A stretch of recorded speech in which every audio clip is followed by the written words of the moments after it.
language, you'll know about our history. There's so much of it in there. You know, Gordy's not here this morning. He was here yesterday morning, Gordy Walker. I've learned so much from him because he talks about, and I'll give you an example. I'll use one of the berries as an example, a strawberry. You know, how many of you know how to say that in Cree? Strawberry. They say, mite himin. And mite is the heart. So our people knew, the story of that is that our people knew that's a medicine for the heart. That's why it's called mite himin. You know, when in English it's called strawberry. There's nothing straw about it.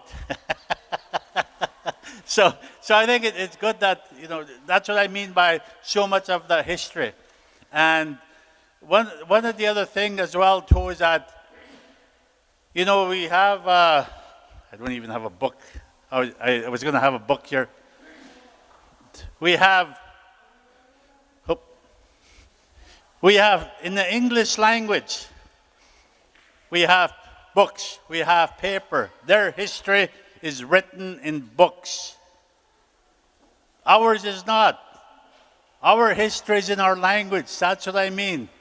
You know, yes, we have rock paintings that are out there. Like if you ever go down Molson Lake, Pamas Creek, there's rock paintings over there. You know, there's a history about that. And you have to decipher it. If you know our history, you'll know what that says.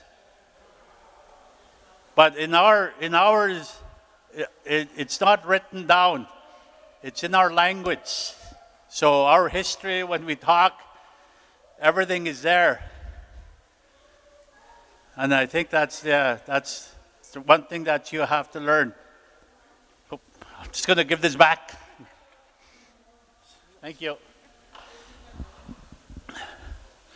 So, I'm just going to wrap up quickly here because I know I have to apologize. I have to head to another meeting. I got to go meet with a fisherman and sit down with them at their meeting this morning. But the main thing I wanted to talk about is the educational opportunities. And just for the parents out there, what I would like to say is that, you know, providing opportunities for your children. And I'll use my children as an example. When they were growing up, I tried to provide as much opportunity by taking them places, by buying them books, having discussions with them. Very early in their lives, I've started having discussions with them. What did they want to be when they grew up? What did they want to do? And how did they want to do it? And we talked about that many times. When we traveled, it wasn't always about going to buying toys or going to someplace fun. I made sure I built in that we experienced other places, educational opportunities as well, for them to go see or visit a museum, visit an art place, visit a zoo, or visit where some learning can take place. And I remember being the school principal and telling my teachers, when you plan school trips for your students, it's not all fun and games out there. Make sure you take them to the museum, take them to the zoo, take them someplace where there's going to be some learning going on. Because education is always important. Even today, when my wife and I travel, and we have the opportunity sometimes to travel to different places in the world. And I always make sure that I try to go visit a school, or I try to go visit a museum, or learn about their history, their language, something in the language. So I think it's important that we continuously to learn. And I remember my granddaughters now, they're growing up now, and that's the same thing for them. You know, my granddaughter, they live in Winnipeg, and I remember the youngest one at that time, I think he was about 6 years old. We were sitting down by the river by my place here in Norway House. And then if you ever spend enough time by the river, you know, because of the algae and everything, there's a certain smell to the water, and it doesn't smell very nice. And I remember us being down there, and there's a certain smell, and you could see the algae floating on the river. And then she's standing there, and she's looking at this, and she's saying, "Papa, what's that? What's going on?" she said. And I said, "What do you mean?" She said, "How come the water's like that?" So I explained what algae was, and how how algae forms.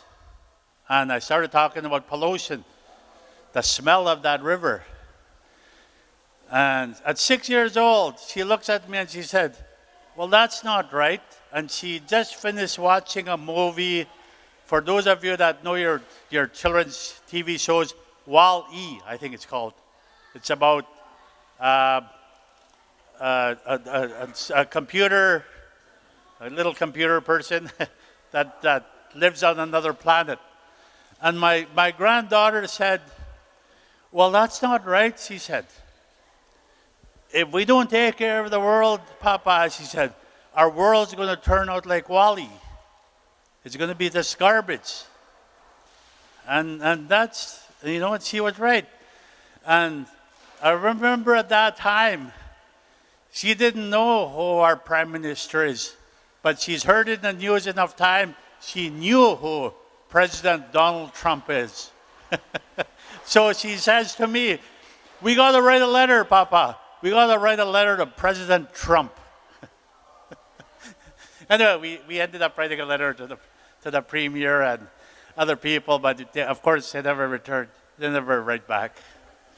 Anyway, so the idea here that I'm trying to tell you is that get involved, ask your kids, you know, it's okay to dream, you young people.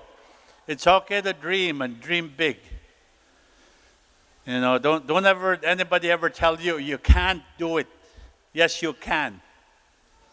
You know, you just have to dream, you just have to work on it, and eventually dreams do come true. I want to thank you for listening. And before I came to talk here, I was talking to Jimmy and Miss Melanie and the others. I said I wanted for people to know that I was coming. I wanted music, I wanted smoke, and I wanted lights. But they said, "No, we can't afford it." So I said, "Okay, then I'll just go up and talk like that." Thank you very much. You guys all have a good day.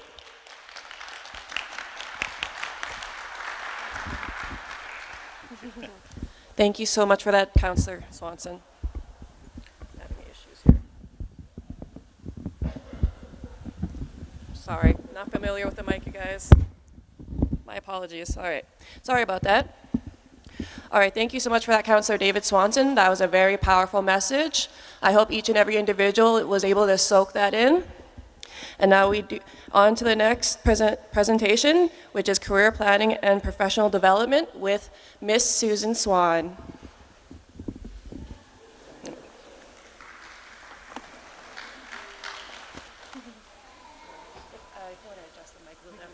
Okay, no worries, yeah, this is good.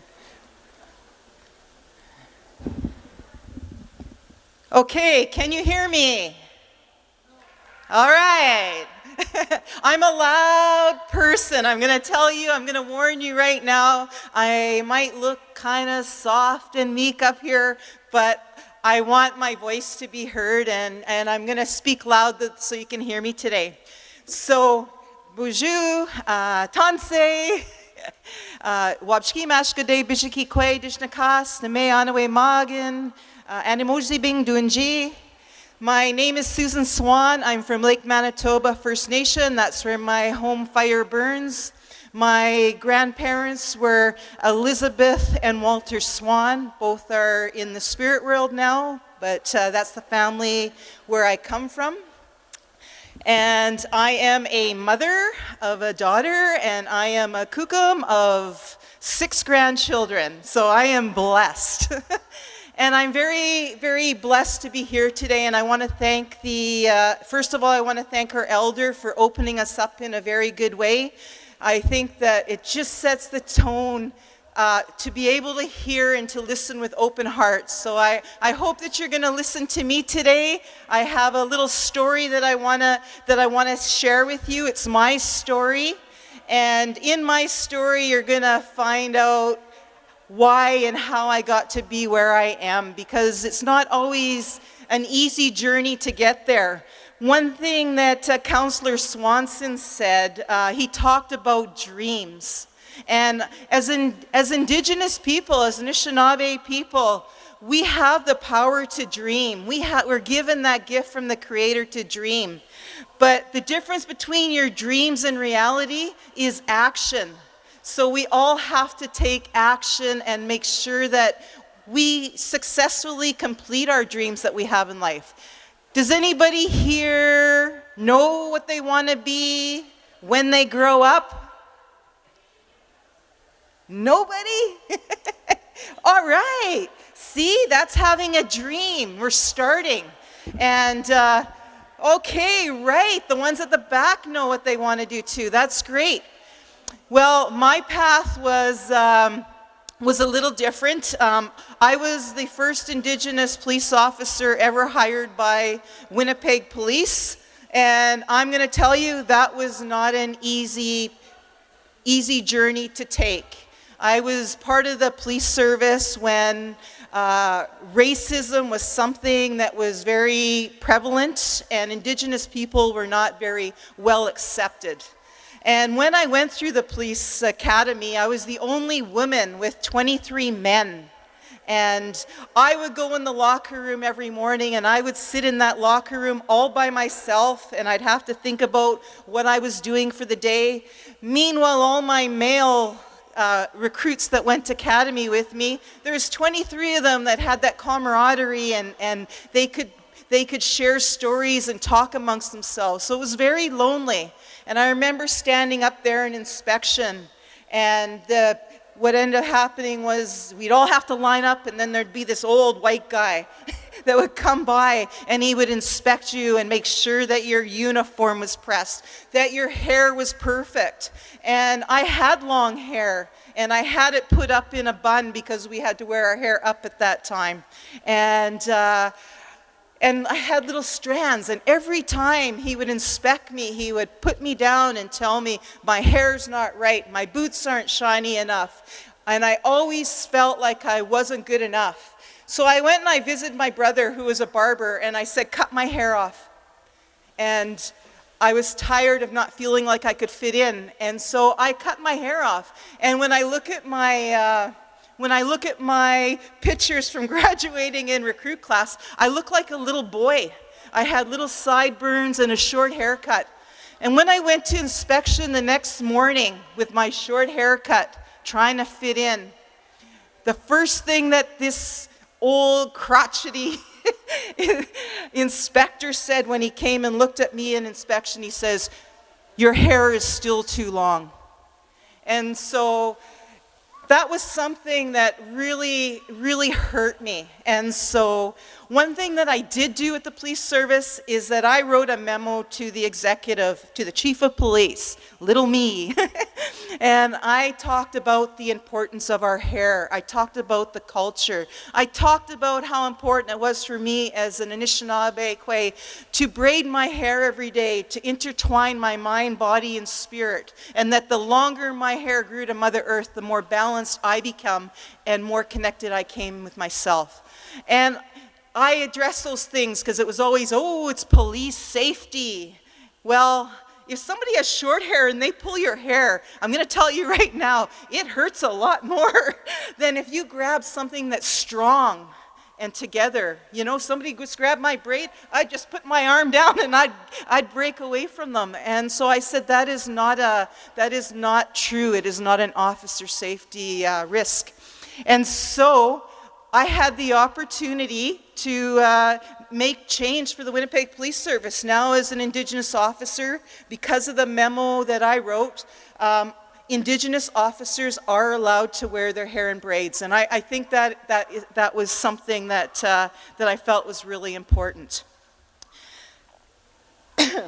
So, my story, just telling you that little bit right off the hop, wasn't easy to be a police officer, I tell you. It wasn't easy being me. I came from a time that many of our communities have, in your own community as well. My mom went to residential school, and when my mom went to residential school, it was in Sandy Bay First Nation. She had a very difficult time, as did my aunt and my other uncles, my two uncles, my Uncle Kurt, my Uncle Leonard, my Auntie Rita, and my mother, whose name was Alma. And there was things that happened in there that we hear about Indian residential schools. My mother was sexually abused. My uncles, things happened to them that they could never talk about. And when they came out of the schools, they weren't healthy people. And that year when they came out, my grandfather, Walter, had died of tuberculosis. And many other of my family members on my reserve, Lake Man, ended up having tuberculosis as well. I lost 5 family members that year. So my Kukum ended up packing up my uncles and my aunt and my mom and moved to Winnipeg. And they lived at 984 and a half Main Street, St. John's Block, right in the hood, right in there. And when they were there, my grandmother, she did laundry for people, so that she could put food on the table and be able to cover the rent and things. So she worked very hard. And my mom and my uncle struggled when they came into the city, because things such as alcohol and drugs were very easy for them to have access to. And my mother, I ended up learning that my mother was by the Kirkbridge Hotel one night, and she ended up getting sexually assaulted by 2 men. And the police came down there to interview her, Winnipeg police. And when they interviewed her, they didn't believe her. And she ended up being questioned by them over and over. And because she was under the influence, they didn't believe what she was saying. And it was very sad, because something very traumatic had happened to her. And so as a result, she changed her story because she was being not believed, and said that she made it up. And the police ended up charging her as a youth. And it was terrible. And she ended up spending a lot of time in Marymount School, which was a home for children that didn't have supervision. It was a locked facility. So that's where my mom was, and she struggled in and out of there, and it was very difficult. She ended up having me, and I have no idea who my dad is. There's wondering if it was from what had happened that night at the Kirkbridge Hotel. And when my mom came out and had me, I was with her for almost 3 years. And then there was this thing that we known as the 60 scoop, where it was a green light to take children away from their families and adopt them and foster them out across Canada and the US. And so at 3 years old, I was apprehended, I was put into care, and I was put in a very abusive foster home. The woman that they had me living with didn't like children, I guess didn't like females, girls, I guess didn't like Indigenous kids. And I was tied up in the basement, I wasn't fed, I got covered in impetigo, which is caused from dirt. And it was at that time in life where my parents, that I only know, my adopted parents, were looking to adopt a child. And so they went to Children's Aid, or Children's Adoption Agency there, and said, we'd like to adopt a child, and we'd like to have a girl if possible. And so what they said was, Miss Cherry was her name, she said, well, we don't have any little white babies for you, because my parents were non-Indigenous, but we have this little girl but she's Native. And so my mom said, well, I don't care if she's purple, pink, green, or blue. Let's have a look at her. And that's when they found out that I was being abused in this home. So they took me out of the home, pumped me full of antibiotics, and I finally got to have a meeting with my adopted parents. When I first met them, I wouldn't go anywhere near my mom because I was afraid of women. And obviously, it's what would happen in that home there, and probably some abandonment issues that I was struggling with as a child. But I had 3 visits with them, and on the 3rd visit, it was in their home on St. Matthews Avenue, and Miss Cherry came to pick me up, and my mom said, "Just leave her here. We want to keep her." And she said, "We bought her some clothes, we got her a bed, and we have food in our house." And that was it. And that was how easy it was to adopt a child, a Native child in the 60s. Ooh, that sounds old, eh? In the 60s, that's how easy it was. And so they didn't help my parents with how do you raise an Indigenous child? What are things that are important to them? Nothing. And so I ended up being raised, I had my older brother Sheldon that was there because they were told they couldn't have kids after they had him. That's why they adopted me. But they had 2 more children after that naturally, so much for not being able to have kids. But I was the only adopted one, and I was the only female. And I didn't realize how much it was to not understand who you were as a person. And when I was in grade 4 the first year, I like grade 4, by the way. Anybody do grade 4 2 years? I hope not. But grade 4 the first year, I got a really bad bladder infection. I got admitted into the hospital. And when I came out, that is when I ended up getting that talk from my mom, the birds and the bees, that talk that horrifies children, right? Where babies are come from. And so I remember sitting in our home, we were living in Transcona at the time, and my mom says, you know, well, you were adopted, and she explained to me what being adopted was. And I said to her, well, how come my real mom didn't keep me? She says, well, Susan, your real mother, she didn't keep you because she didn't love you, she didn't want you. We love you, we want you, and that's why you live with us. And I remember saying to her, well, I'm Native? And she goes, well, you're not really Native. Like your toes are Native. That's about how Native you are. And I just didn't understand what all this meant. And going through my teenage years, I started becoming very aware that I wasn't the same. And my mother to this day will tell you that I was like a child on the outside, always looking in, but never really being a part of the family. And so I struggled through my teenage years. I did tons of drinking. I tried doing drugs. I ran away a lot. And I ended up putting myself into the, getting myself a room at the Manitoba Youth Center for a short time as a result of breaking into a house in the community that I was living in at the time. Because I was trying to run away. I was trying to get away from where I was living because I wasn't happy where I was living. I felt like a prisoner in my own home. We were living in this town. Ironically, it's called Elma, the same name as my mom. We were living in this small town in Elma. My parents had bought this little hotel. And in this hotel, there was railway gangs down the crew. They were putting the new Highway 15, so we had all these highway guys down the road.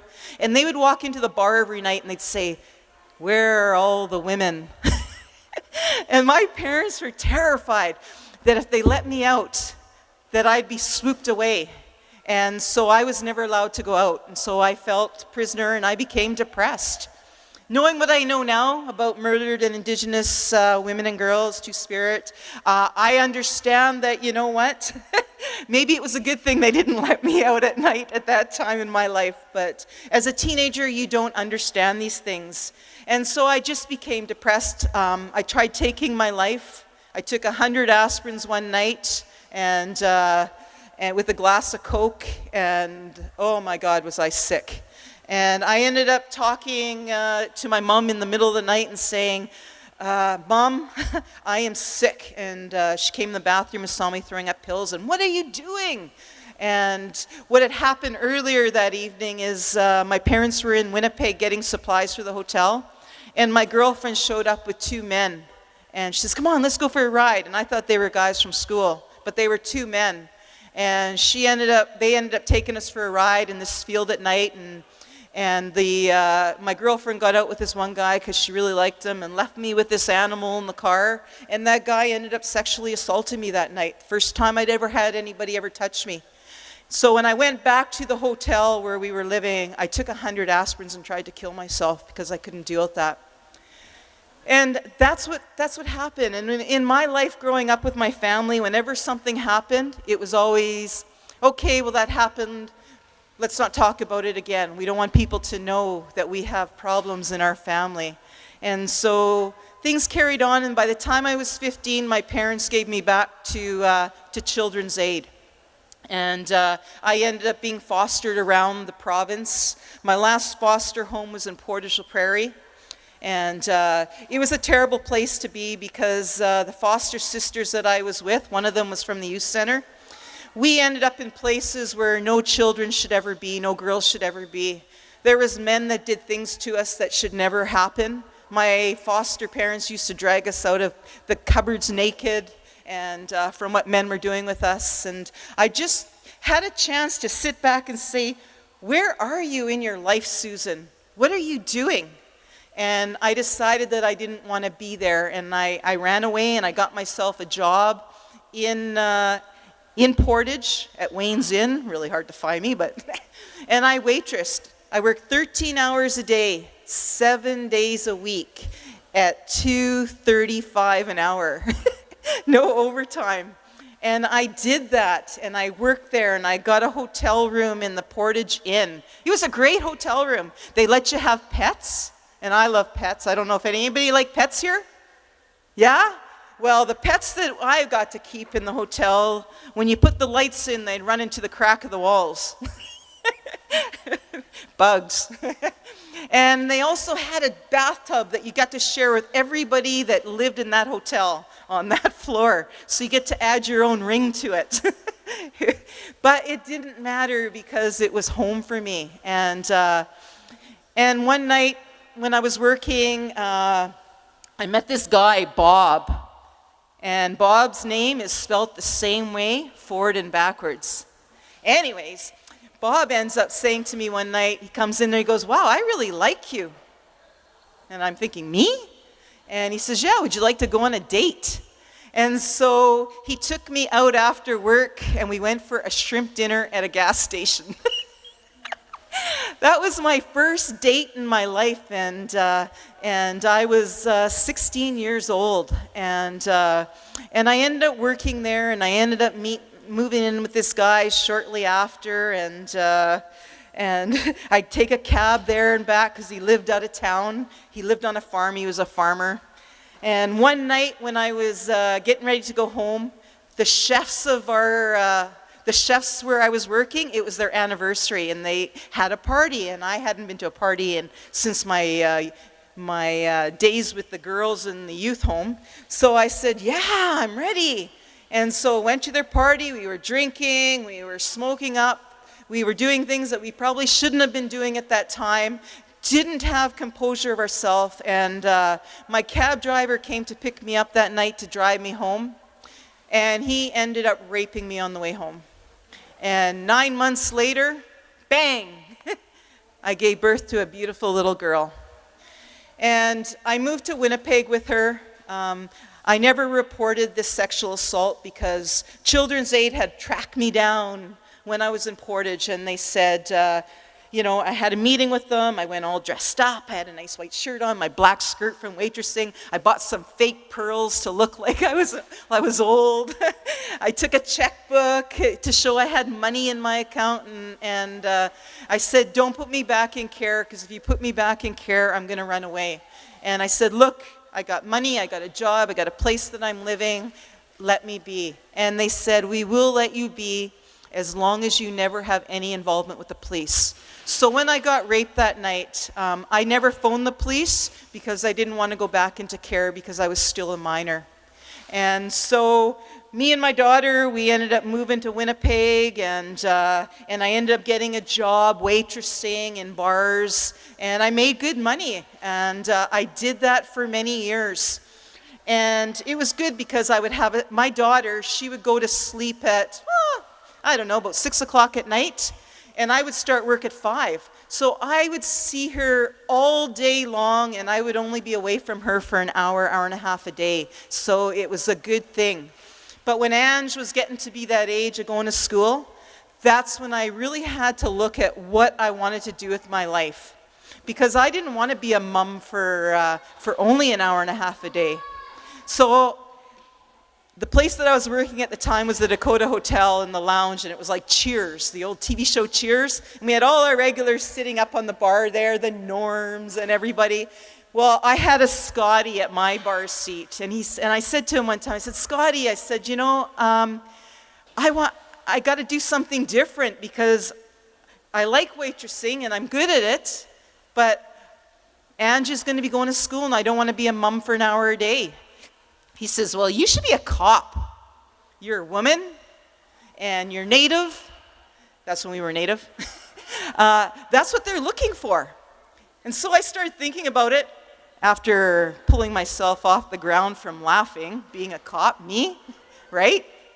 I thought about it. Hey, man, if I was a cop, because every relationship that I ever had was physically abusive, from the age of 16, well really 15 when that first time happened, right up until the age of 30 was physically and mentally and sexually abusive. And I thought, man, if I became a cop, I could arrest all these guys. Yeah! And so I started thinking, like, hey, this is pretty good. What else is there? And they paid really good money if I got killed. So if I got killed at work, my daughter would have been very well provided for. And that was important for me because I didn't have anybody to look after my child. So it wasn't that I wanted to make a better world for everybody, although that's what I said in my interview. It was revenge. I wanted revenge and security. And so I went and I applied for the police service, and I found out what I needed to have was a grade 12. Well, I only had a grade, not even a grade 10, I had a grade 9 and some grade, 3 courses from grade 10. So the high school where I was living in the city at the time said, if you come back to school, we will give you 16 credits for being a mature student. So I only needed 4 to graduate. So I took 4 courses that year. And I ended up graduating. And I ran down to the police station, and I had that piece of paper that everybody says opens every door. I went down there with that piece of paper, and I said, here I am, hire me. And they looked at my credentials, and I had to have an eye test. My eyes were good. I had to do a physical fitness, a written test. I passed the written test. I had to do a job-related test and a physical fitness test. I passed the physical fitness test. When it came to the job-related test, I did everything except one thing. I had to dry fire a handgun. And up until this point in my life, I've never touched a gun in my life. And so I take it and I pull it back and release it a little bit and pull it again, and it jams. So I try it again and jams. So the officer shows me how it works. I do it again and it didn't work. So he said, sorry, you can try again to apply. Within 2 years, you don't have to write the exam again. So now I have a bit of a debt from going to school. I did have some bursaries that I found myself. And I have a child and I have no job. And I have a high school education. What am I going to do now? Well, let's go further into debt. So I went and I got a bursary and a loan, student loan, to go to University of Winnipeg, and I enrolled in justice and law enforcement. And after my first year, there was a summer job that was being posted by the Winnipeg Police Service, and in that job, was Winnipeg Police looking to hire people to come and work in the summer job with the Community Relations Division. And it was the most stupidest job I've ever had in my life, and I got it. What I ended up doing is I had to go around the north end of Winnipeg with a partner, another female, her and I teamed up, and we go every 3 or 4 doors, and we knock on their door. We go, "Hi, we're at the Winnipeg Police Service, or Winnipeg Police Department. We're doing a crime fear survey. Are you afraid of living in the North End?" And it'd be like, "Oh yes, I'm very afraid." "Have you ever been a victim of crime?" "Oh yes, several times." "Okay, go to the next house." "Hi, we're with the Winnipeg Police Department doing this crime fear survey. Are you afraid of living here?" "Oh, I'm so afraid of living here. I've lived here forever. The place is going to the dogs." "And have you ever been a victim of crime?" "Every week I'm a victim of crime. Somebody's always causing damage. Graffiti on my garage." It was like every 3rd or 4th house we went to, people were afraid of living where they were and were victims of crime. So it was kind of like a ridiculous summer job. But when I was there, the officers took me in an old vault, because when I told them why I didn't get on, they said, "Well, here, let's show us what you're doing." So they empty their gun, and I try it, and they're laughing at me. And they go, "Susan, when you dry fire a gun with not live rounds, you got to release the trigger each time. You can't just pull it and be fast." So I hated that test. I thought that was really not a good test, because if you ever fire a gun, it's not going to stop halfway. So anyways, I applied the next time, and bang, there I was. I got hired by the police service. And like I said, it was a very lonely process. My first job that I had on the force was walking Main Street. And I don't know how many of you have ever had your parents read to you a story called "Are You My Mother?" It's about a little bird that's looking for her mother.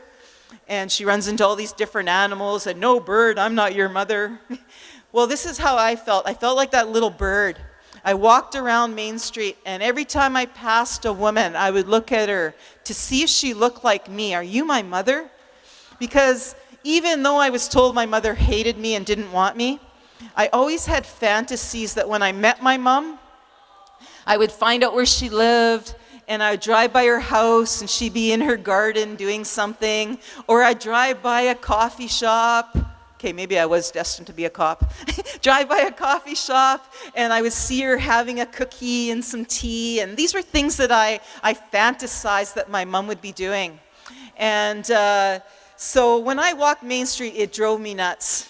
And at this time in my job, I was living with a policeman that was probably the most abusive relationship of my life. And in fact, the last time he ever touched me, he had me choked up against the wall around my throat, and I was dangling there, and he looked me in the eyes, and he said, "I'd like to kill you." And I thought that day I was going to die, but that was the end of violence in my life when that relationship ended. But one thing he did was he was a super cop. He was in plain clothes. He had access to all kinds of stuff, information. So he said to me, "Would you like me to try and find your mother?" And I said, "Yes," because years later I did reconnect with my parents, and my parents gave me my adoption papers, and I found out that my name wasn't Susan Margaret Joyle. It was actually Marilyn Dorothy Swan. That was my birth name. And so I ended up giving it to him and gave him my name and everything. And one day I'm getting ready to go to work, and I'm sitting at the couch there, and he says, "Before you go to work, I want you to read something." He says, I found your family." And I'm there, "What?" He says, "I have 3 letters, and I want you to read them." And I have 3 letters that my mom hand wrote. And I'm reading them. One was to her best friend, Edith, in Roseau River. One was to Mother Mary Jane at Marymount School, and the other was to the worker at Children's Aid. And in each of these letters that I wrote, all I could see was she would call my name out at night, and she would say, "Bring my baby to see me. I'm not going to sign those papers. You can't make me sign those papers." I go to sleep crying her name. And I'm reading these letters, and it's the total opposite of what I was told growing up. this woman obviously loved me. And so I said to this cop, I said, wow, I said, I need to find her. Do you know where she is? And he said, well, he says, after Children's Aid took you away, your mother committed suicide. So I never got the chance to meet my mom. But he said, I found your grandmother, and she wants me to bring you to see her. And it was like, I was, like, oh my gosh, I'm going to meet my grandmother. And he says, she lives in Winnipeg on Dufferin Avenue. It was 519 Dufferin in the developments, number 5. And he says, she wants me to bring you there Saturday. He says, but I told her you were a nurse. I said, a nurse? He goes, yeah, Native people don't like the cops right now, because that was a time when Winnipeg Police Service had shot and killed one of our Indigenous leaders from the Island Lake area. And that was the area that I worked in. And he said, if I told her you were a cop, they wouldn't like you. And I believe this guy. So here I am. I go and I meet my kukum, and I knock on her door Saturday afternoon. And my cousin Daryl opens the door, and he goes, Marilyn? Yeah. He says, come on in. And I'm standing at the front door, and he's yelling, kukum, Marilyn's here. And out comes this little old lady with a cane, really thick glasses because she had bad cataracts. And she comes walking up to me at the front door, and she starts touching me up my arm, over my hair, down the other side, down this side, caressing my back. And she whispered in my ear, she said, all my life I've been looking for you. Now that you're here, I can go. And without a word of a lie, that is the first time in my life I ever felt like I was loved and belonged somewhere. And I was really lucky to get to know my kukum for a very short period of time before she passed on. I met my uncles, and my granny said how they looked hard to find me. They had the counselors looking for me, but because I was an A-file adoption, they could never disclose that information. So I'm very fortunate that down the road I was able to meet her.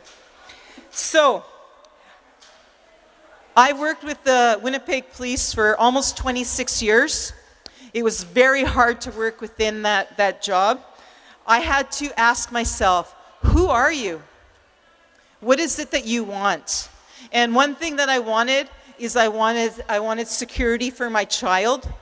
I wanted to know that I had a paycheck that would come in, and I wanted to know that I could make a difference. Initially, it was joining for revenge to get back at all the violence in my life. But as I came to terms, and I met a couple elders who took my hand and taught me how to really learn to love myself, I ended up finding out that I really did want to make a difference. And so I did tons of different things when I was in the police service for the community, for my community. And I ended up, that was important to me. So when you're thinking about career development, you have to ask yourself, where are you? What is important to you? So for me, effecting change and making a difference. Effecting change. I remember one time I sat down with some of the NDP government. This is when they weren't in power. And they wanted to talk about gangs and violence, because I had created an anti-gang program, a gang prevention program for First Nation youth that I delivered years ago. And so they invited me there to talk with them. And I talked with them about what I learned from talking with ex-gang members and my own experience as a police officer. And they listened to me. In the end, one of them said to me, well, you know, we're not the party in power. And I looked at that like, wow, really? I said, you may not be the power in party, but you have the power to affect change. And each and every one of us have that by taking on anything that's important. So you need to ask yourself, what is important to you? And where are you going in your career? So if you have a career right now, are you happy with what you're doing? And if you're not, then ask yourself, what would you like to do? Because if you're going to be working in this world, you're probably going to be working for like 40 years. That's a long time. And that's a long time to do something that doesn't make you happy. So, I'm just going to say just a couple more things, and then I'm gonna stop because I know we kind of started a little later than we wanted to this morning. But do you know? I'm going to give you this stat, and I know some of the youth that I got to meet with in July when I was here. This is going to be repetitious to you, but for the rest of yous, your career will span over 10,000 days in your life. So 10,000 days is what your career is going to be over a span of. And you will probably, in that 10,000 days, make between $1.5 to $4 million. Doesn't sound real, does it? It's true. So let's say right now the minimum wage is going up to $15 an hour. So if you make $15 an hour and you work 7 hours a day, that means you're taking home $105. So if you work at 5 days a week at $105 a day, you're going to be making $525 a week. If you work 4 weeks in a month, you're going to make $2,100. If you work 12 months of the year, you're going to make $25,200. Okay, so that's what you make in a year at $15 an hour. If you work for 40 years, and it's going to go up from 15, but let's just say it stayed at $15, you would make $1,080,000. Incredible, right? Of course, we don't take that all home because we have to buy cars, we got to buy food, we got to pay for our bills and things, but that is what we make as people. So if you find a career that you like, and for me, policing was, anybody here want to be cops? Come on, anybody? Because I'll tell you one thing, right now, I have been retired for 10 years from the Winnipeg Police Service. They pay me every 2 weeks to stay home. I got a pension that I get whether I do nothing or I do something. I get money in my bank every 2 weeks. And it is well beyond, if I had that pension, be well beyond $1.8 million. So, think about what you want to do. Have passion in what you want to do. And again, I just want to finish with how I started. The difference between your dreams and reality is action. So don't let anybody tell you you can't do it. I heard Councillor Swanson say that right before me. People told me I couldn't be a cop. And when I didn't make it the first time, all the calls I got from people was, see, told you, you weren't going to be a cop. You can do it. If you don't do it the first time, that's okay. Learn from what didn't work and make yourself better and work towards those goals that you want. Find yourself those goals that you want. Find yourself a mentor. So is there somebody that each of you know, that somebody that you look up to, somebody that you admire? Go to that person and say to them, will you be my mentor? Because that person will be the person that opens doors for you. So, Chimigwech, thank you very much for listening to me. I'm going to be here all day, so if you are afraid, just come up and talk to me, and I'd love to hear from you. So, Miigwech.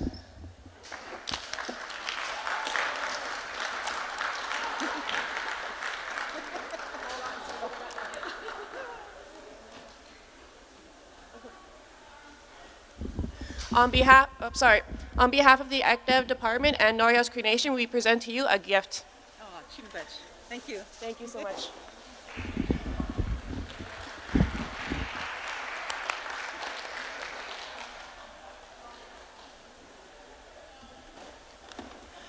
All right, those were some powerful words yet again from Susan Swan. Thank you so much.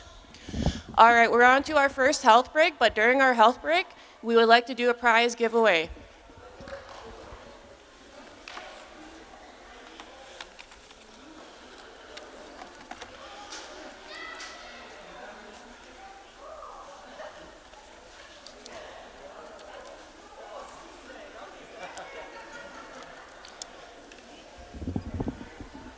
And there are multiple prizes to be won, not only for the morning, but we will periodically surprise you guys with when we will be doing these draws. Where's the... There we go. Okay, Logan, stay here with me because Tyler's not doing too well. He's just going to stay back behind there. So if you want to help me do this. Yeah. And then... Okay, you just gotta, I don't know what to do, so just let me know what to do. No, there's something in there. Oh, there's supposed to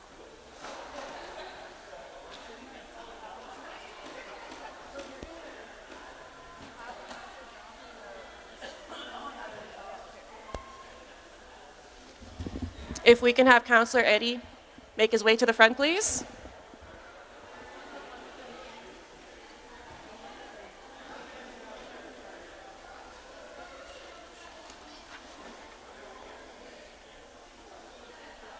Thermos lunchbox. First prize is a thermos lunchbox. Oops. The winner, Eleni McKay. Eleni McKay. Oh. Where's Jimmy? We'll just save that one for her. Here, put that name in. All right, next name. Sleeping bag with thermos. And the next prize to be won is the sleeping bag with thermos. Did you want to announce? No, go ahead. The winner is Jeff Edaway Capo.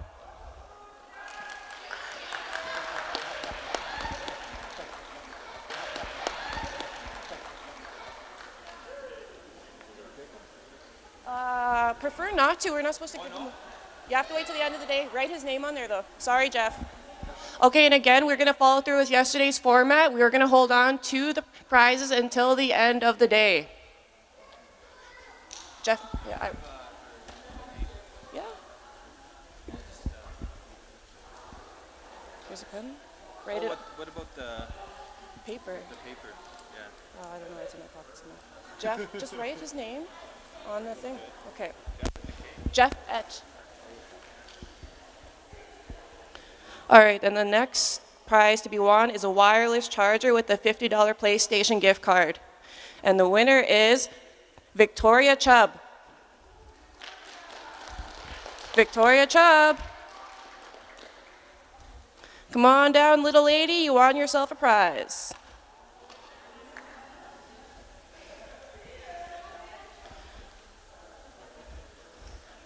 Come on, don't be shy. And you're supposed to take a picture with her. Write the name and take a picture with her and Eddie. Yes. And each winner, please, we would like a picture with the counselor. Sorry about that.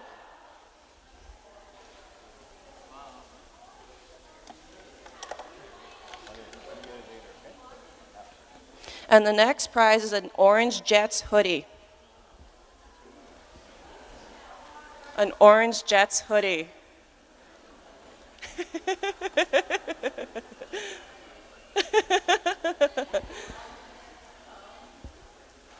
And the winner is...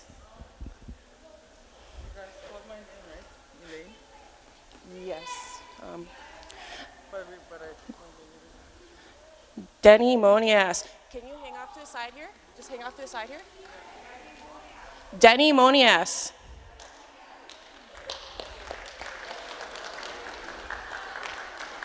Oh, Jenny, I'm sorry. That looks like a...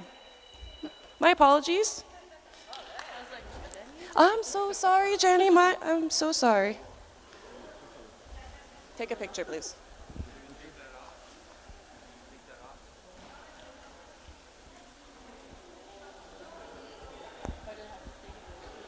Yeah. All right. Congratulations. And the next prize is another Orange Jets hoodie, and I believe this is the last one. Oh, no, we have two more for later. Sorry. Because I know There's a lot of interest in these sweaters. Ooh, we have a winner, Delilah Mino.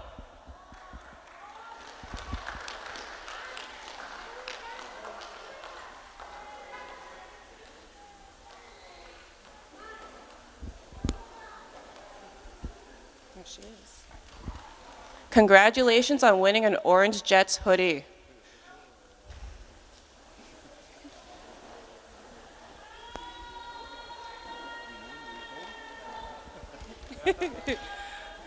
All right.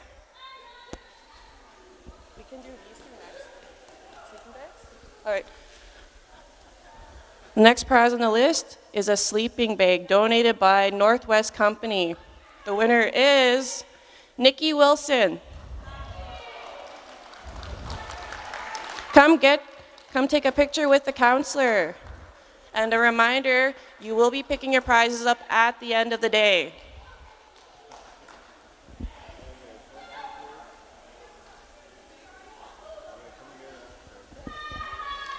Congratulations, Nikki.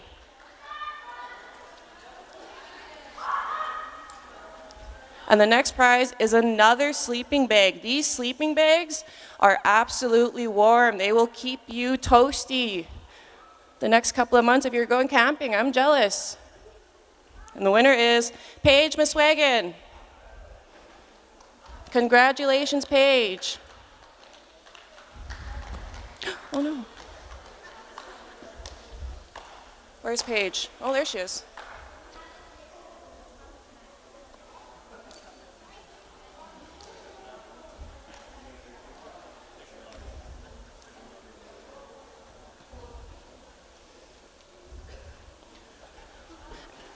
Oh, I forgot about those, the fishing rods. Okay, the next prize that we have on the list is a fishing rod.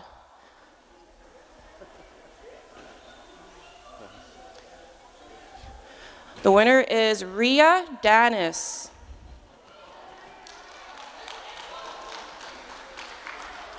Little Miss Ria Danis, make your way on down to the front and come take a picture with Counselor Eddie Albert.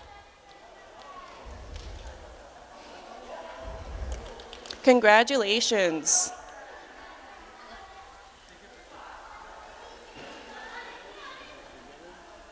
Make sure you catch a lot of pickerel with that.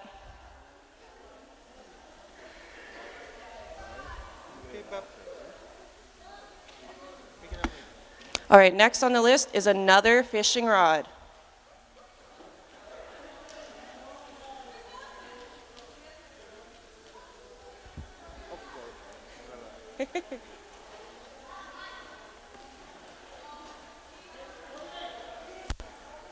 And the winner is Mary Danis. Oh my, is that sisters? Your dad must be happy.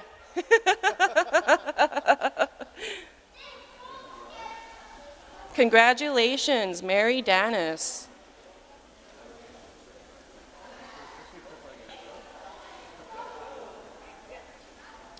All right, and the last prize of the morning to be won is a drone mini.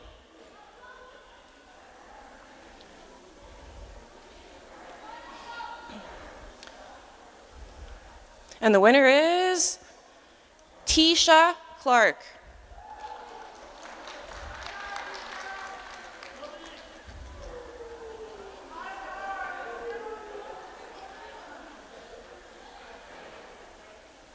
Here comes Tisha. Congratulations. You've won yourself a drone mini too.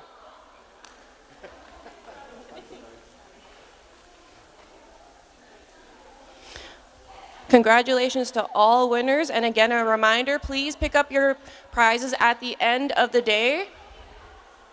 All right, thank you, Councillor Eddie Albert, for your assistance, and thank you, Logan, as well. All right, now next on to the agenda, we would like to move on to the next panel, which is Apprenticeship Trades and Panel of Trades with Catherine Saunders, Felix Spence, and Sharon Lidbetter.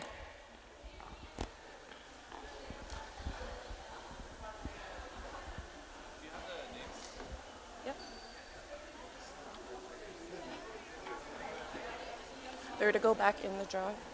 Oh, are they? Yeah, they're going all back in again today. Okay. Yep. Are those from today? Yeah.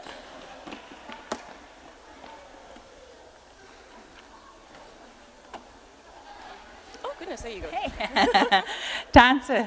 Hello, everybody. For those that don't know me, my name is Kathy Saunders. I'm now the new Norway House Cree Nation Training and Employment Service Manager. I started my employment here back in September, so it'll be a full year come September 15th, and I'm glad to be working back home. Prior to that, I was working in Thompson with the province under employment and training as well. During the time working there, I did several projects in regards to apprenticeships and different projects throughout the north.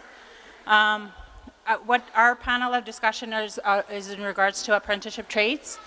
Norway House is in dire strait of tradespeople. I can honestly say we have a handful of people. We have about a dozen of carpenters. We have 1 or 2 or 3 Red Seal people in our trades. So Norway House for sure is definitely in need of increasing our tradespeople in our labor force.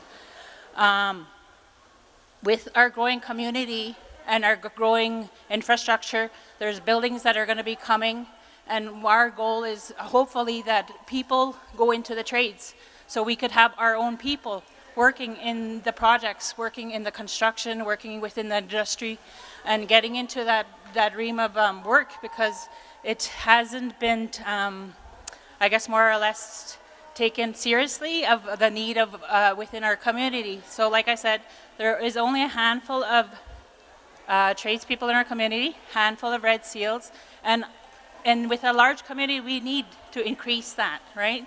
We want to see more Red Seals in carpentry. We want to see more Red Seals in electricians. We want to see more people in plumbing. There's a lot of trades out there, but like I said, in my journey of my career and working with the province, I've been working alongside with Felix Spence, who is from Apprenticeship Manitoba, and I'm going to get him to come talk more about what is Apprenticeship Manitoba and more about the trades, because that is his expertise.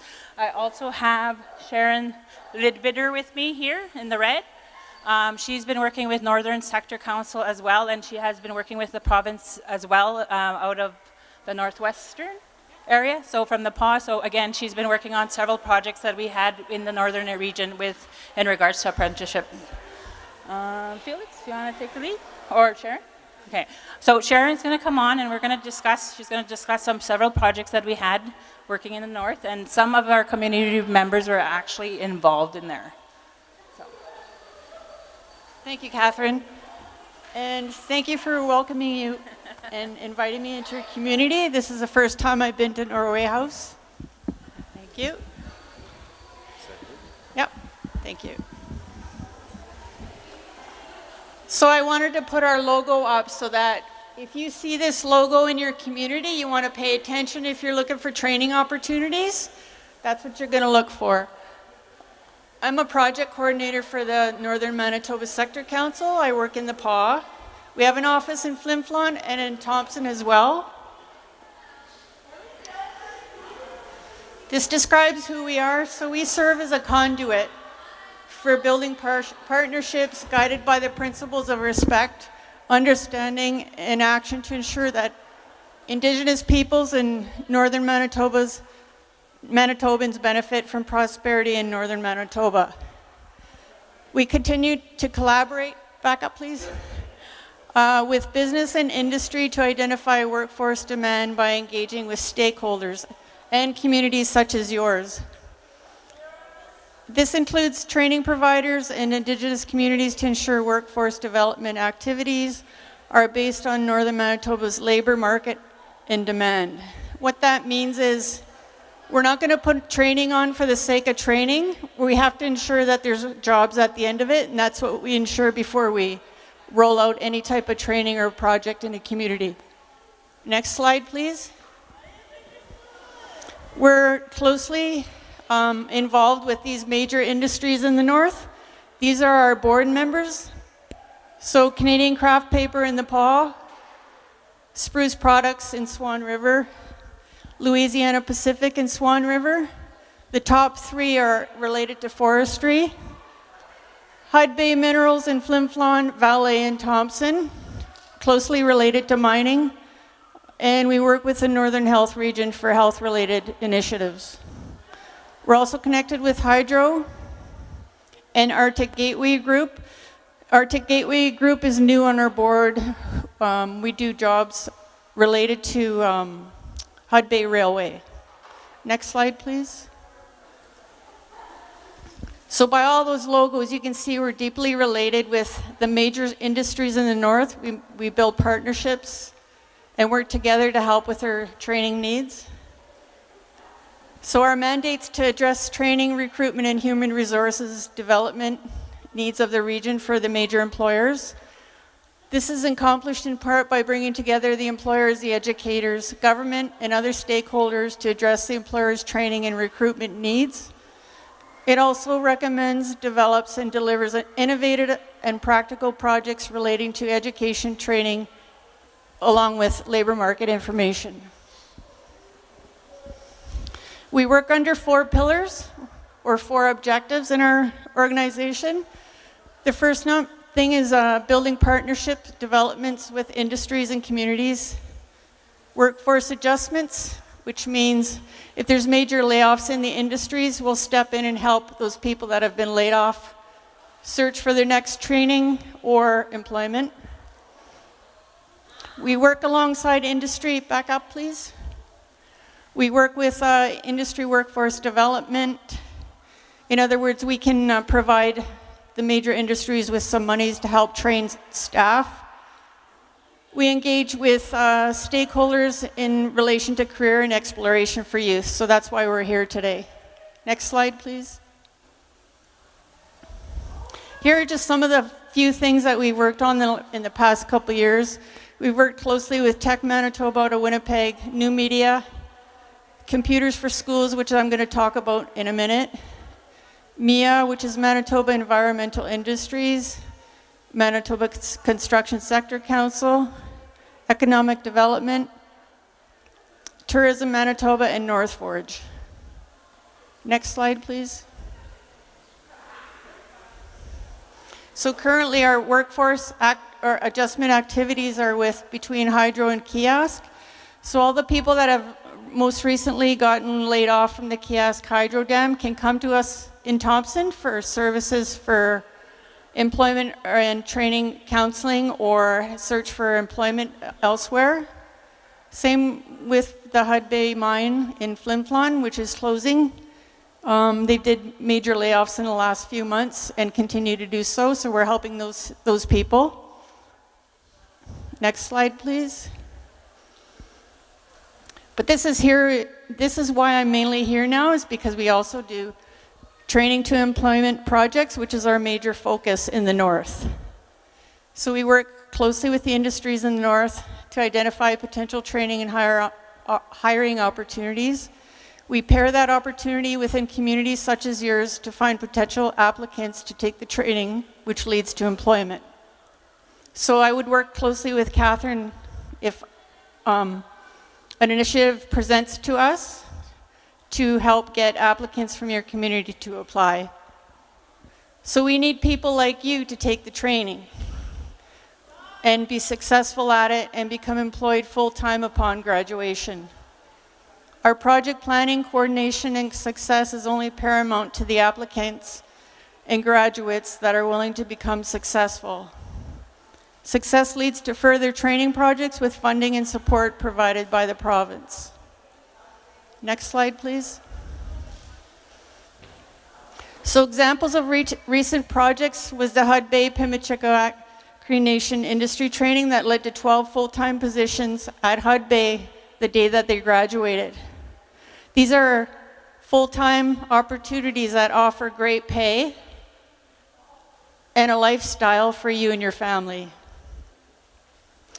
We just completed a Women in Industry training project, which introduced women that never had the opportunity to even apply with major companies in the north So we made that become a familiar pathway for them.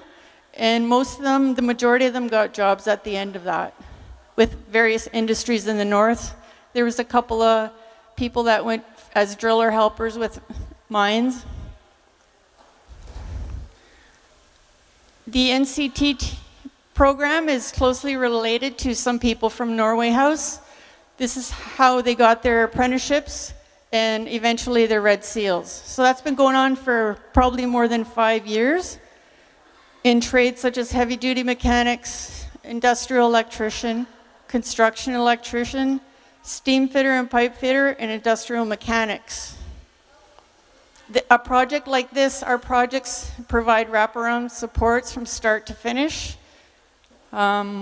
We adopt a mentor into the program and lead you through the pathway that you need to go to become successful. This is how we started to work. We worked closely with Felix from the branch of Apprenticeship, Manitoba. Next slide, please. Okay, I'm almost done. I just wanted to make you aware that we're going to be having 2 job fairs, one in Nepal on October 6th. We're working on that now. And also there'll be one in Thompson on October 20th. We're inviting any and all employers that want to partake. There'll be major industries there as well. Different sectors such as the automotive sector, retail sector, mining. Many opportunities will present themselves at this job fair. And that's it. Does anybody have any questions for me? Felix? The one and only Felix Spence, Cross Laker, Apprenticeship Extraordinaire. Now they're not going to listen. Tansa kino sa isipin niyo, medyo kamay nina Felix Spence this nigason. My name is Felix Spence. Hello, Norway House. I am from Cross Lake. Today, I want to thank Catherine for inviting me to come and say hello to you during your activities here this, I guess, yesterday and tomorrow as well. So these few days. Where to start? I guess I want to take this opportunity. I jumped into this opportunity because we've been kind of sidetracked a little bit the last few years with COVID. And I wanted to come back, introduce myself. We're ready to get back on track and get back to working and creating training opportunities. Sharon, she came with me to introduce, or wanted to introduce her as well, because she's going to be involved in a lot of the training opportunities in the next little while. I myself, I'm an apprenticeship training coordinator, but I'm also the Indigenous training liaison for the province of Manitoba Apprenticeship branch. I've been at this job for about 20 years now. I have a long working history with Norway House. I was here when, back when, I think there were 12 carpenter graduates that went through trades qualification program, and they all graduated at the same time. I think it was the first time here I came to speak at their graduation. And ever since then, I've been in and out. I've worked throughout the province. I've crisscrossed the province with all the Indigenous communities that were requesting assistance to develop training programs. And that's primarily my role, is to educate the communities and their employment training offices to get them on track into training programs. I myself, I am a carpenter. I'm also a former, well, a carpenter. I'm an architectural designer, so I have a lot of background in construction. I'm also a former member of the Royal Canadian Mounted Police, and I was, right away, the speaker before us, she spoke talked about being a former police officer. I'm like, what, another police officer? That's pretty exciting because we have something in common. So I have a long history. I grew up, I'll talk about myself so you can understand my background and how I came to be where I am today working with the province. I grew up a carpenter's kid in Cross Lake. In the wintertime, My dad was a fisherman and also a trapper. So the only time I got to spend with him was during construction season, and I hung out with him at the construction sites. And that's basically where I got to learn my trade. Through high school, I was curious about carpentry. I took carpentry and woodworking programs throughout, I guess, my junior high years, and also a carpentry major and drafting program. I was originally going to become an architectural designer, an architect, but it didn't quite work out that way. I got sidetracked by the RCMP. I got recruited, basically off the street, and I was there for about just under 5 years. I came back out to construction work 2 years after, plus with all my experience in the field before, that was all taken into consideration. I was able to become a journey person in 2 years. At the same time, I took a drafting program in Brandon, and I got that credential as well. So, when I became a journey person, I was awarded the highest achiever award, and working for contractors at the same time, we developed human resources. We collected human resources from the northern communities, and we started taking them to different jobs. And I continued my relationship with my apprenticeship counselor, and spent a few years working with him and developing those resources. And we managed to train and certify a few people from the north. There was an opportunity at Wesquatam was going to be built, and I was invited to apply for this position. That was in 2003. In 2008, I was awarded a position as Indigenous Training Liaison, and it's been pretty fast ever since then. So now we're back and we're ready to get back on track. Apprenticeship is basically just passing skill from one journey person or experienced tradesperson to another that is willing to learn, and they can work towards certification. Typically, they're 4 years long. Okay, they're designed so that you don't have to get into debt or take out any loans or anything like that to attend school. You're going to be, as an apprentice, earning as you learn over typically 4 years, a 4-year period. And you're working towards certification. You're expected to attend school a couple of months out of a year. And over 4 years, you write an interprovincial exam or a provincial exam to get your full credential. There's all kinds of assistance available. We do work with employment and training offices throughout the communities, and we try to assist apprentices in all aspects. First of all, they're paying the EI premiums while they're working. So when it comes time to go to school, they draw EI at the maximum benefit for apprentices. And also, any assistance that they need, whether it's travel, childcare, living away from home allowances, or other extra expenses, we take those into consideration.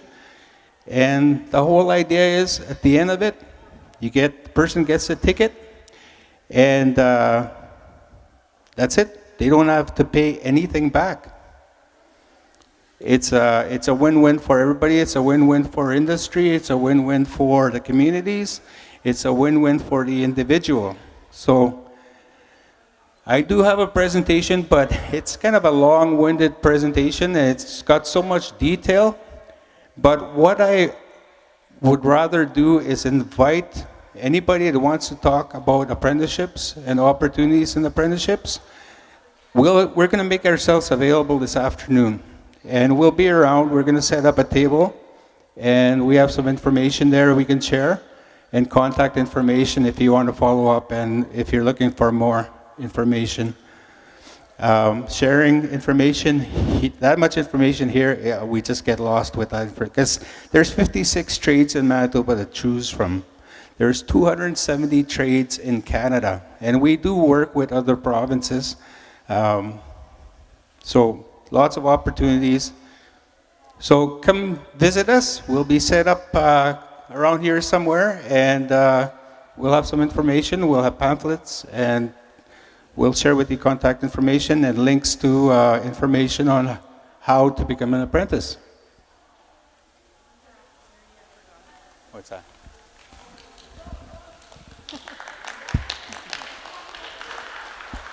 Sorry, I had to come back up and present one opportunity for youth that's in Thompson. It's called Computers for Schools. They've opened in the last year and a half in Thompson. Not many people have heard of it. That's why I wanted to present it. We were a part of bringing that from Winnipeg because they were only located in Winnipeg. Now there's a place in Thompson. So Computers for Schools is a nonprofit organization which works with multiple organizations to help bring eligible customers for free or low-cost computers, printers, etc. They hire employees on an internship basis to help train and develop skills to take back to the world and help them do what they love. Eligible customers for tech, such as computers or printers or laptops, is for students, homeschools, public schools, nonprofit organizations, charities, First Nation communities, and the newest one is for seniors and low-income individuals. The ages for the internships, so if there's any techie computer type nerds in the community that don't have the opportunity, this is a perfect way to find your pathway that'll start from the ground up. It's a paid internship. You have to be between the ages of 16 and 30. For experience, they're telling me the less experience you have with computers, the better. But you should have a general understanding of how to use a computer, such as how to turn it on, essentially.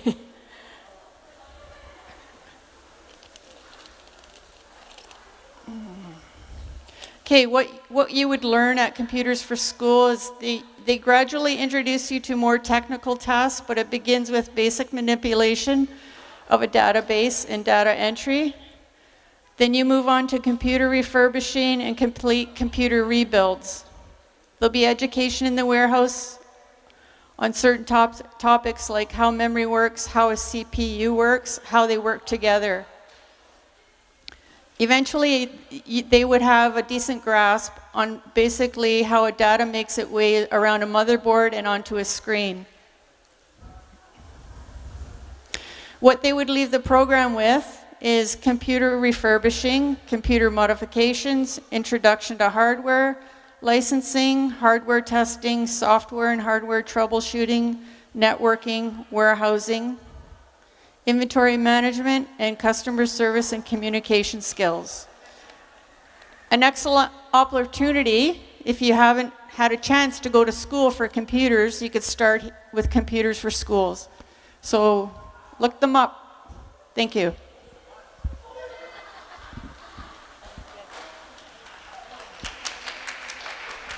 Thank you, Sharon and Felix. Like I said earlier, Norway House is in desperate need for more tradespeople. I encourage those people that are interested in any kind of trades to go out. There's several ways to do it, and that's through pre-employment training, as well as finding employers to indenture you into the program. So we're Employment and Training Service. We do assist with co-sponsorship with Apprenticeship Manitoba. And if you're interested in any kind of trades, feel free to contact us as well, and we could help you with your career planning. All right? I go say.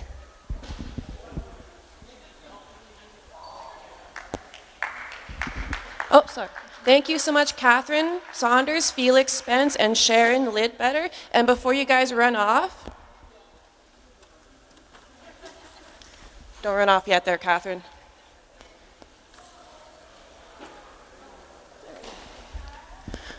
From the Economic Development Department and Norway House Cree Nation, we present a gift to you, Sharon. You're welcome. And again, from the Economic Development Department and all of Norway House Cree Nation, we have a gift for Felix Spence as well. Thank you for taking part in our youth conference. We know that what you have been saying is absolutely powerful and is needed for the community members.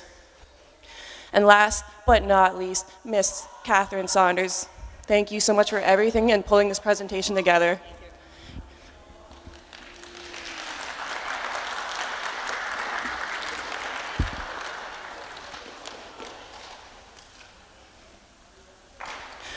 All right, next on the agenda is going to be a quick 15-minute break, and then we'll be on to the next presenter. So go up, use the bathroom, grab something to drink, or if you want a snack, we'll be back in 15 minutes.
right, everyone, we are going to continue on.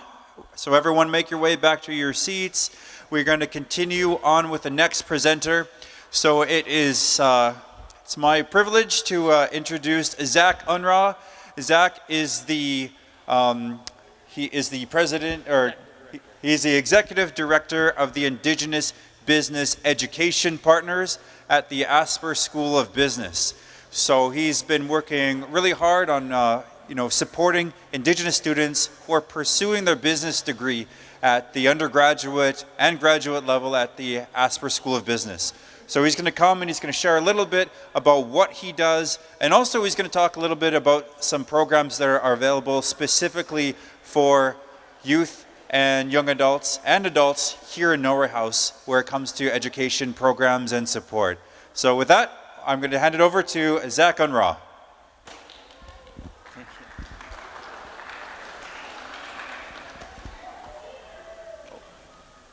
Just gonna wait a second for my PowerPoint to go up.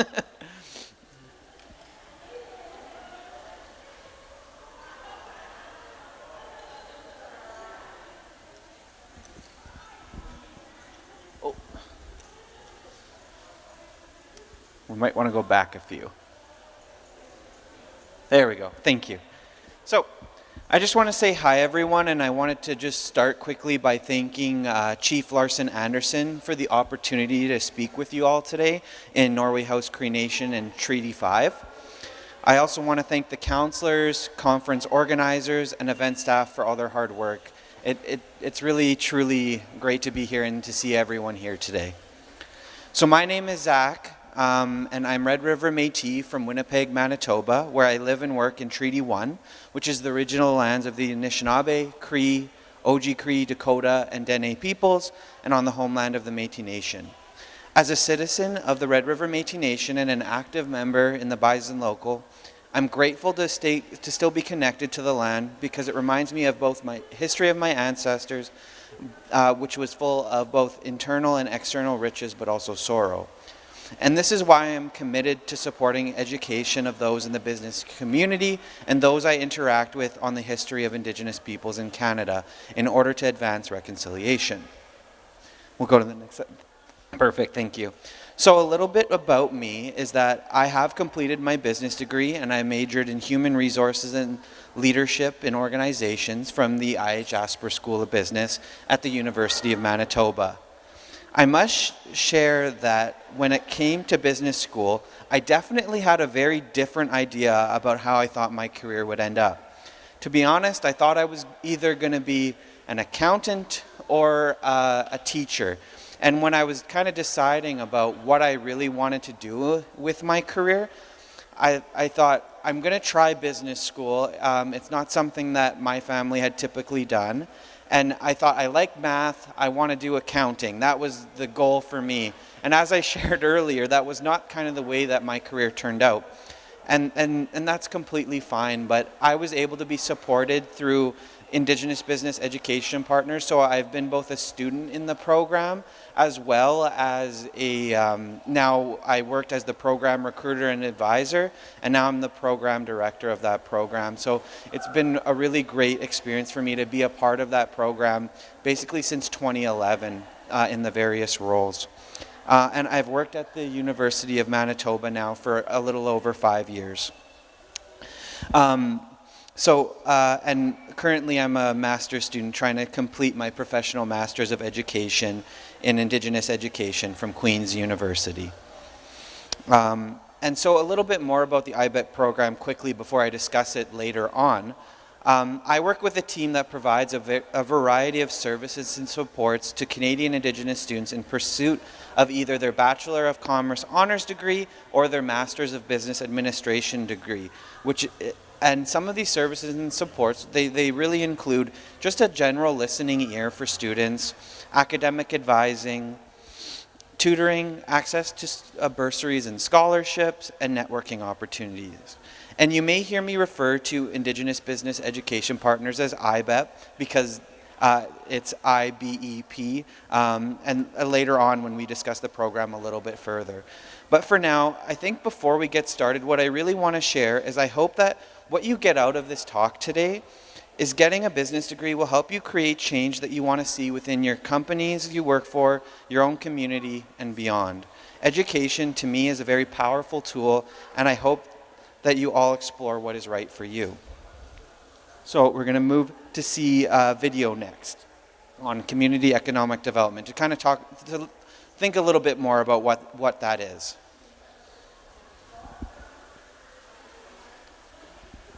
Just 1 second.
So I think some key words from that video that you'll notice is strength, community, problem solving when it comes to economic development. But in general, what economic development is it's action taken by people locally to create economic opportunities to improve social conditions, and particularly those that are disadvantaged.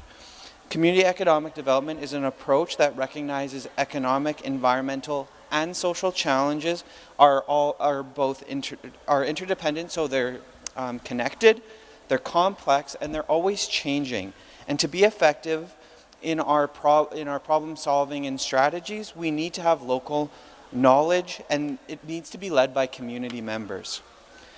And through this, we need to use holistic approaches that, by addressing individual, community, and regional levels that and their interconnectedness. So, but why though? Because I realize that I'm coming to you from the business school and Indigenous business education partners. So why is business education so important to economic development? Well, what it does to do is it tends to raise productivity, so both providing really good services and products, but also being able to have those products and that come out at a quicker rate. There's also a lot of creativity that you're able to have when you have new ideas and things like that. And also what those two things then do is stimulate entrepreneurship and technological breakthroughs because of looking for changes and gaps within our current communities. And all these factors lead to a greater output and economic growth, which ultimately is a greater impact on community. Next slide, there we go. So So you know the importance of a business degree now, but what do you actually learn when you're completing a business degree? I think that that's important to kind of understand. Well, during a business degree, students will study and usually specialize in topics such as marketing, finance, accounting, human resources, there's supply chain and logistics, there's even small business management and entrepreneurship. I know for myself, I had to choose what was right for me. So I thought when I started my degree that I wanted to do finance and accounting because I really love math. Well, what ended up happening is I realized that in my first introduction to human resources class, I realized that that's where my strengths and my interests were. So, but there's also opportunities within marketing that looks at more the creative side, like for the young folks out there that are watching TikTok or things like that, and they're seeing specific products in videos or things like that. There's creative ways of getting products out there, and so that's creating those videos and things like that. And then there's supply chain and logistics, which is getting our products from point A to point B in a quick way that minimizes costs. And then there's also entrepreneurship, which I'll talk a little bit about later. But ultimately, during your classes and these different courses and topics, you're going to start learning how to consider information and situations and then design and implement strategies in order to solve problems. And that's a lot of what community economic development is. And then developing your leadership skills along the way, whether it's through class projects, being involved, or things like that. So next slide. Perfect. So I have 2 videos to show you, but all the core classes students take and the learning students do throughout their business degree can be directly related to becoming either an entrepreneur or an intrapreneur. And those aren't necessarily exact careers, but it's the impact that you can make within your community. So I think first, let's take a look at what an entrepreneur does.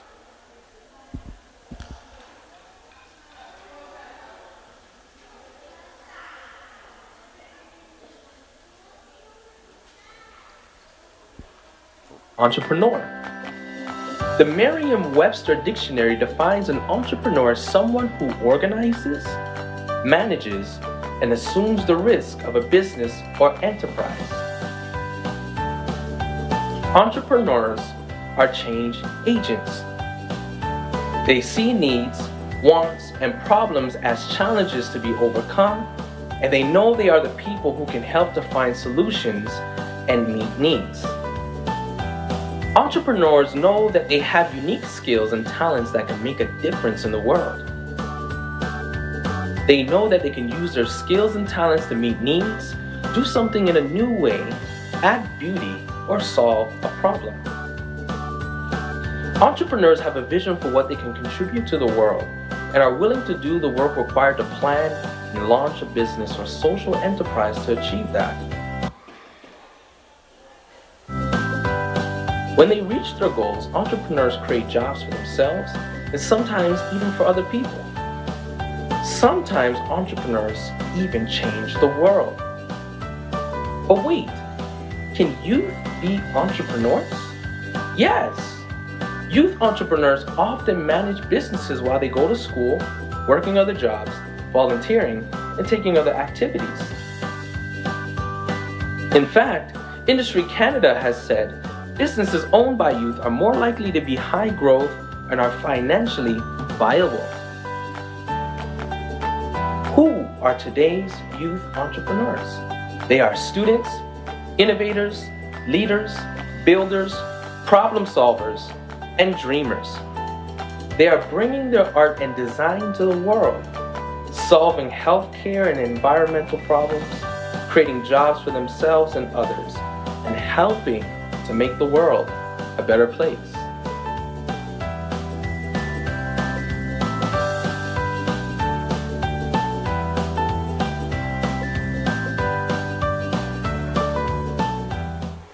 Okay, thank you.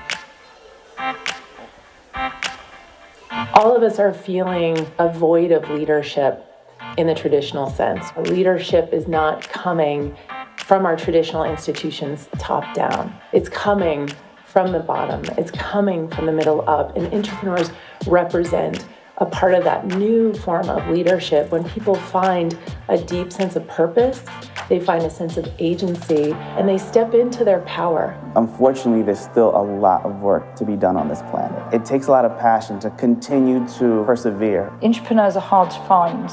We're tricky. We're not always very visible, and I think that's what makes this really exciting. As soon as I started to hear about it, it really resonated with me. It's about you're in a situation where you're trying to create change, and you're also within a system. So you really need to understand how to navigate that system and create good things from it. So the League brings together entrepreneurs from across sectors. So when we were looking at our objective to drive systems change on the Sustainable Development Goals, we realized that we needed not just the corporate entrepreneurs, but also the entrepreneurs in government and the entrepreneurs in the charitable sector. Entrepreneurship is a concept that is evolving, that is defining itself as we do the things that we do. Entrepreneurship is about affecting change from the inside, being part of an organization or a system and recognize there needs to be change and being that change agent. To me, entrepreneurship is a tool where we bring people together to connect in very essential areas to create a more systemic and sustainable development for the future. It's a beautiful bunch of humans who have this unusual combination of fire in the belly, brain power, and integrity. Social entrepreneurs can be the door opener for a broader perspective within organizations. They hear no and they think not yet or not now, but they keep forging ahead. Entrepreneurship are the people who think entrepreneurially, who think slightly outside the box, outside their organizations. This idea that there's a world out there that we might not even be able to fully imagine today, but if we commit ourselves to the work of building that, imagine like what that beautiful and complex journey might look like. The opportunity is in finding the human connection and moving beyond institutions and transactions into deeply trusted relationships that are about impact and outcomes. We have to figure out, to sense who can be our partners in entities that look completely different and unrelated, but turns out they hold the key to magical transformation. You can find them here in the League of Entrepreneurs.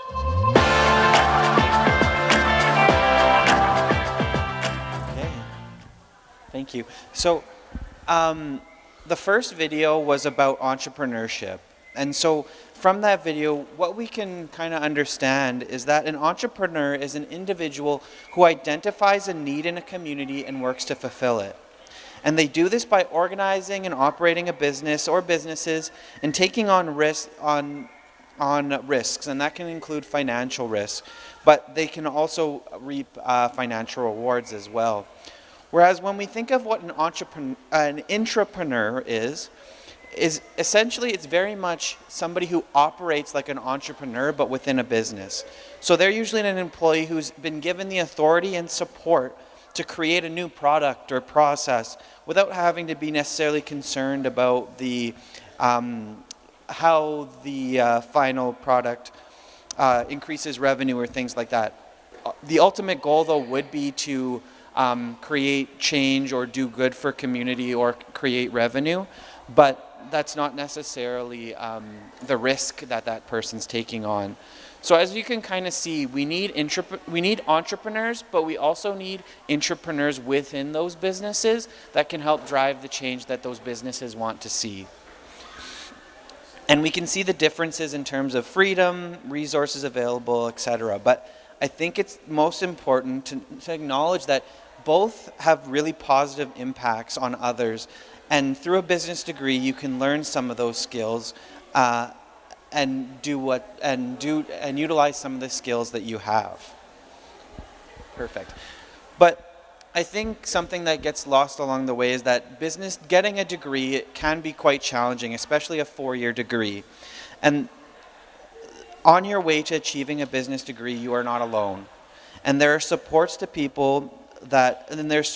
people that really want to see you succeed.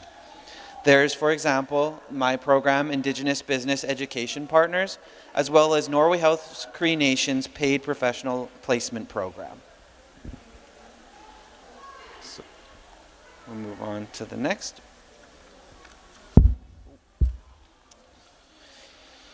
So first I'll talk a little bit about Indigenous Business Education Partners, or IBEP, just because it's something that I'm quite familiar with. So IBEP actually started as ABEP, and it started in 1994 actually.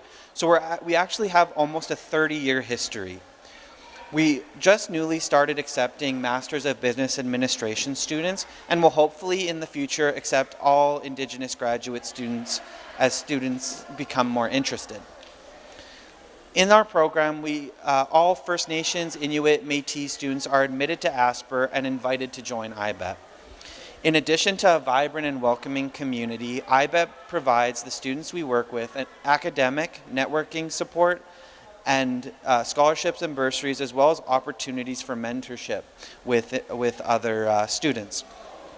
We especially support our students so essentially what we do is we support our students from application all the way to graduation, so that they can take back what they've learned to their communities. And just to go a little bit deeper into the specific supports, we offer three very specific sets of support. So academic, which relates to we provide tutoring for our students enrolled in challenging courses such as math, accounting, and finance. But we also, as IBEP staff, there's 3 of us, we provide assistance in navigating the university system of academic services. So that includes helping students register for classes, learning what to take, things like that. Or if students are having trouble with policies or things like that, we're there to help. There's also scholarships and bursaries available specifically for students that are IBEP students, and then there's networking opportunities. So our students are always invited to attend all our events throughout the academic year, which allow for many chances for informal mentoring, both as when you're newer, as a mentee, but as a mentor in the future. And these events can include things like lunchtime events where we have different supports come into the business school, or even business school programs such as the Career Services Department or International Exchange for those that want to spend 4 months abroad and learn about another culture. There's things like that that we bring them in for lunches, as well as other organizations. We have a yearly Visionary Indigenous Business Excellence Awards dinner where we support Indigenous entrepreneurs doing great things within Manitoba. And then we also have a career exploration day where students can meet with, almost in kind of a speed dating format, for students to explore careers in different organizations and see if their values align with theirs. Now we'll move on to the next slide. And if you have any questions, there's our contact info.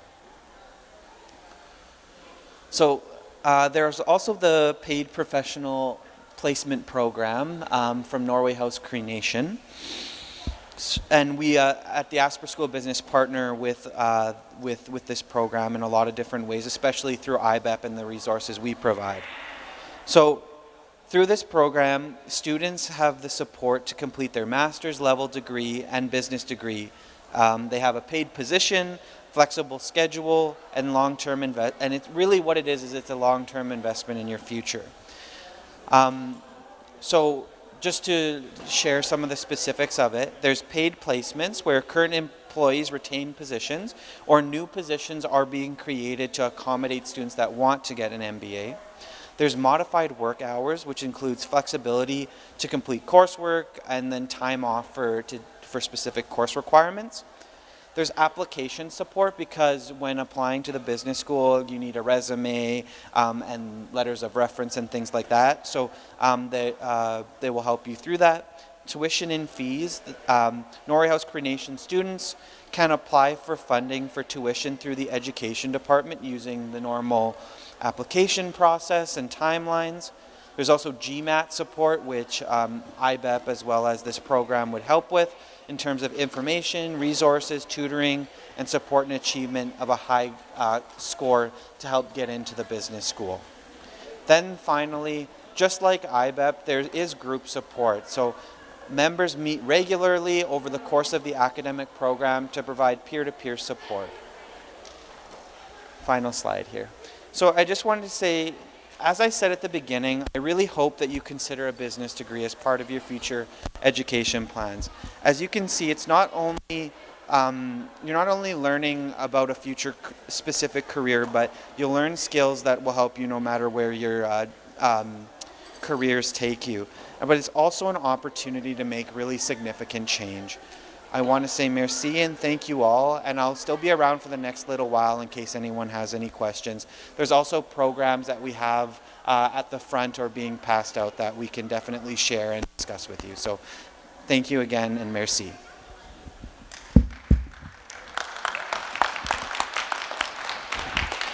All right. Yeah, thank you so much, Zach. We really appreciate having you out, you know, as a graduate of the Asper School of Business myself, with finishing my master's degree over at Asper, I really appreciated the support that the Indigenous Business Education Program was able to provide me. And now to see Zach sort of taking over the program as, you know, he's new to his role, but he's really doing really well. He's killing it over there. And I really want to hope and inspire and encourage you guys to really take advantage of all those resources that are available through the Indigenous Business Education Partners. So thank you so much. And so Zach Unruh, on behalf of the Economic Development Department and Norway House Cree Nation, we want to present you with this gift to thank you very much for your presentation. Thank you very much.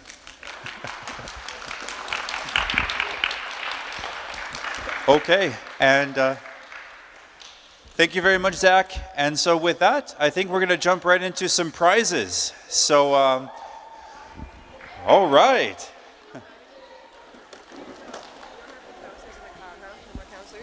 Do we have any counselors in the crowd? We're looking for some counselors to help us with the draws here. Okay. John, do you want to help us out? And maybe Zach, if you want to bounce back, draw some names for us. And this one's for the Halo Lights. All right. So our first prize is for the Halo Lights. So we want to encourage those who are interested in economic development through online activity, YouTube content creation. The Halo Lights would be perfect for that. So our first name is drawn here. It is Huntington Evans. Huntington Evans, are you here? There he is. So if you're interested in creating content on YouTube or otherwise, you have the perfect starting kit to get started. All right. So just take a photo over there. You can pick up the prize at the end of the day. Perfect. Okay. And then, all right. So here, backpacks could also be used through for economic development. You just got to be creative, find a way. It can be done. All right, so second name is drawn by none other than Zach Unruh himself. All right, we got Jordan Evans. All right, give him a hand. Jordan Evans. So he has a backpack. So come on down, take a photo with the backpack. We're going to leave the backpack here. We've recorded your name as being the winner of the first backpack, so you can come pick it up at the end of the day. Our very next prize is another backpack, so we're going to draw for the second backpack over here. All right, so maybe we'll get John. We'll pass it back to John to draw a name.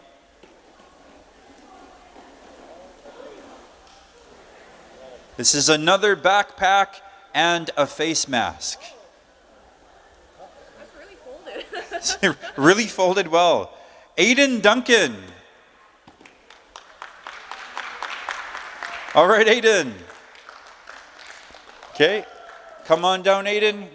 Get a photo of the backpack. We got your name written down. And yeah, come by at the end of the day. So the next prize after that is, it looks like we have a sleeping bag. So we have a sleeping bag that's next. And, okay, we're going to get Zach to draw it. Sleeping bag, everybody. Ladies and gentlemen, the sleeping bag is going to Morgan Trout. Morgan Trout, everyone give Morgan a hand. Morgan's coming down. We're going to take your photo. Got your name written down. Are you Morgan? No, you're just somebody getting coffee. Okay. All right. Looks like Morgan is not here, so we're going to draw another name.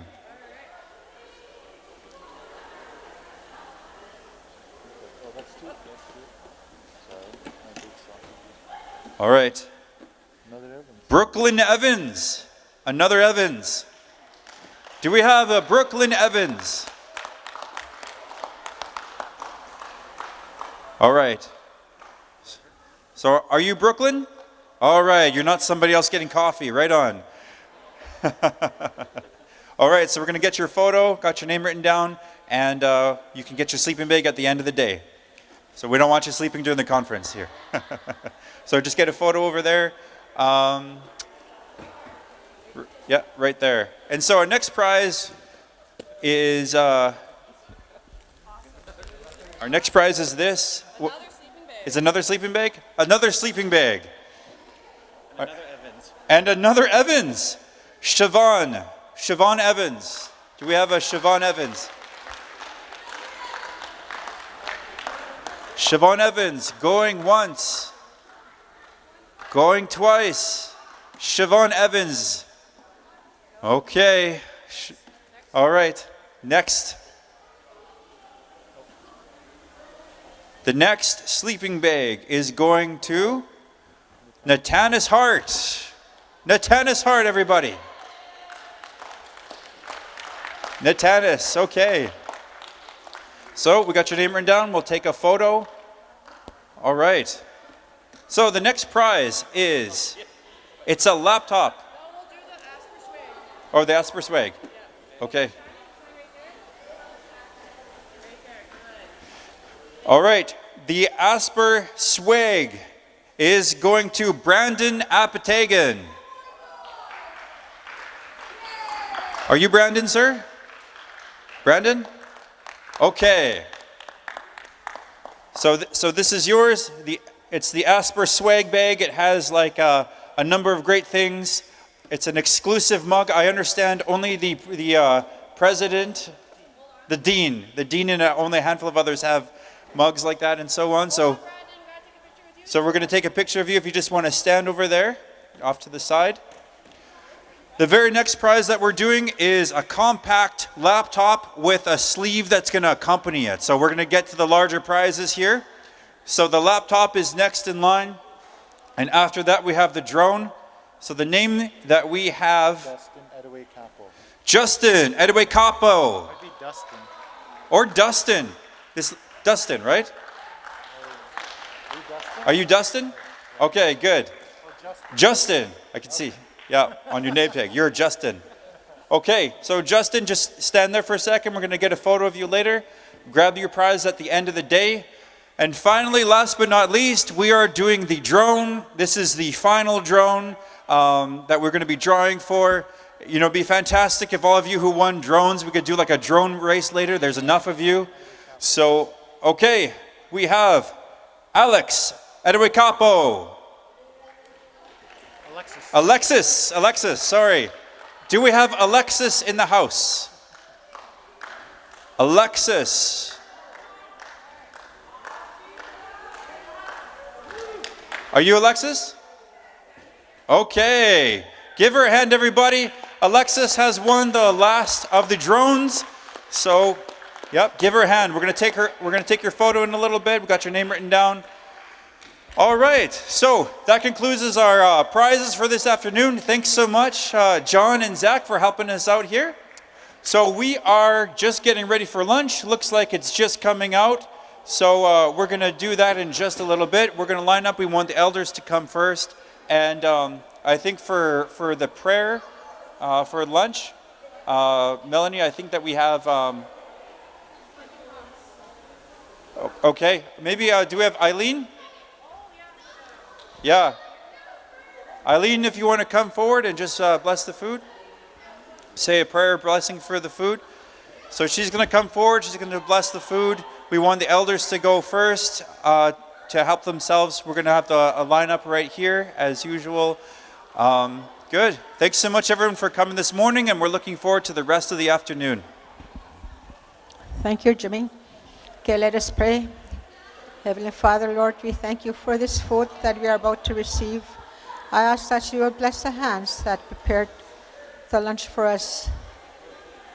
I ask that you will nourish our bodies, minds, souls, and spirits with the food that we are about to receive. And may we always be mindful of the needs of others. I ask in your precious name. In Jesus' name I pray. Amen. Enjoy your lunch, everybody.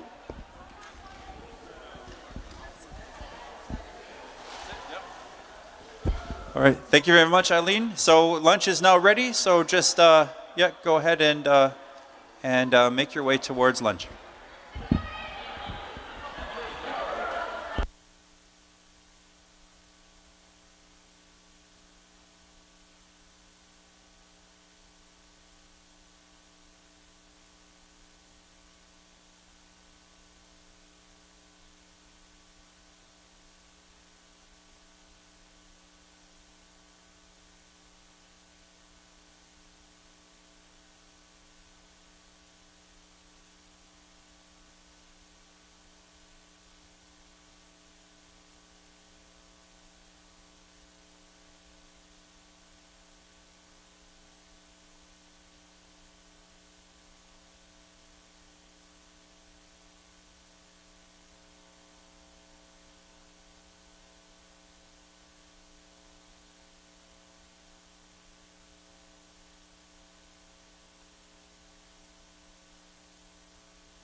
Hello. Good afternoon, everybody. We are back from lunch. Lift this up a little bit. All right, we have a few presenters on the agenda for this afternoon. For the first presentation, we have the SEED representatives, Justin and Michael Huntinghawk. And they will be presenting the CED bucket exercise.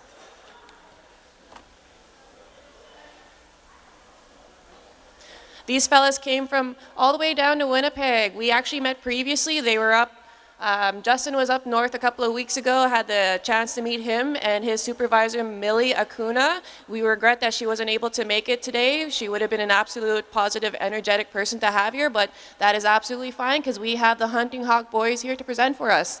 All right, take it away, boys.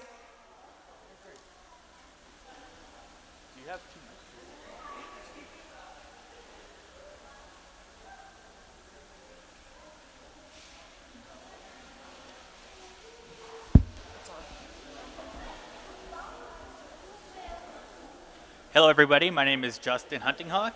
I'm an intern at SEED.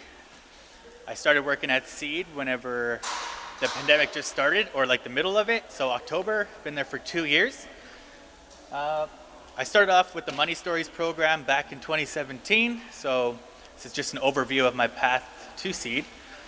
If nobody... Okay, is this better? All right, here we go. So I guess I got to repeat that again. So my path to SEED was through a program called BUILD. That's a program in Winnipeg. It helps young men like myself. It's an introductory course to construction, so carpentry, painting, and all sorts of things.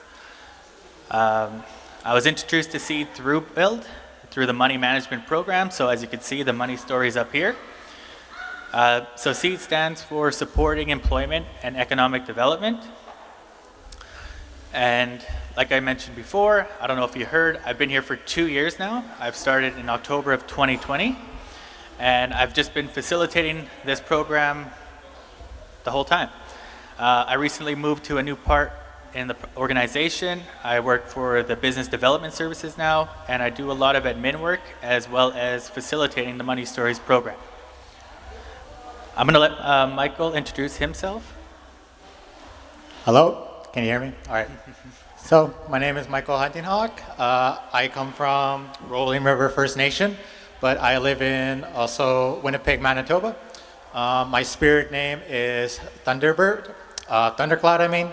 I also work closely with the Money Stories program. I also facilitate the material virtually, but also in person. How I got into the Money Stories program was through another youth program, just like Justin.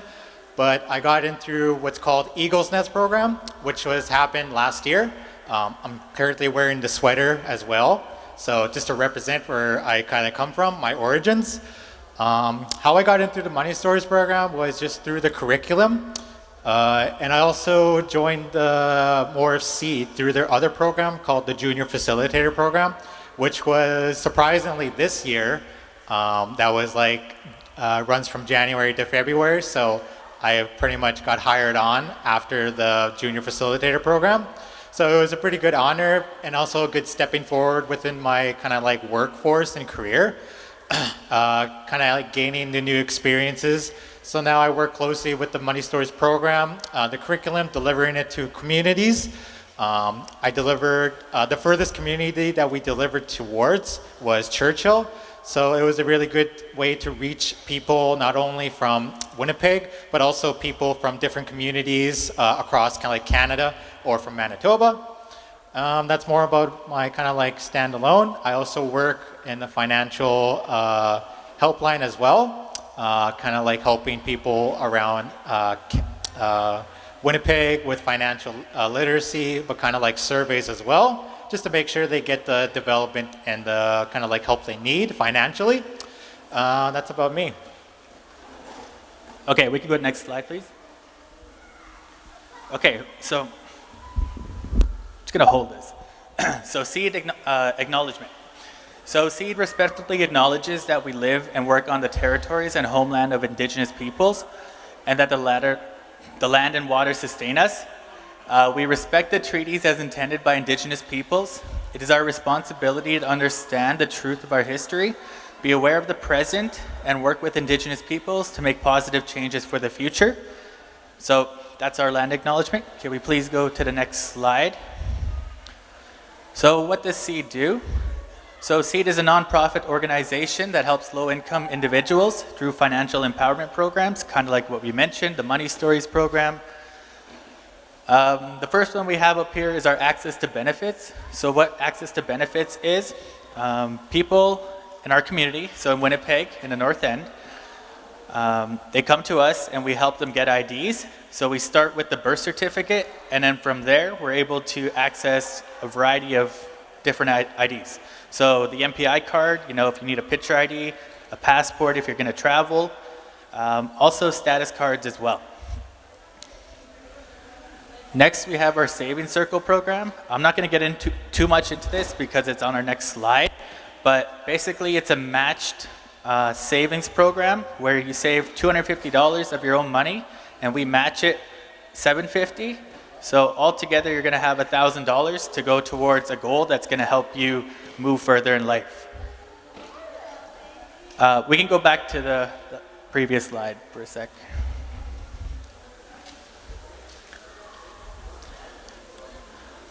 Okay, next we have our individual development account. So like the Savings Circle program, this one's more specific towards education and opening, you know, potentially your own business. This one, you save $1,000 over a span of a year, and we match it $2,000. So you'll have $3,000 to go towards education, you know, if you're interested in opening a business. Basically anything more, it's more focused on life-changing events. That's how I'd word it. Next, we have our business development. So this is the kind of section that I work in with SEED right now. We have, we have our business enterprise support and training program. What that is, it's a 6-week business training program for low-income individuals. Everything we do is on Zoom, so people from your community may be able to access it as well, as long as you have your business idea. And then after that, we business consult with you and in order for you to grow your business. Another one we have is the Indigenous Women Exploring Business. So again, that's more geared towards helping women, Indigenous women, grow their business in the city or also here as well, right? Because we offer it virtually, so people would qualify here. Next, I'm going to hand it to Michael. He's going to talk more about the Savings Circle program. All right, so the Savings Circle program is one of what SEED offers as well. So like Justin said, you save up $250 of your own money, but with SEED, you can just come to us, either email or phone us, call us at our main building, and then we'll set you up with kind of like an account, a free account with ACU, Assiniboine Credit Union. And with that free account, you're able to deposit $250, and the program runs at least 5 to 6 months. So during those times, you can deposit at least, $20, $25, $50, depending on how much you're trying to put in there. But so it's very flexible, and it very kind of like also works around with your income and expenses. So it's pretty flexible in your own kind of like regards too. So during that time, you don't really touch that $250. And then SEED will match that by $1. And then at the end of that, through that program, they'll also apply $750. So not only you get that, save that $250, but you also get $750 on top of that in the end run. And you also have to save it up for kind of like an asset that's going to move you forward. So we have a couple examples on the screen here, which we have computers for school, laptops, education, so like tuition or funds for like, books for post-secondary, work-related. So if you're trying to get back into work, like construction, you can move that towards that to like work boots, work equipment that you need for construction, or business related things like that also. So if you're trying to get your business started and you don't know, and you don't have the funds for it, this is something that you can think about also. Another one would be ability aids. So like if you have any disability aids, right? Anything you need help with, like crutches, wheelchairs, hearing aids, things like that. So it's very flexible in terms of that, but it also has to go towards a goal that's going to move you forward. So that's something to think about.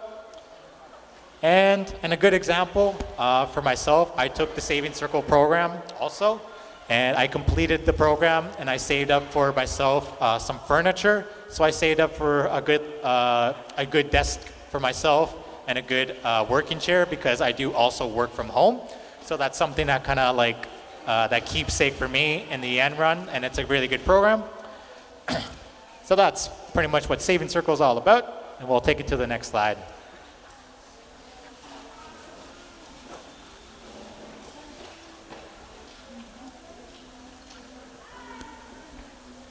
Next slide. Oh, there we go. All right. So also at Seed, we offer the Money Stories and the Junior Facilitator Program. So the Money Stories, we're going to talk about that a little bit. So the Money Stories is a financial empowerment. They are delivered in 8 chapters, and they cover pretty much, the intro to Seed. So the first presentation you're seeing now is actually from the Money Stories program. So this is the first chapter, which is an introduction and community, so recognizing those kind of like benefactors. And the second one, the other kind of like topics we talk about is, asset building, your skill set, problem solving, and, planning. The other ones we also talk about is gathering information, budgeting, banking, but also introduction to credit, which is pretty, not a lot of people may not know about it. We also cover that up too. So that's something that's built into the curriculum. And then once the Money Stories also is featured in person, but also virtually as well. So if you have like a laptop or a phone that you can access to a good internet connection, so you're able to kind of like attend these virtual sessions. Usually the sessions last about 2 hours per session. So we cover 2 chapters per session once a week. We actually have a virtual session that's coming up pretty soon in 2 weeks, September 15th. And the times are 6 p.m. till 8 p.m. So even a community like Norway House can tune in to these sessions. And how you can tune in is that you can contact us from our email, and then you can sign up through our phone as well. So you can phone us or email us, and then we can get you set up for these virtual sessions. And then I'm also going to be delivering the sessions too, so I'll also be there. So after you completed the Money Stories, you also get a certificate in the end as well.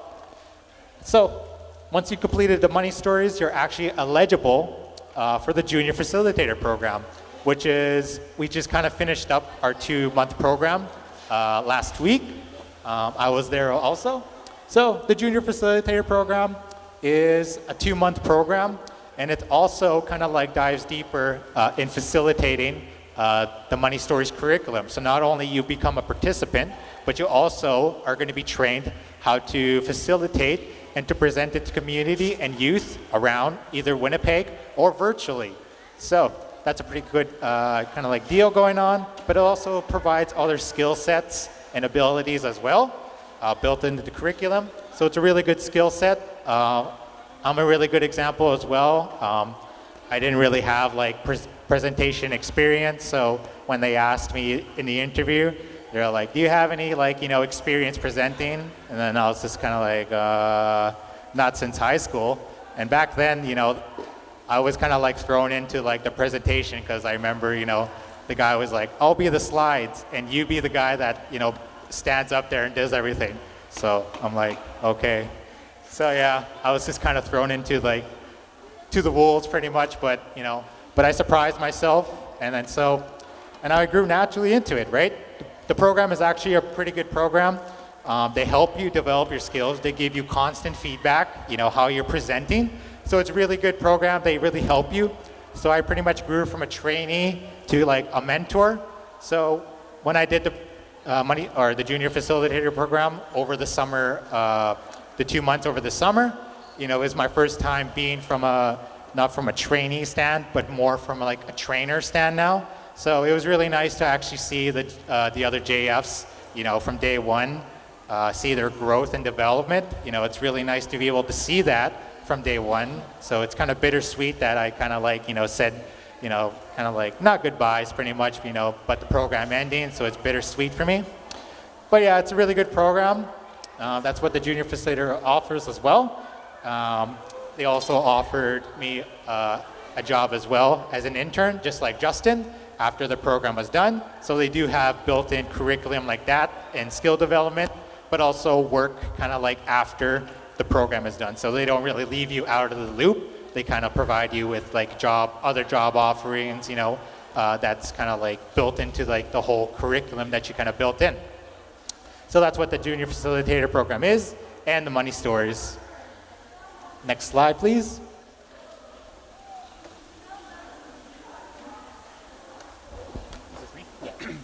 All right, so now we're going to talk about what does community mean to you.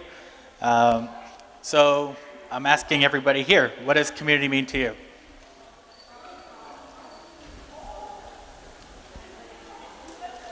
Well, I can start off.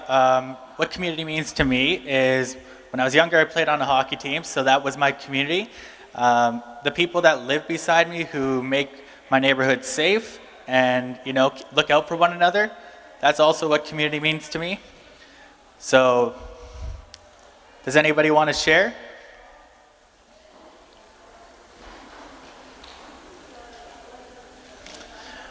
Well, that's okay. It's really hard to share when it's a big crowd like this and you're far away.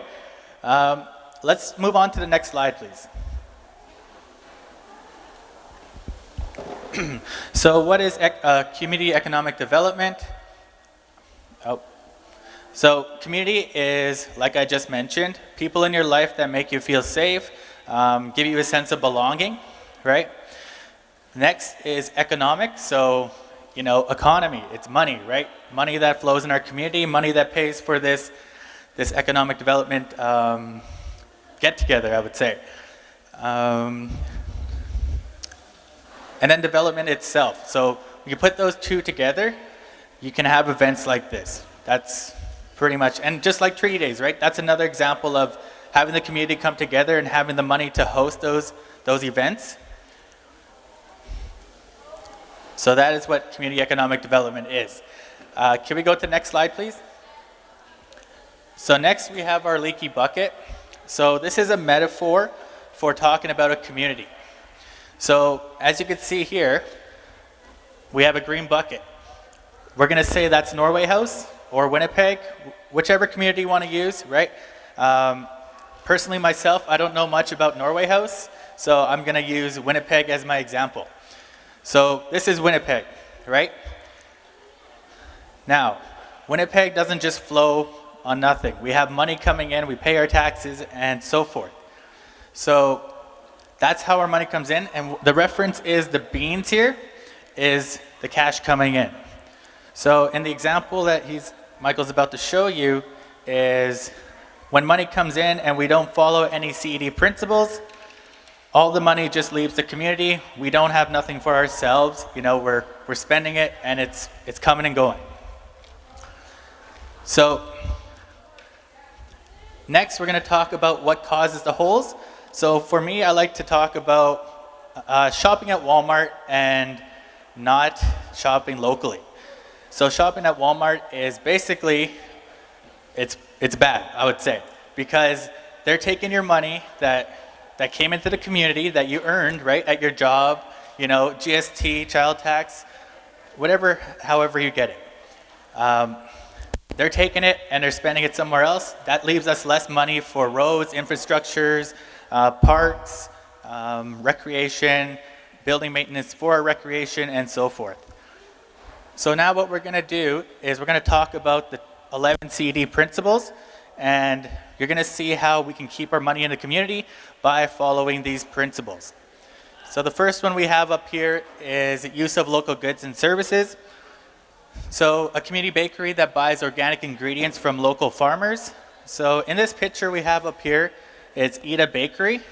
So they're a perfect example of following CED principle number 1. What they do is they hire local people, so people from the community. They don't go out and hire like these fancy chefs to come and make their pastries. And they also buy from local farmers as well. So they're keeping everything local instead of, going and buy from overseas and so forth. Let's go to number 2, please.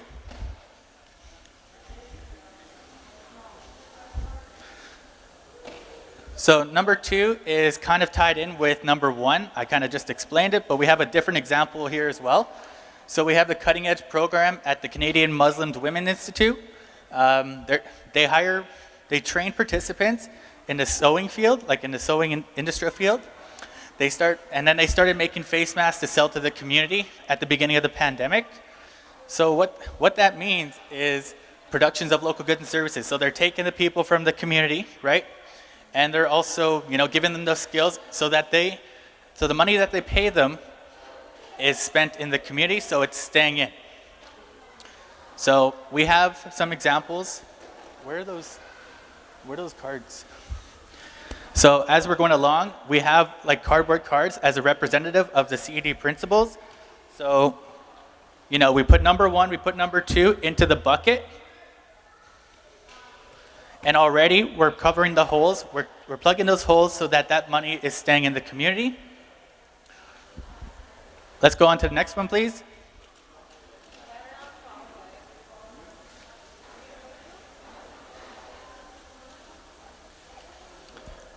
All right, so now we got number 3 in the CED principles, which talks about, local reinvestments of profits.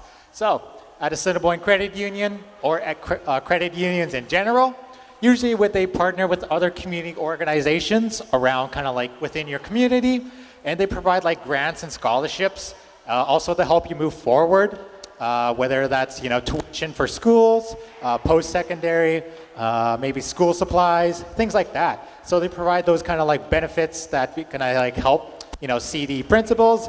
So you may or may not even heard about this, so it's always good to kind of like tap into it. So that's what kind of the CED principles is, the local reinvestments of profits. So it's just kind of like investing into yourself, but also you're also getting back from it. So getting those benefits once you start investing and kind of like participating as well. So that's why we kind of like put that into the bucket as well, the CED principle number 3.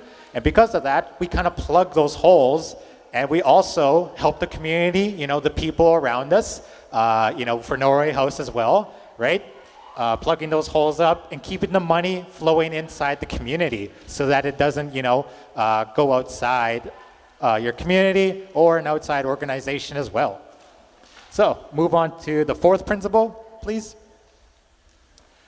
So the 4th principle of the CED is long-term employment of local residents. So Seed Money Storage Junior Facilitator Program, which I just talked about, it hires past participants from the Money Storage program to work in office, but also deliver the curriculum around, communities around Winnipeg, but also outside of Winnipeg. A place like Churchill. It could be maybe from my own kind of like reserve, Rolling River. All those small communities that kind of like can't really reach out to them, right? So we kind of like invest into them and long-term employment, providing those kind of like, employment opportunities towards youth, right? In case like they have trouble finding jobs. This is another good way that you can invest into like youth or the community as well.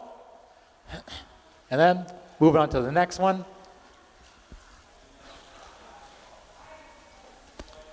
All right, so next we have number 5. It's local skill development. So the one we have up here, for example, is diversity. Well, you could read it. I like to talk about SEED in this one, just because I'm pretty much number 5. So SEED hired me from the community. I got the skills to work at SEED and work as an administration. Yeah, so number 4, number 5 go together, and sorry, losing my train of thought. Sorry. Yeah, so the number 4, number 5 go together, and I'm the product of both of that. And so instead of them going out and hiring from, someone from Calgary, someone from out of the community, for example, they hired me and they trained me. So that's basically the whole point of CED number 5, is training people from your own community instead of outsourcing. Can we go to number 6, please? Okay, number 6 is local decision making and ownership. So this one is pretty much straightforward. It has to do with credit unions. And what that is when think of a bank. Think of your bank that you bank with. You're paying into a membership, or you're paying in to be their client. Just, you're buying their services. With number 6, you're thinking about a credit union. You're buying a membership, meaning that you have say in that credit union. So if they're about to make a big decision on who's going to be running the bank, you have a say in that, and, because you're a member. So again, that's just number 6. Put it into the bucket. Let's move on to number 7. All right, so the 7th CED principle is we want to talk about healthy people. So by healthy people, we talk about, clinics, youth programs, things like that, drop-in centers. So if you know like any drop-in centers that you may know, you probably already are, playing a part in the 7th CED principle. Mott Caramel Clinic is a unique community health center. It exerts to work together with people, families, and communities to enhance lifelong and well-being. So it could be like, the YMCA, right? The YMCA kind of provides that kind of recreational, they offer like, workout places, kind of like summertime programs for youth. So things like that, just getting into like the habit of healthy kind of like people, providing those kind of like practices and things like that. And then we'll move on to the next kind of like 8th principle. So the 8th principle is the healthy physical environment. So by this, you may kind of like have heard of it as well. So we see here we have local parks and benches, provide a sense of community and well-being. So when you kind of like go around kind of like your own kind of like community park, and you may see like garbage and things like that, it may not feel like a sense of kind of like comforting or belonging, right? Because it feels like, you don't want to go to a park and, take your kids there and it's all messy and dirty, full of garbage, right? So providing that kind of sense of comfortable and kind of like cleanliness provides a sense of kind of like community, right? You want to take your kids, your dogs towards like a park that's like clean and kind of like makes you feel comfortable, but also feel proud about it too. So we have like a photo of our past junior facilitators organizing a community cleanup, which is around Seed Winnipeg in the north end. So they're organizing a cleanup to provide a sense of kind of like cleanliness and, community well-being and safety measures. Next slide, please. Excuse me? Okay, next we have neighborhood stability. So as you can see, we have community resources that help ensure community members are safe and that their needs are met. So the example we have up here is the Bear Clan Patrol. I don't know if anybody has heard of them, but they're really big in the North End community and in the West End. What they do is they walk around helping the vulnerable people in the wintertime, in the summertime, handing out water, wintertime, hot chocolate. They're basically there to make sure everybody has a sense of safety and that everybody is well. Can we go to number 10, please? And then number 10 is human dignity. So accessible resources to all. So for the example we have up here is Tina Safe Haven Drop-In Center. So it's open 24 hours to youth, and they could utilize anything you'd be able to access at home. So, they have laundry facilities, they have television, you could use the phone. They also have community workers that can connect you to resources. And again, I like to share this personal story about myself, is when I was a youth, I went to this, it wasn't called Tina Safe Haven at the time, it was called Nadinaway. And from there, I got involved with recreational sports. So the people that I grew up with, I'm still friends with them to this day, and I'm very proud of that. Can we go to number 11, please?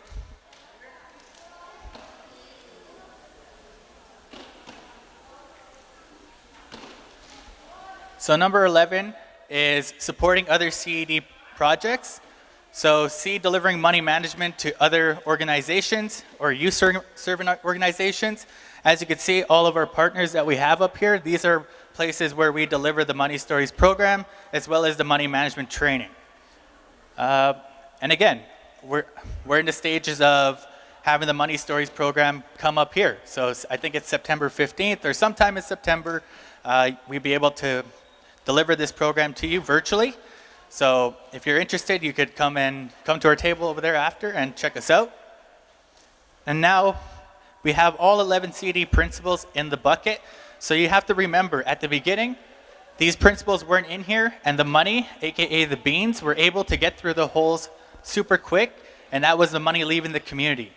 Now that we follow all 11 CED principles, we're able to see that we dump the beans in, so the money's coming in, and very little to none of these beans are going to get out of this bucket because we're following the principles. And these principles were created by Nietzsche Commons in Winnipeg, and they were made so that we would have more money for our people and events in the community. So can we go to the next slide, please? So next we have our 94 calls to action. So what we're talking about in this slide is how CED is working towards one of the 94 calls to action. One of the 94 calls to action that we're working towards is number 92. Number 92 is, give me 1 second, sorry.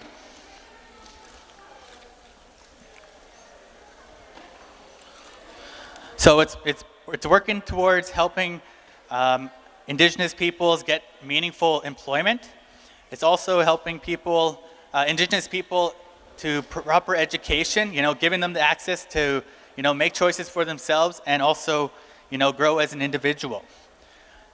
Another committee that I'm a part of is the TRC 92, which is the same kind of calls that we're working towards, is that what I'm doing is working in a committee with United Way, and we're trying to figure out ways to incorporate the JF program into really big corporate jobs. So, like payroll, all those jobs that you wouldn't think that Indigenous people would work at or have a hard time getting their foot in the door. That's what we're working towards, and we're working towards that.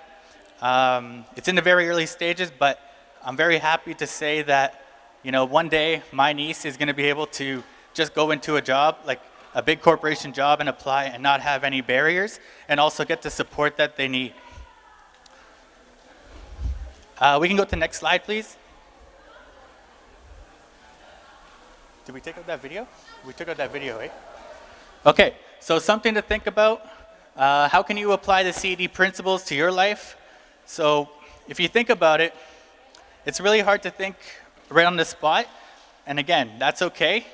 You have time to think about it because we're going to be running this program in September. So I would say think about the kind of challenges you have, the kind of strengths that you have, what kind of solutions you can apply to those challenges.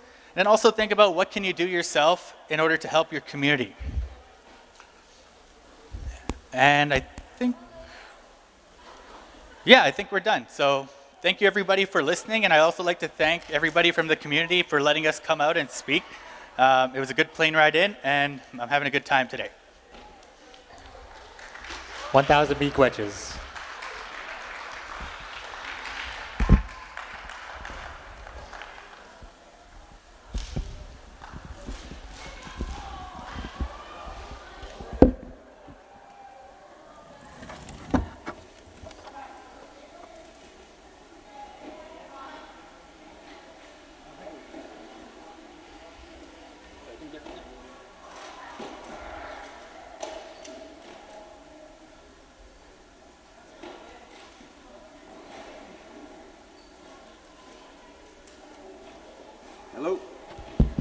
Hello. Our next presenters will be the Director of Economic Development, Jimmy Thunder, and Melanie Halcrow, who's one of the Economic Development Officers for Norway Cree Nation. Are you guys ready?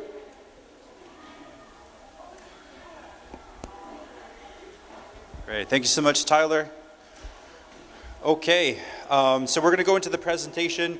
I think right quickly before we do that, we just want to call the Hunting Hawks back up here, and we just want to appreciate them. You know, they've done a lot of work. They've come out here and they've presented about community economic development principles, and so we just wanted to present Michael and Justin Hunting Hawk. We want to thank you so much on behalf of Norway House Cree Nation and the Economic Development Department. Thank you so much for all your work and coming out today, and we look forward to working with you going forward. Thank you so much.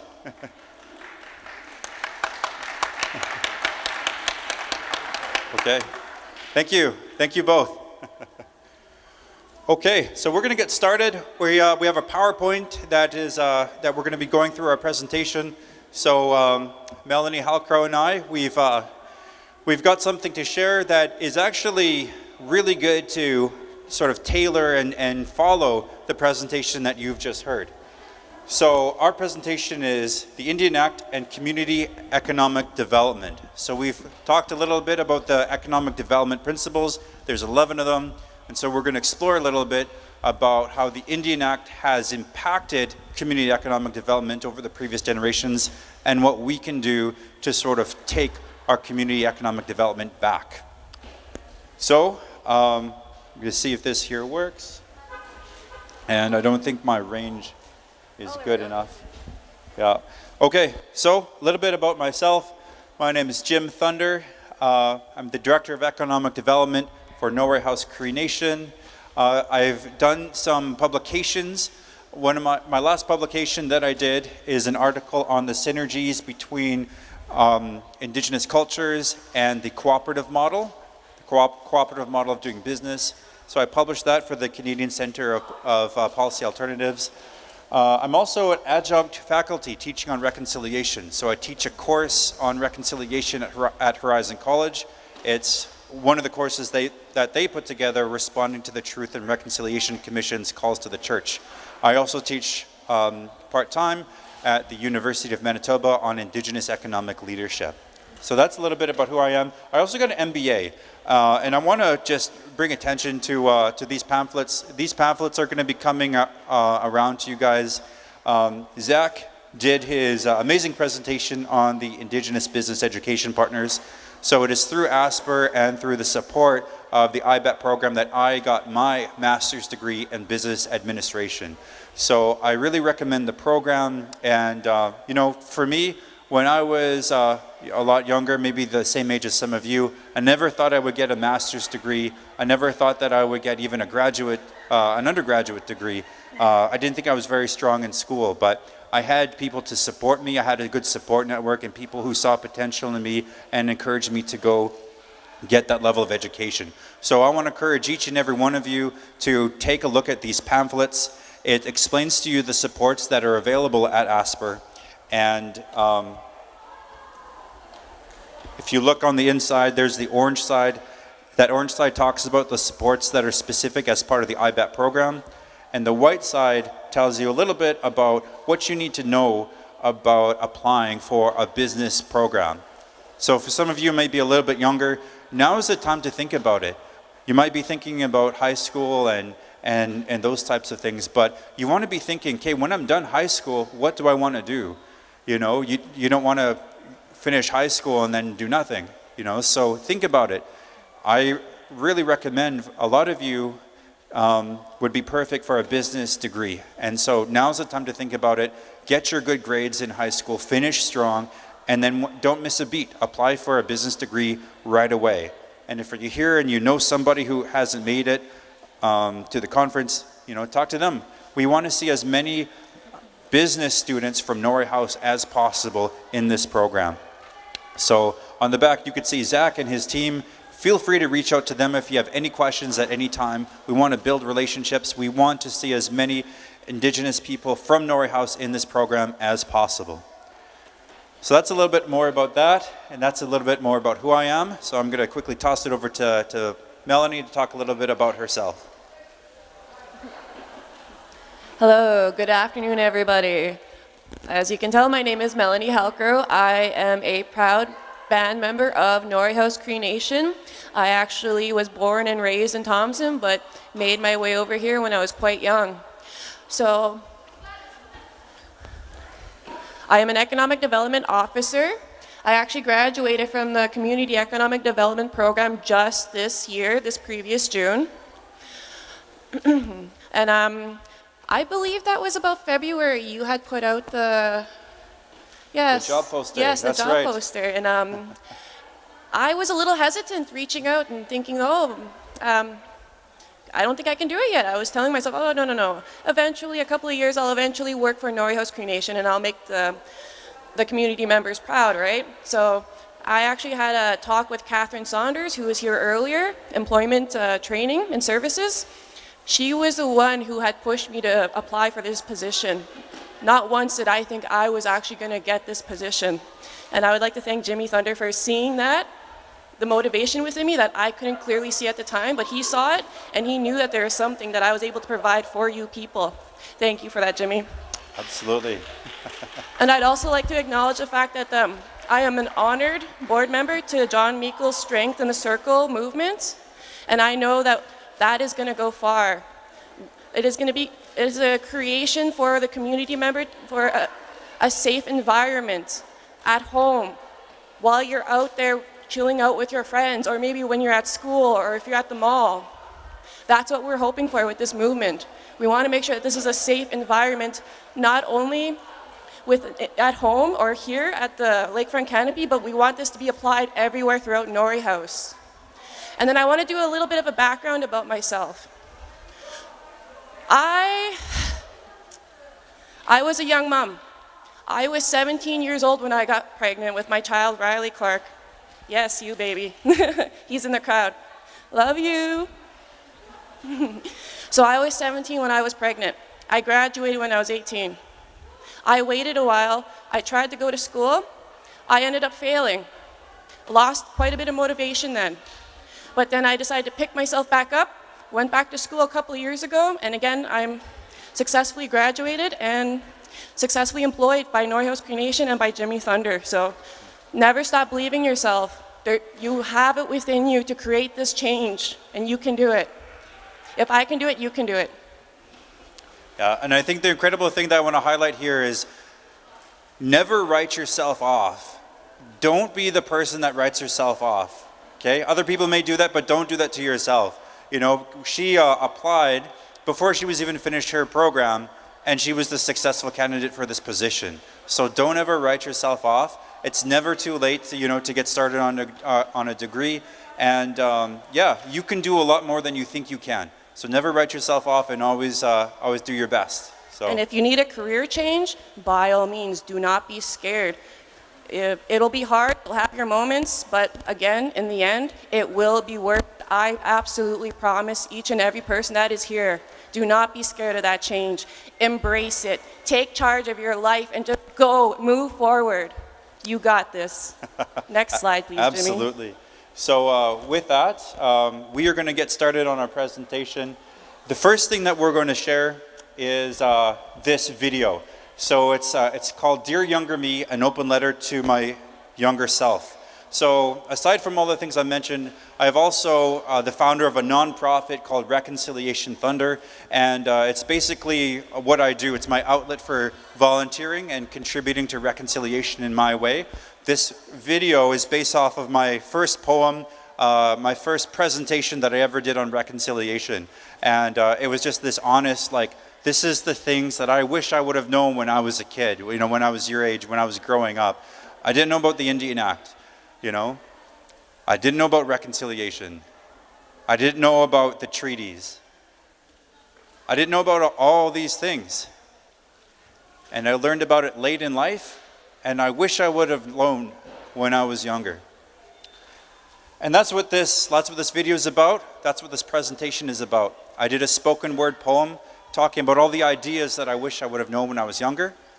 And I made that presentation. And that presentation led to other presentations, which led to me founding a nonprofit to just volunteer to teach people all the things that I wish I would have known when I was younger. So with that, we're going to transition over. We're going to play the video. and it's going to lay the foundation for what we're going to talk about in terms of decolonization.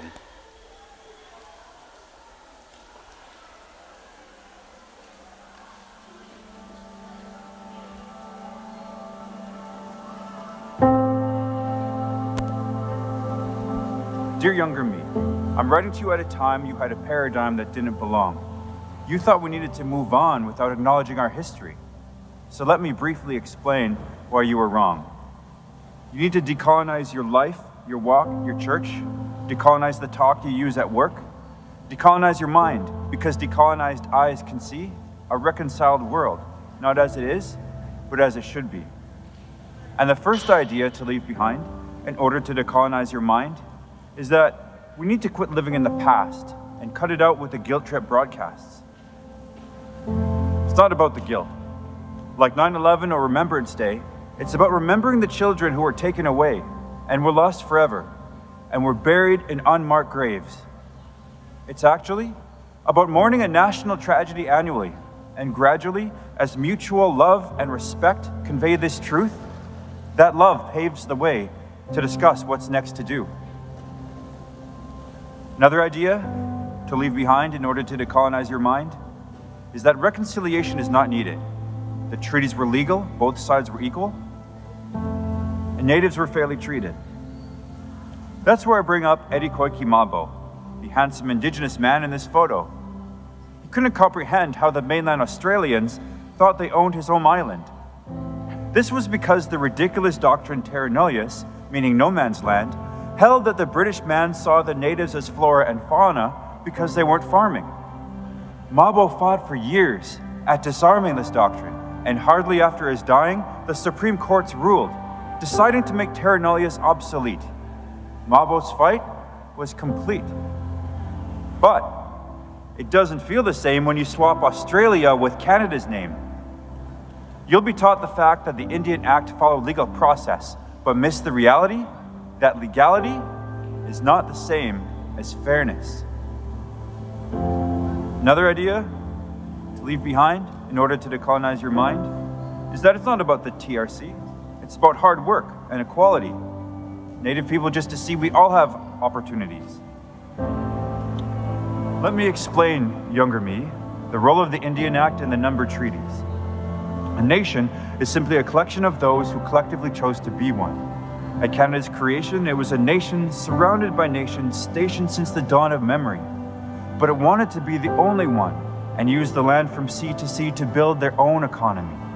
They tried telling the First Nations that they weren't nations using legalese. It's what colonialism means, absorbing a nation by erasing its identity. See, your grandfather was there when they brought us Treaty 9.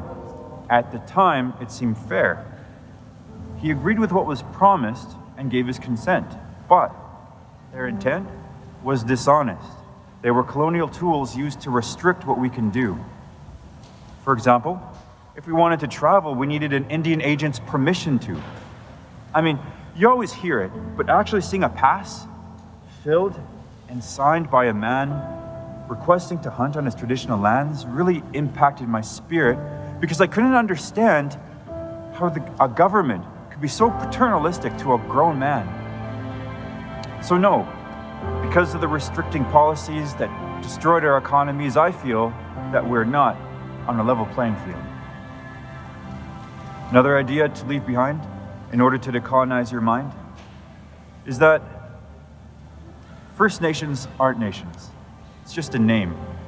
They're really the same as other Canadians.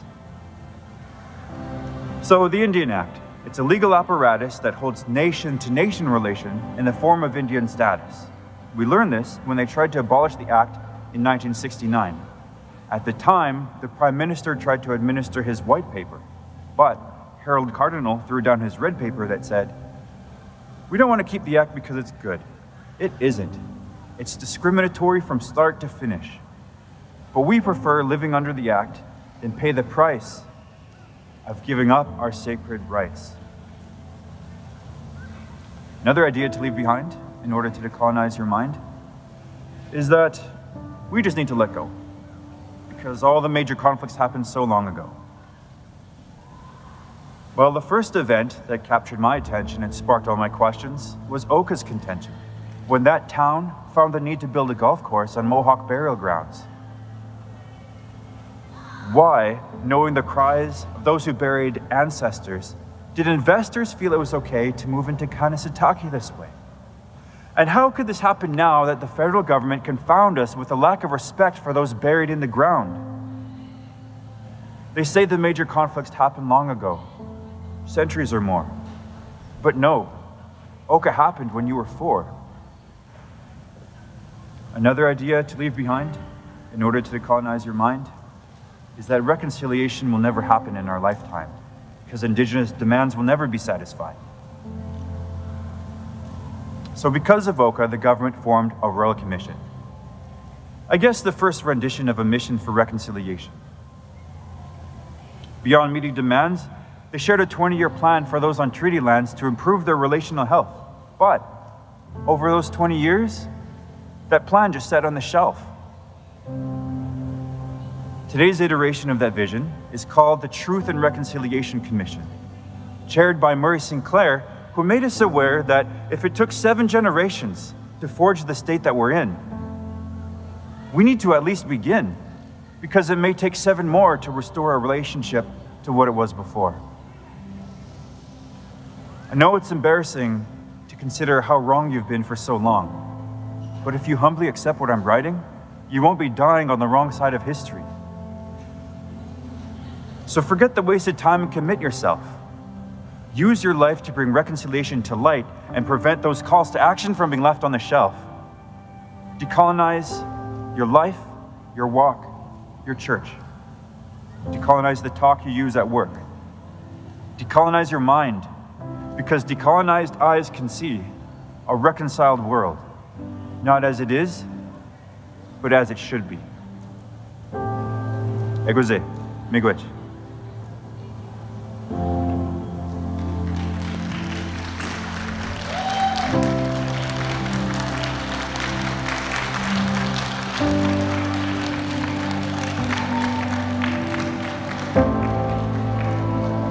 Okay. Well, thanks very much, everyone. So this was a really a work from my heart and a work from my life, because, I learned about all these things late in life. And so it was really important for me to learn that. And one of the reasons why I'm sharing it today in this conference is because there's a lot of young people here that maybe in the same place. Maybe you haven't learned about the Indian Act. Maybe you don't know about the treaties. Maybe you don't know about the royal commissions that have taken place. Or maybe you don't know about colonialism and what's happened in all the years, that brought us to where we are today. So I want to encourage you, each and every person, take the time to learn about what's happened. Like I mentioned in the video, there's this thing called the Truth and Reconciliation Commission that was created. And there's a lot of people that need to know what's happened, and they need to know that there are solutions to all of these problems, these intergenerational long-term problems. And as young people, you are the leaders of tomorrow, and you need to be learning these things so that you can teach it to the next generation, and that so you can act on these changes that need to take place. So that's the foundation that I want to set for the presentation that we're talking about today. I want to unpack the poem a little bit, because there's a lot of information that went in really fast. The first line I says, we need to quit living in the past and cut it out with a guilt trip broadcast. So, these are things that I was taught when I was younger, like it's all about living in the past and we need to move forward. And so in the poem I'm talking about, like, it's not the past. The effects of colonialism are happening even today. I talked about the Oka crisis that happened in 1990. And the effects of colonialism are happening even now. So this is an idea to decolonize. Even from our young people, make sure that there isn't any Indigenous young people that are thinking this way. And also thinking beyond across Canada. We need to get people to stop thinking these things. Reconciliation is not needed because the treaties were legal. A lot of people think that treaties were a mechanism of us extinguishing our rights to the land. And that's not true. So we need to make sure that we understand the treaties. These were nation-to-nation relationships. The people before us and the generations before us worked hard to negotiate these treaties so that we can have a better life and a better future. Those people that negotiated the treaties generations ahead of us, they were thinking about you today. And so we need to carry on these agreements. And you need to be thinking about the life of the youth and the young people who are going to follow. It's not about the TRC, it's about hard work and equality. So that's another idea that's out there in Canada, that we just need to work hard, we need to be equal. But that's not true. You know, in 1969, they were trying to push, the Canadian government tried to push something called the White Paper to extinguish all of the treaties and all the agreements that we put into place, just so that we, under the guise of equality. That's not what it's about. In order for us to move forward, we have to honor the treaties. We have to honor the legal agreements that are in place. Even in Canada's constitution recognizes the treaty relationship. And that's the way forward, to honor these agreements and to work together collaboratively. That's what we need to be doing. In the next slide, the next slide here has 3 more ideas that we need to decolonize. So as we move to the next slide, you know, even this idea of decolonizing, a lot of people are afraid of decolonizing. What does that word decolonize even mean? It means to look at the ideas that are present in our society and in our minds as a result of colonialism and to take those ideas out. That's simply what it means. To decolonize means to remove the effects and ideas of colonialism from our lives and from our structures. And so, yeah, we're going to move to the next slide. You know, so First Nations aren't nations. You know, this idea that, you know, we hear the word First Nations, but Canadians don't really understand that, yeah, we are sovereign nations. They need to understand that we are sovereign people, that and our rights and our nationhood were never extinguished. We are sovereign nations, and we were from time immemorial. We need to let it go because all the major conflicts happened so long ago. Again, in Canada, so many people think that this is something in the past. No, but this continues to take place. We talked about Oka, but there continues to be additional you know, conflicts that happen even today in the news. So this is an ongoing thing that needs to be solved. Reconciliation won't happen because Indigenous demands will never be satisfied. So this idea, you know, that Canadians, another idea why Canadians are apathetic, they think that we'll never be satisfied. But really, Murray Sinclair, he once said, if it took 7 generations to cause the problem, it could take another 7 generations to solve it. So the scope of work that needs to be done in order to achieve reconciliation is massive. It's going to require long-term investment over generations. It's going to cause heavy investment. So it's huge. We're not saying that it's not huge, but we're also saying it's not impossible. I believe that we can get there, and that we can get to a point where in Canada we've achieved reconciliation. But let's not think that it's small or that it'll be fast. It's possible, but it's huge. So there is a point where we can be reconciled together, but it's a lot of work and it requires everyone working together. And that's where the voices of young people, you know, you're taking on the next, you're the next, carrying the next baton. You're the next up in this long line of Indigenous leaders who have been working towards reconciliation and towards seeing Indigenous rights being recognized in Canada. So on the next slide, I want to talk a little bit more about, you know, the Oka crisis. So the Oka crisis is where I first learned about the conflicts between Indigenous and non-Indigenous peoples. Basically what happened here was that the town of Oka wanted to build a golf course on Mohawk burial grounds. So imagine that. They wanted to build a golf course to make money on a graveyard. And so the Mohawk of the time said, no, you're not going to build here. They took it to court. But our legal system, our justice system, didn't protect the Mohawk rights. And so they got into a conflict. And it escalated and escalated and escalated to the point where the military were called in and people were fighting. On the next slide, you can see that, even the government of Canada was brought in tanks to the Mohawk lands. And all they were doing was protecting their lands and protecting their burial ground. In the next slide, you can see an iconic photo of the Mohawk, just recognizing, look, we're not asking you for a lot. Just recognize our human dignity. Just recognize that there are people that we love that are buried on these grounds, and we don't want you to make money off of these lands that are sacred to us. And so it just exploded, and the whole world was paying attention to the Oka crisis when it happened. And when it was all said and done, Canada said, okay, we need to make sure that this never happens again, that there's never a crisis like this ever again. And so they got together and they did this big national study, and they went from coast to coast studying everything about the current relationship between Indigenous and non-Indigenous peoples, and studying, even the past 500 years. What is the relationship? Where did it go wrong? And how do we fix it? And that was, in the next slide here, that was the Royal Commission report on Aboriginal peoples. And so it was the biggest Royal Commission ever in Canadian history. And they did this exhaustive study to understand our relationship.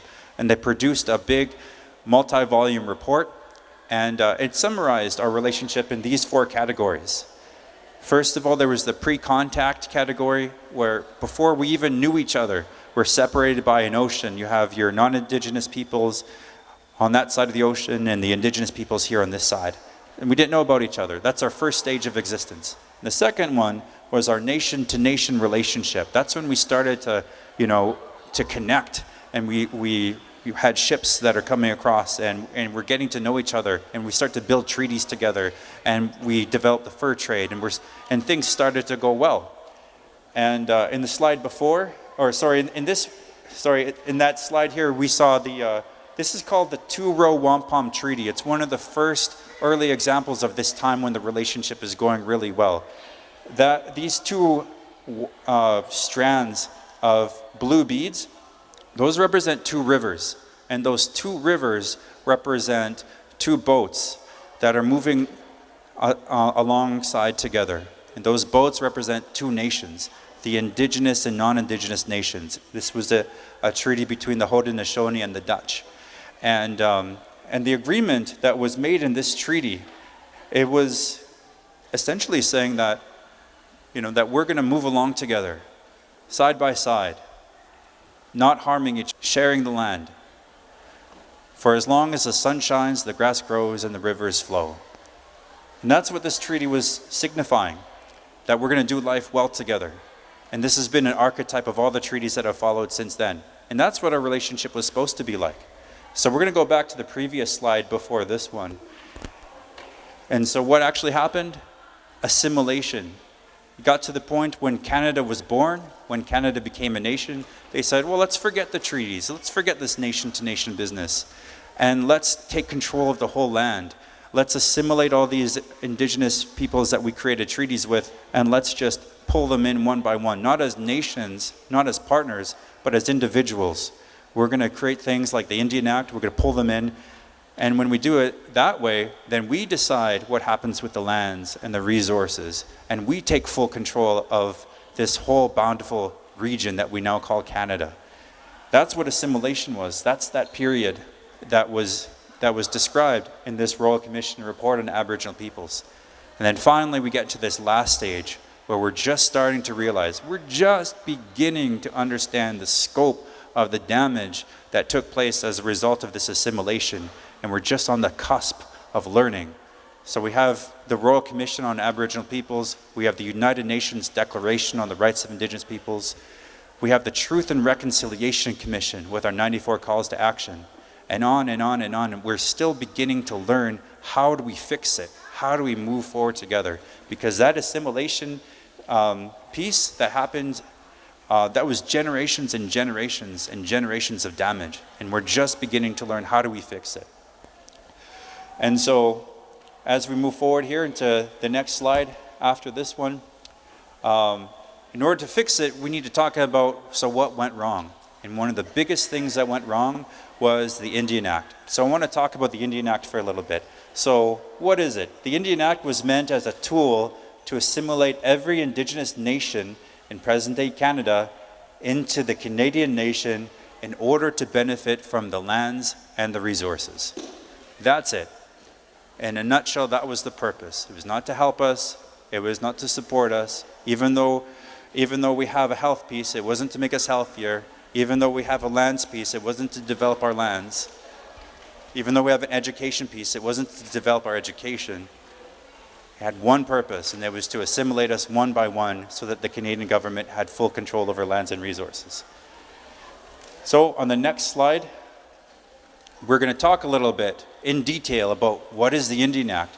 So it's very important, young people, to know what is this Indian Act? How did it shape where we are today and where we came from? And so I'm going to turn it over to Mel. We're going to read some of these things. This is from a book called 21 Things You Did Not Know About the Indian Act, which was written by Dr. Bob Joseph. So we're going to go over these 21 things really quickly to explain about the Indian Act. Thank you for that, Jimmy. I have one question for the crowd. Who has heard about the Indian Act? Yeah, put up your hand if you knew about the Indian Act before today. Who knew about the Indian Act beforehand? Good, but did you know about everything that was involved within the Indian Act? Number one, denied woman status. We were not people, we were not humans to them, so it made it even worse for the women because they deemed us lower than that. That's right, because when a First Nation man and a non-First Nation woman were married, then the non-First Nation woman gained the status. If a First Nation woman married a non-First Nation man, then she lost her status. And all these different kinds of policies discriminated against women. Number two is introduce the residential schools, which I am sure more than half of you have already heard about that. But did you know the last residential school was actually closed down in 1996? Were you guys aware of that? Just not too long ago, less than 30 years ago, the last residential school within Canada had closed down. Number three, created reserves. The idea of a reservation wasn't to help the people. No, we were given lands that were not meant for us to grow. We were supposed to stay back behind the times, like, oh, if we put them on this form of land, meaning further up north in Canada, they won't be able to farm. They won't be able to use that land and resources for themselves. They took that from us. Number four, renamed individuals with European names. And I can tell you that my last name is actually derived from Scotland. I don't see myself as Scottish. I don't. Do I see myself as European? No. And I can tell more, like everyone around here, your last name comes from the other side of the world. It doesn't come from here. Just to give you an acknowledgement, we lost our names. There are many First Nations across Canada, even Inuit communities, for whom their name is extremely, extremely significant. And during the Indian Act, that was removed. A piece of their identity was removed forcibly. Yes, thank you, Jimmy. Number five, created the pass system. So in order for somebody to leave the reserve, at one point, you needed an Indian agent to sign your pass. So it's like we were all knocked down in our First Nation. So in my video, the Dear Younger Me video, you can actually see a picture of a pass. So it actually said, like, you know, the person's name, leaving with a gun, and they're hunting big game for food. And we needed that permission. We needed an Indian agent to sign a permission in order for us to actually leave the reserve. Number six, enforced enfranchisement of First Nation people in university. And what does that mean, Jimmy? So if you wanted to get a degree, an undergraduate degree, a master's degree, if you wanted to pursue any education like that, as a result of you getting that, then you would get enfranchised. You would lose your status. You would no longer be considered a First Nation person by the Canadian government. You would just be a Canadian citizen, that's it, no more. Number seven, enabled the government to reclaim reserve lands, roads, economic development projects, relocation, which means... So if the government decided, oh, we're going to create this reserve over here and that'll be your land,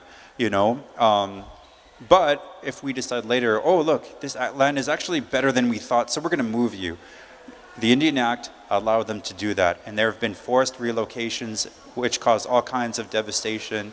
There were First Nations that had been living in a certain area for years. They understand, the animals, migration patterns. They knew the land, but the government would just decide for them unilaterally where they are and what to do with those lands and resources even after reserves were created.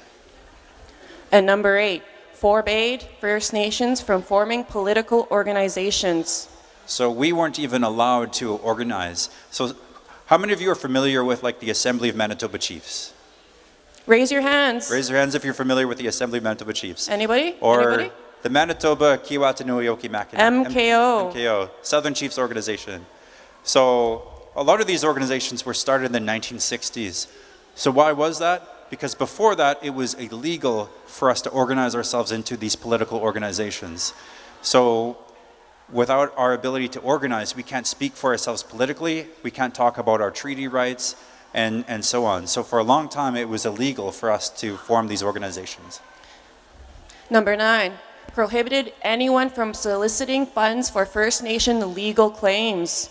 So it tied our hands. If we knew that, hey, we have treaty rights, we have these constitutional treaty rights, if we wanted to fight that in court, we couldn't. It was illegal for us to pursue justice through the Canadian legal system. For a long time, the legal system was stacked against us. That was, what, 1960 that we actually started to gain that back a little bit by bit? Through the 1960s and onwards, and even now it's an ongoing process. Yes, Fixing it is. the problem in the Indian Act, it's still an ongoing process. Number 10, could lease out uncultivated reserve lands. Again, they can do whatever they want with our lands. And on the next slide over there, we're going to switch and talk about number 11 of these 21 things. Prohibited the sale of alcohol to First Nations. So it was illegal, to sell alcohol to First Nations. Number 12, prohibited sale of ammunition to First Nations. We'll move a little faster. Number 13, prohibited pool hall owners to allow First Nations to enter. Number 14, impose the band council system. So the band council system wasn't always our way of governing ourselves. It was something that was imposed on a lot of First Nations across Canada. And number 15 relies heavily across Norway House because this relates to a lot of us. Forbade First Nations from speaking their own language. We lost our language and we're still trying to gain it back. Number 16, it forbade First Nations from practicing their religion. Number 18, declared potluck and other ceremonies illegal, aka sun dances and such. Yep. Number 17 was forbade Western First Nations from appearing in their regalia. Oops. Number 19 is it denied First Nations people the right to vote. So our ability to vote and to shape Canadian elections, for us to have MPs, MLAs, or even run for Prime Minister, was impossible because we weren't even allowed to vote. Up until the 1960s, it was impossible. Number 20, created the permit system. And so this ties directly to economic development because in order for us we talked about the permit system where we weren't allowed to leave without the Indian agent's permission through the pass system. But the permit system says you can't sell anything without the Indian agent's permission. So our whole economy was tied directly and restricted by the Indian Act because we couldn't buy or sell as we wished. Number 21, piece of legislation created under British rule for the purpose of subjugating one race, Indigenous peoples. So that was the entirety of the Indian Act. The whole purpose was just to subjugate us and to assimilate us into Canadian society. And so the current state of our economy is a direct result of the Indian Act and other policies. So we're going to jump in a little bit and we're going to talk about community economic development. And so we want to thank our presenters from SEED because they touched a little bit about this already. Community economic development, they had the leaky bucket, analogy. So we're just going to jump into that a little bit more.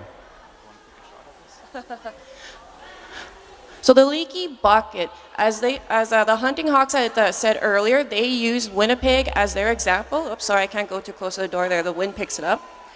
In the community. That's how we approach this analogy, is that the water is revenue. So the last thing we want to do is lose water from the bucket. We want that bucket to pretty much overflow with water, overflow with revenue. So if you keep shopping, let's say Thompson trips. Everybody loves going to Thompson for the day. Let's go to McDonald's, let's go to Walmart, let's do this, let's do that. But in the end, you're spending your revenue, your own money in Thompson and giving the people of Thompson your money.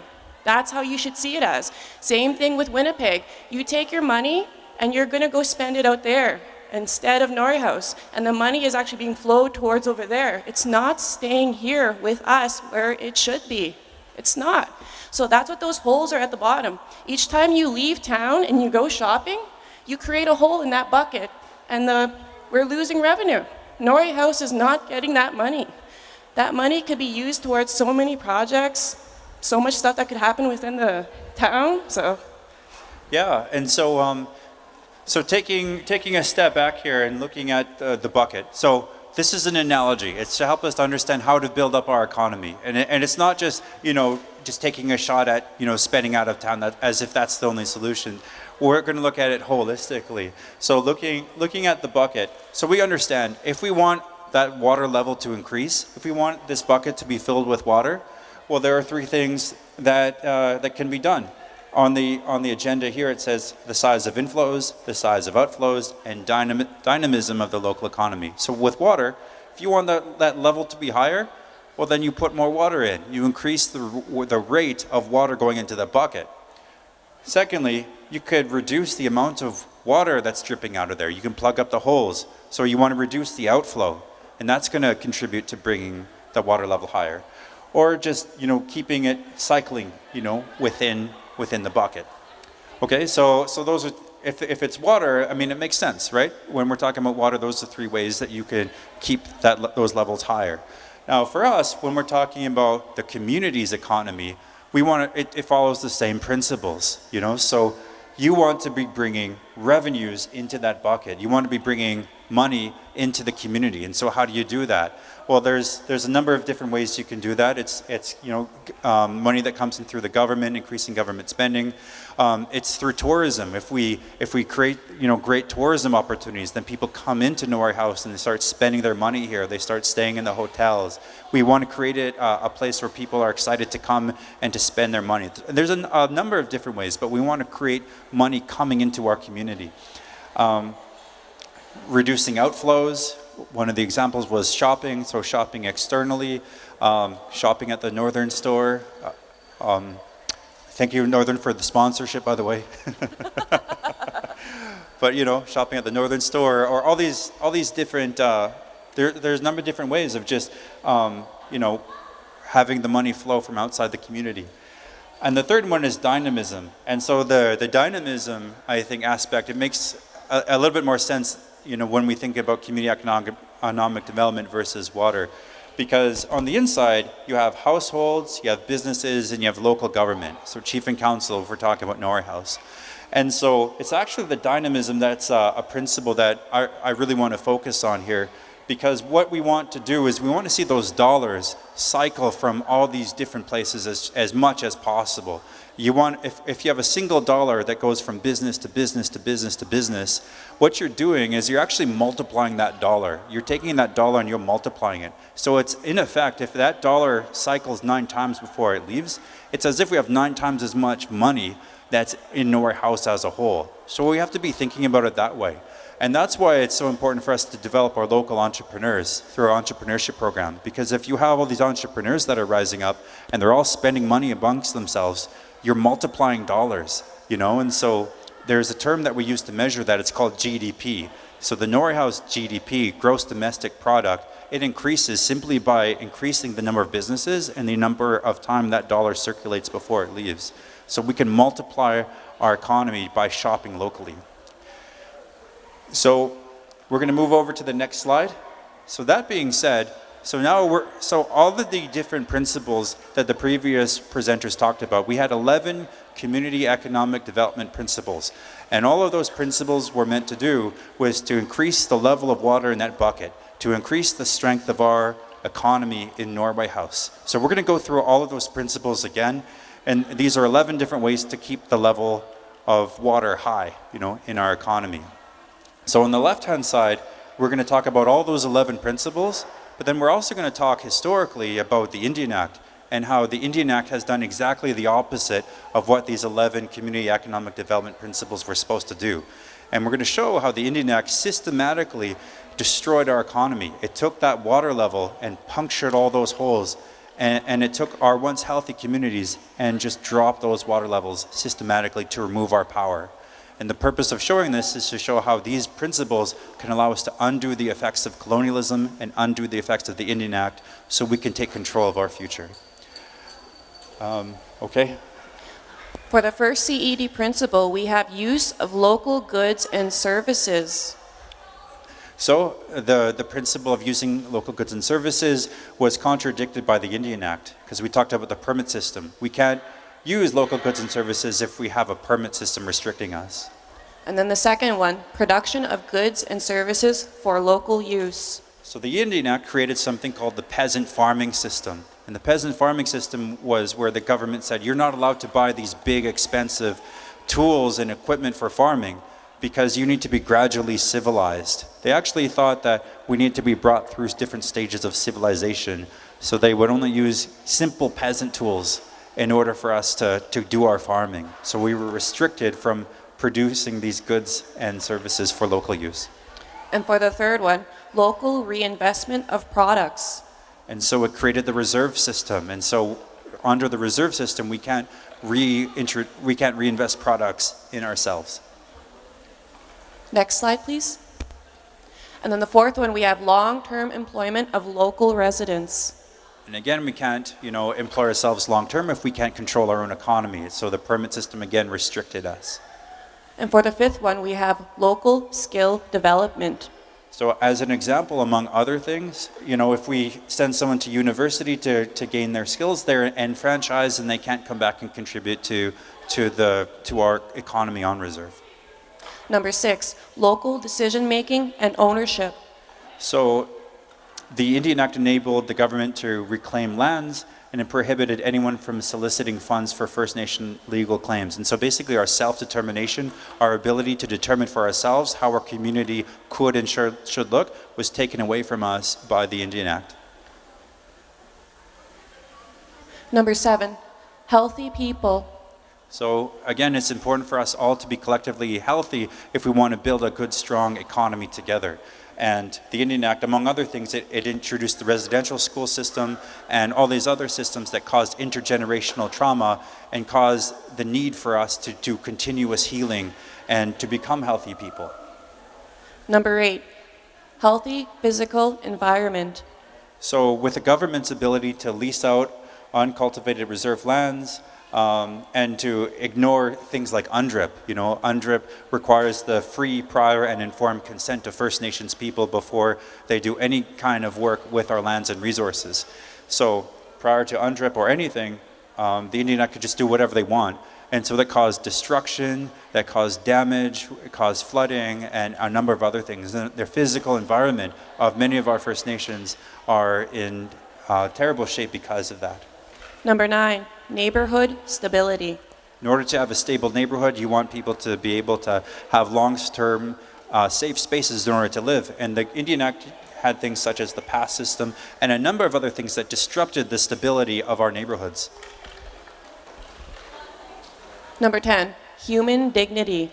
The Indian Act forbade First Nations from speaking their own language, appearing publicly in their regalia, and so on and so forth. In fact, the whole premise of the Indian Act was it was just completely disrespectful of our own human dignity. Not only as nations that made agreements with Canada prior to Confederation and even shortly after Confederation during the numbered treaties, but it completely disrespected our dignity as human beings. And the last one, support for other CED projects, community economic development projects. So the Indian Act, it forbade us from creating our First Nations political organizations, so things like MKO, SCO, and AMC. But as we can see, these organizations have done a lot to contribute to community economic development objectives and principles. For example, we have a donation from MKO that helped to put this conference together. So, and that's extremely necessary, you know, like community economic development is not, there's no one-stop shop. There's no silver bullet. There's no one entity that's going to contribute to the economy of any nation.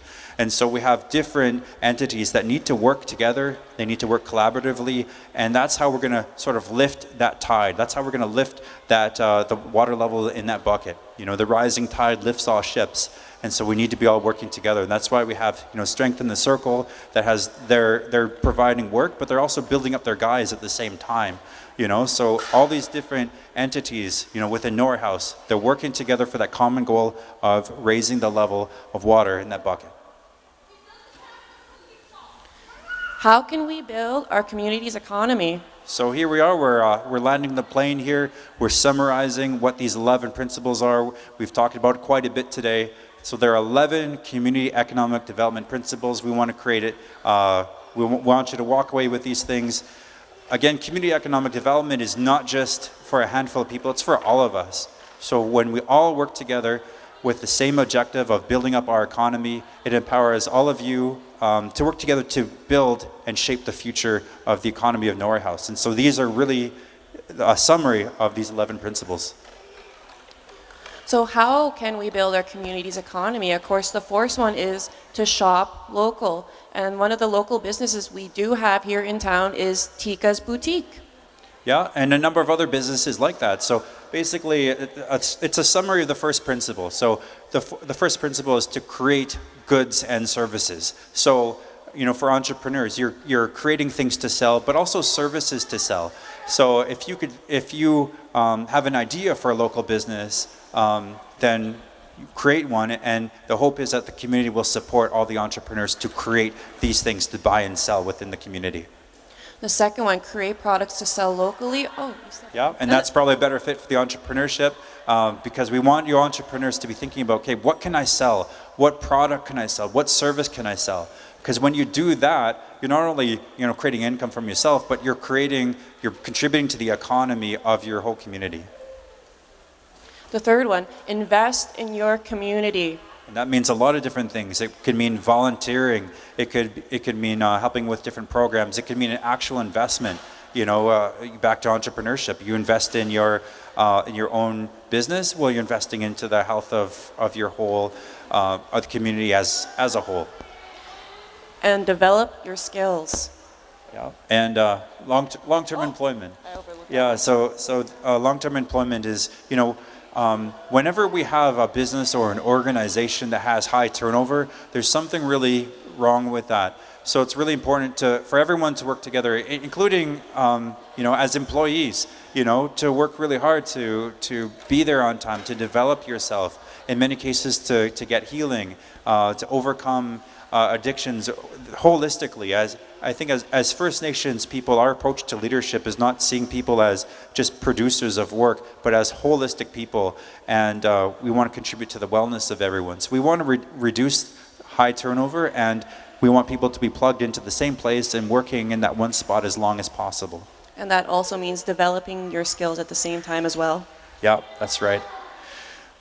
Developing local leaders, and so it's really important, you know, that you know, your leadership is invested in. So a lot of people think, you know, they get the job, they do their work, or they go to school. You always need to be thinking about how are you going to invest in yourself. You know, how are you going to be learning new things, and you know, whether it's leadership in managers at organizations, teachers at schools, we want to be developing those local leaders. And that means becoming healthy at the same time. Yeah, so becoming healthy people, so contributing to your own health, working at, you know, becoming a healthy person, defining what healthy is for yourself, and then working towards that. That means mind, body, and soul. Yeah. And then the next one would be create a healthy environment. So the whole environment in which we live is, that's the space where, you know, young people are growing, that's where businesses are being developed, you know, that's where community organizations are rising from. So we want to make sure that our whole environment is healthy. And build a stable neighborhood. So just, you know, staying healthy, you know, speaking up against violence, you know, just taking everything that would disrupt the stability of our neighborhood and just working against that, and just try to build a healthy, stable place for us to live. And the last one, respect human dignity. So we talked about how the Indian Act was completely disrespectful to us on a basic human level, but just recognizing all of us, everybody, we share the same space, we live together, recognizing we're all human beings at the end of the day, and we all deserve that basic level of respect. And I think the last principle is support for other community economic development initiatives. So as we said before, there's no silver bullet, there's no one person working to solve it. We all need to work together. It's a whole community working together, every organization, recognizing that you are not just in a silo by yourself, but you're contributing to the part of a larger solution to build the economy of Norway House. And yeah, that's it. That concludes our presentation.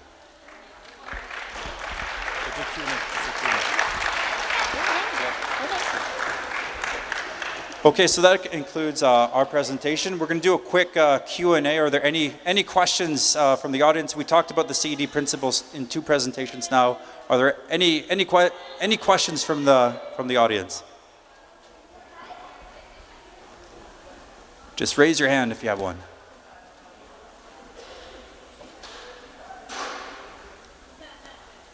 Community economic development. Any questions?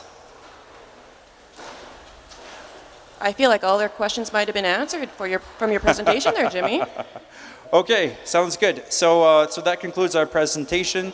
With that, I think we're going to move on to the next presentation, which is, so we're going to have multiple speakers come up talking about education through experience.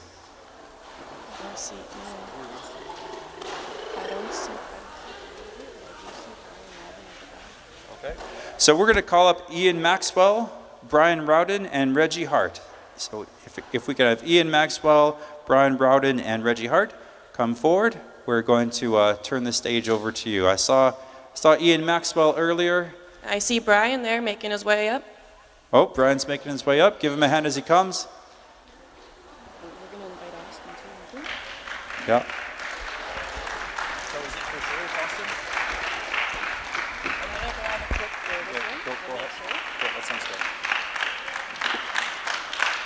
Okay, so Brian, we're going to let you go first. So thanks so much for coming. Hey, right on, Jimmy. Oh, wow. Hello. Hi, I'm Brian. I guess I'm here today to speak to you guys about, you guys are our future. So they wanted me to speak today because I am one of the co-owners of the studio. Many of you guys may know me, may have cut your hair, may not have. I see the camera now. So today I just kind of came to share a little bit of my story on how I came to where I am today. So if I haven't shared it with you yet, this is new to you guys. So I got started about 6 years ago.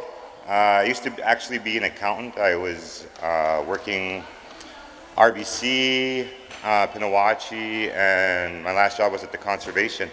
So about 6 years ago, I decided, I was sitting at my desk and I had established myself in the finance field, and I was happy with it. It was good, but I wasn't really happy sitting at a desk. So I decided, do I want to continue with this, or do I want to choose something else? And one day I was YouTubing, as people do before, TikTok and all that. We used to watch YouTube. So I was YouTubing, and I came across a barber video. And, you watch one video, you watch another video, next thing you know, you watch 20 videos of the same thing. I went home, practiced on my boys, did a horrible job, messed it right up, because, when you try something for the first time, you may not succeed right away, you may mess up, you may, there's a lot of learning involved. So I had 2 sons and 3 brothers, so I had 5 heads to practice on. Kept practicing, got better. Within maybe 2-3 months, I continued to do it, got better at it, posted one selfie, I guess, on Facebook. And from there, it kind of just kept rolling. So I just kept going with it. And that's kind of how I've been with my life. When I got out of high school, I actually started as a dishwasher. There wasn't very many good jobs in Norway House coming out of high school back in 2004, 2005. So like nowadays, you come out of high school, there's all these job postings, there's all these things that you can do. But when I got out of high school, the only job that they had out there was dishwashing, gas attendants, stuff like that. So I had to actually start at the bottom of the ladder. And like I got my high school education, I finished grade 12, but I knew I didn't want to go to school. I didn't want any more university. I wasn't really interested in that kind of stuff, which is okay. And nowadays, that's kind of okay, because there's so many trades and vocations that you can actually choose to go in that path. So when I got out of high school, I started dishwashing, found a job at RBC, worked there for 3 years, got all I could out of that job, learned everything I could, money, credit, all that good stuff that you need to learn, that I actually didn't learn in high school. And then I just continued to go. I found a job at Pinawachi, the elders home across the street there. Worked there for about 3 years. I worked with the elders, I created budgets, I became the assistant manager there over the span of 2 years. I learned how to work with $1 million budget, a payroll staff of about 50. And this was all when I was about 21, 22 years old. So I just kept rolling with it. And like in life, you just want to kind of roll with it. You don't want to push too hard because I feel like if you push yourself way too hard, you don't give yourself any room for failure. And I've had failures along the way. Like I said, I messed up my son's cuts in order to learn how to become a barber. So in order to succeed at that, I had to keep failing. I had to keep kind of messing up cuts in order to learn how to get better at them. So after Pinawachi, I took a break. I had some personal stuff. Many of you may not know, but I actually lost my wife to cancer back in 2013. So after that experience, I stayed home for a while. You know, did the family thing. I know it was right for me at the time. So after that, I went back to work. Decided to go back to work, and I went to the conservation office. And after I went to the conservation office, that's when I really started to think, like, do I want to stay here? You know, I mean, I've been through these life experiences. I've seen things. I've experienced things. Do I want to sit at a desk for the rest of my life? Was my answer, my question. And my answer was simply no. I didn't want to stay behind a desk, and that's all right. You know what I mean? Many people love staying behind a desk. I loved it for 10 years, you know, but it was my time to move. So here I am today, probably 6 years after that decision. I don't regret it one bit. I've had family and friends support me every step of the way, just like everyone here will. Because we live in such a small, close-knit community, I believe we have many resources and many support that other people won't have out of the community. Like say you go to Winnipeg, live in Winnipeg, you're not going to have that support system like your family right beside you. There'll be home, right? So, you know, what they're doing right now with the community and establishing this with I'm not nervous at all. With the youth, our future, this is really important because they believe in you. You know, us older people, we believe in you youth. We know that you guys are going to carry the torch of what we establish and what we do. And every day that I do something, I do it for the youth. I do it for my kids. I do it for all of you. I hope to inspire more young people to chase their dreams, because if you reach for the stars, even if you miss, you'll land, you know, somewhere, and it'll be, you know, somewhere awesome. You know, no, I didn't say that. Don't stop chasing. I don't really have any much more to say besides No, I don't have much more to say. That's my story. Thank you guys for your time. I hope you guys all keep chasing those dreams, and have a good day. Thank you so much, Brian. And I'm going to stand away from that feedback.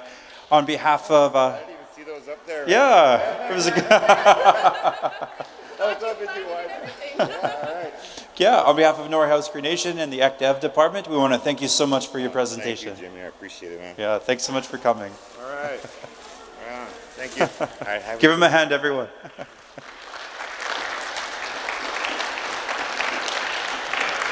Okay, next up, we're going to invite Ian Maxwell and Virginia Muswagan. They're going to come forward. They're going to talk a little bit about their venture, Life Water Gardens, and they have some items on display here for us, so we're excited to see what that's about. And with that, I'll hand it over to you.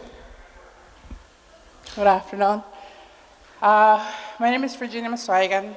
We started Life Water Gardens back in June of 2019. The first year we had it going, I basically just handed out what we had for free. We didn't sell it. I just wanted the people to get to know what we had and at the grocer, and that went on for about a year. And then finally, last year, that was when we started selling to the community on a regular basis. So, but for me, for my part of Life Water Gardens, I'm the manager. He's also the manager. So we're co-managing this place. And what I do, for me, what I do there is I handle the administrative stuff. I do the seeding, and I've got samples of seeds that we seed. And if you want to come up, you can come check them out after. It's really hard on some of the seeds. There's one there it's called, it's a mint. And these seeds are really like pepper size. And you're supposed to try and get 3 to 5 out of the bundle to put in one in the cube. So Ian is going to go around. I think that's the second week, eh, Ian? That's the second week? Week 2. I was really surprised at how fast these things go, because Life Water Gardens, we don't use soil. It's water that we use. And then the things that we use are called rock wool. Rock wool is actually 3% rock and 97% air. So it's like candy floss. I guess they heat it up like 3,000 degrees, and they make it like a candy floss. Like I have some there. So Ian's going to go around, and you guys can check them out, feel them, how they look. So Ian does the harvesting. My son also works with me. My son does the harvesting. He's actually pretty good at what he does now. He's fast. And I'm glad that we're getting the young people. His son also works in our garden. So, like I said, we only use water. And in that container, 1,800 plants, we can grow 1,800 plants in that container. Every week, 465 come out of the, it takes about 6 to 8 weeks for them to fully grow. The herbs usually take 8 weeks. The lettuce, the romaine, pak choi, they take 6 weeks to grow to fully, like the adult size. And sometimes we overgrow them, I guess, but they're nice size. We've sold to HBO. HBO has a lot of our stuff. They're the main people that actually get stuff from us. And you've probably had sandwiches there, salads there. So that's where they come from. And all we grow is greens, and that's lettuce, romaine, butterhead, that's butterhead lettuce, pak choi, what else is there? Kale. But if I can go grab, I'll just walk over here. I'll give you an example of what I have, of the seeds that we have. We can actually order a lot of seeds. But here's an example. I had done this morning just to show you guys. how the seeds look. So number one is the parsley. We need to get 3 or 5 seeds into rock wool. So rock wool is actually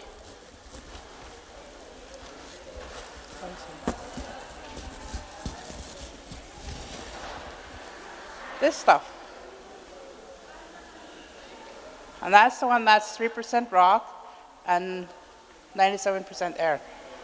So they come out in this shape. Like when we first get them, this is what I do. I put them in trays, and they come out in slabs like this. What's that?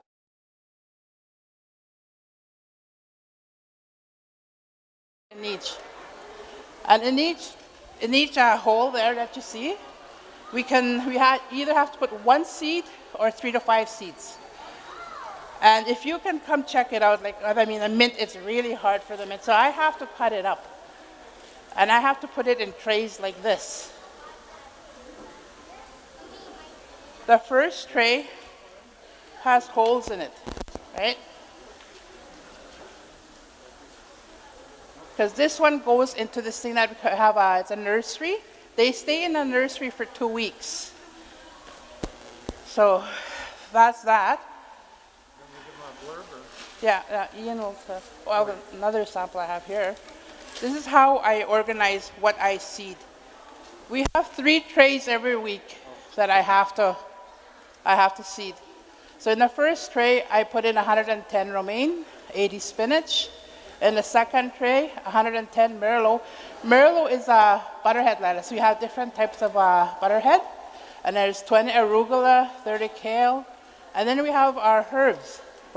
Well, mainly herbs, but parsley, cilantro, basil, mint, thyme. Collard greens is not a herb, but we only grow 10 of those. Rosemary, sage, pak choy, and Asian greens. So that's pretty much what we grow. And we can order a whole bunch of, this is the catalog. If you guys wanna, give me a shout out. If you want me to order something that I can grow, this is where I look to see if we can order it, if we have it, if we can use it. Because not everything, we can't grow everything, but the only thing we can grow is the greens. So that's pretty much it for my part, and Ian can just tell you what he does. But I have if you want to come up and check it out on these seeds, I can show you the sizes and that. I'll go around actually while Ian talks, and I'll just give you a sample of the sizes of these seeds, if I can find them. Ian?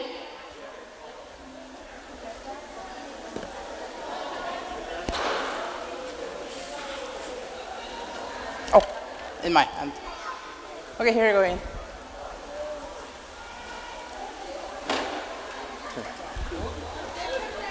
Okay. Oh, wow, that's powerful. Sorry about that.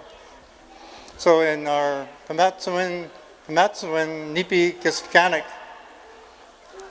business, I guess, it's not our own business, it's run by the band.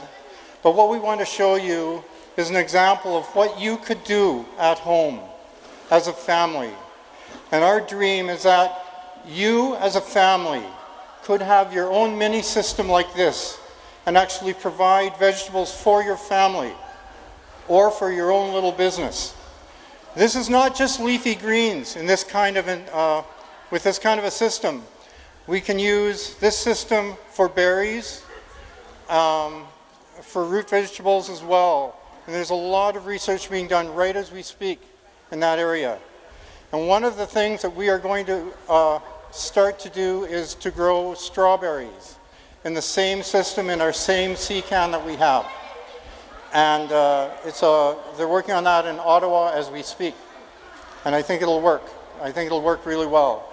But get excited about that, because you will be doing this on your own someday. Even if you don't believe it now, you really will be doing this.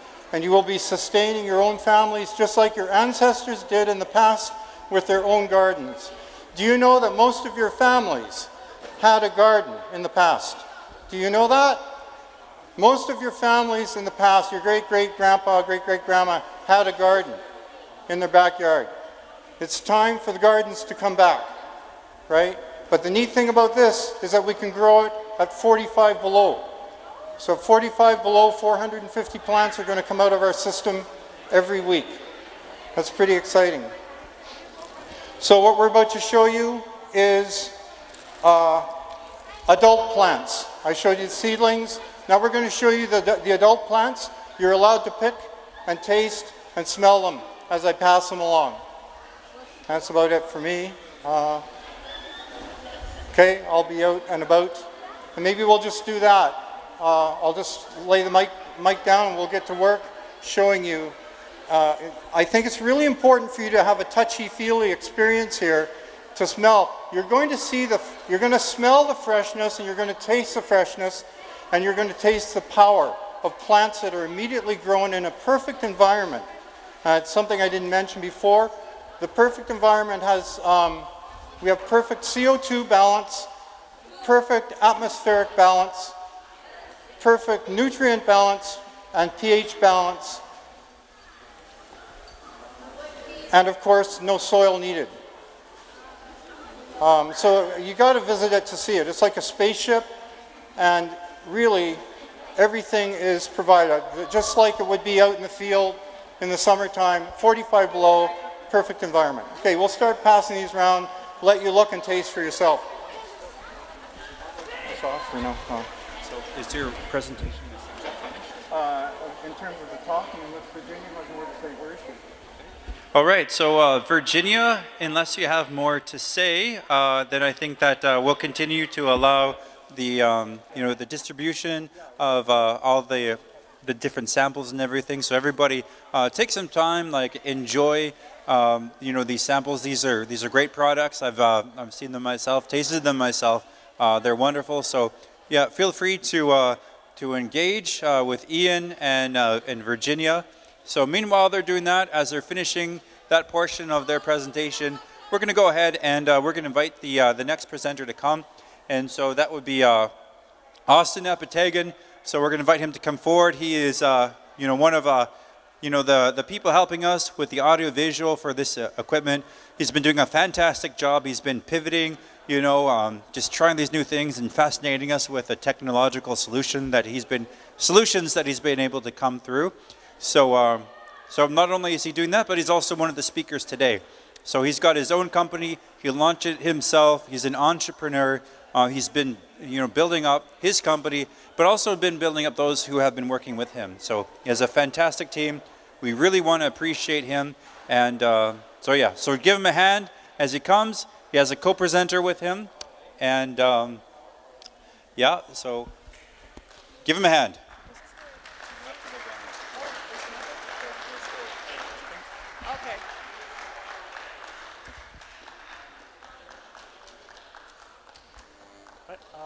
Hit right click on the phone. Sorry, just hang on a second. Oh, that's what my voice sounds like on speakers? Wow. All right, so my name is Austin Apprenticeship, and I'm the creator of Nomad Media. And I want to say something to the kids as of yesterday. I just want to say sorry for cutting off the movie. The show had to go on. Okay, so I started off, hang on, so I got to take this off. Okay, so I started off back in 2014 when I graduated from high school. And I had all these plans to go to university, like University of Manitoba. And, just to go out there, I had plans to go with friends or go stay in a place. And, if things don't plan out the way that you plan them all the time, I ended up not going to university, and I actually stayed back in Norway House for a couple of years. And I actually got thrown into a work placement program, and that's where I got thrown to go work at the radio station. So I'm used to mostly doing my public speaking over the airwaves, so I don't usually see people looking.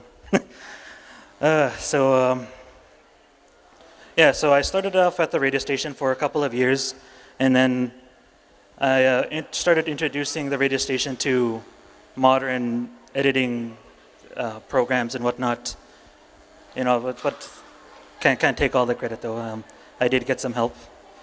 And from there, you know, I worked there for a couple more years, and I still work there to this day, but I also do this as my side business if I ever have to retire from there. So, yeah, as years goes on, I started learning how to do live streaming and all that. And people don't really believe me when I say this, but I never went to school for like anything for video, like for all the tech things that I'm doing right there, all my design work and my, you know, Photoshop and designing and, you know, everything that I know what to do. I never went to school for it. I just kind of just learned. I just went hands-on with my things. Like, I just did it. You know what I mean? So like the very first thing, the first thing I ever did was music videos a long time ago. Yes, that's how I started off doing. So when I was doing those Dreezus concerts and that Jay Red yesterday, it kind of really took me back to that time. You know, just doing music videos. I didn't really charge back in the day. Even if I did, probably it was like $60 at the least.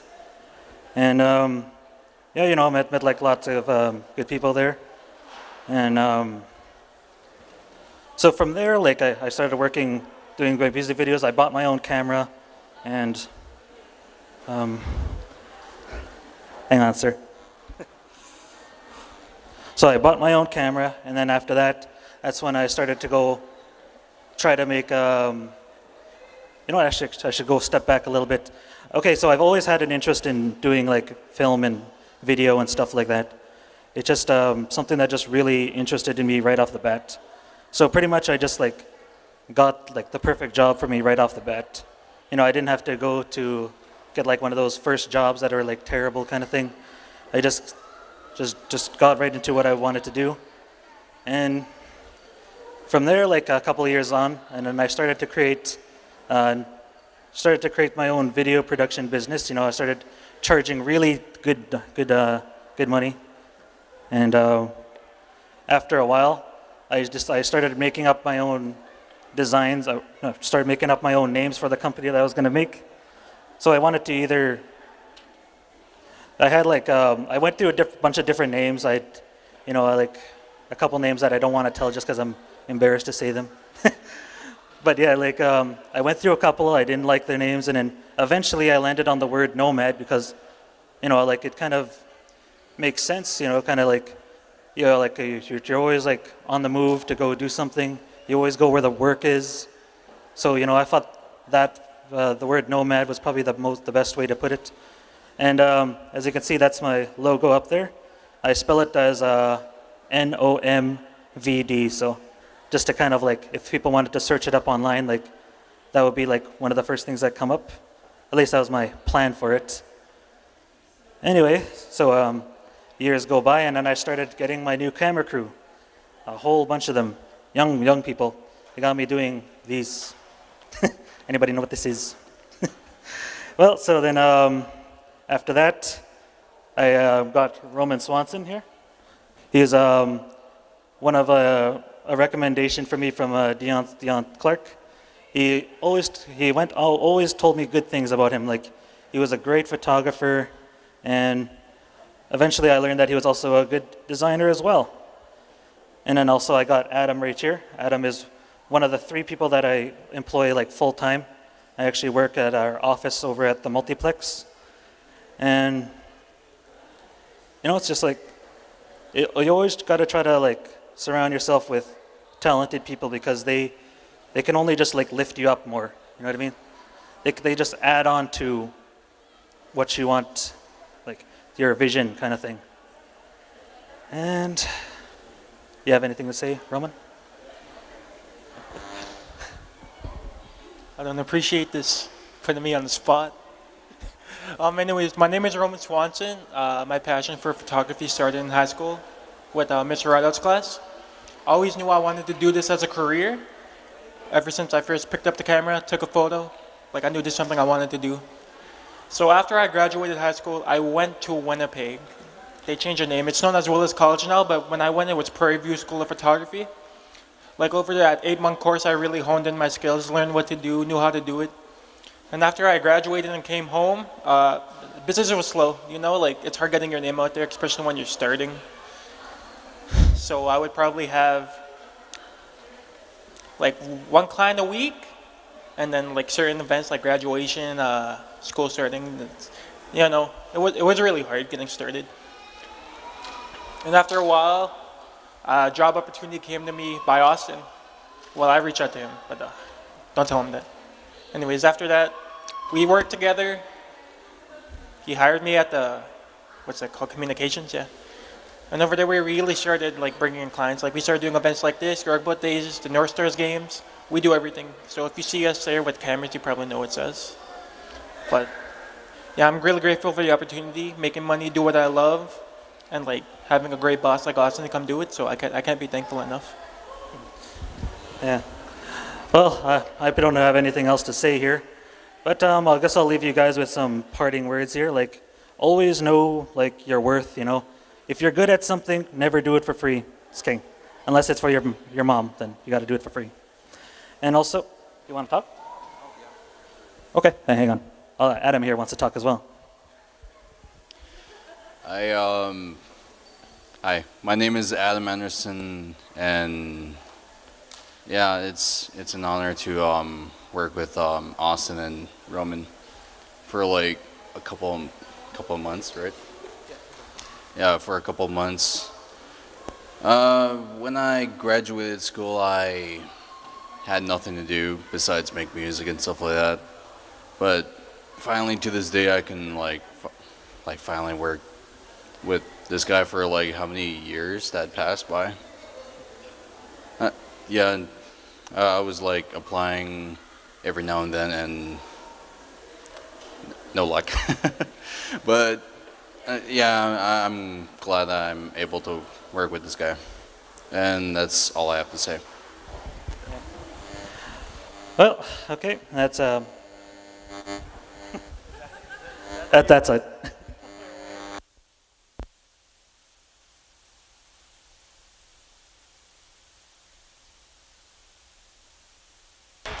Thank you, Austin Napatagan, for that lovely presentation. And we have one more entrepreneur that I'll be inviting to the stage, Reggie Hart. Very well known for his buns.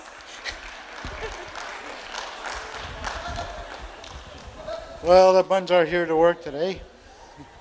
Anyways, my name is Reggie Hart, and I've been inspired since I was about 17 years old when listening to two elders. I was at the old band office here where they used to have them in trailers. One was a retired elder, and one was just about to retire. And I was listening to them on how the elder said, the older one that retired, so you're retiring soon, he says to his friend. He says, yeah. But his friend says, so how's retirement? Oh, it's getting pretty boring now.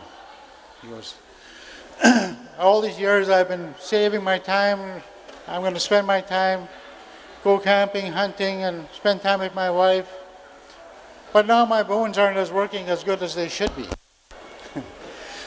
So, and I overheard them, and I was asking the gentleman, what's between retirement and to the end of your time?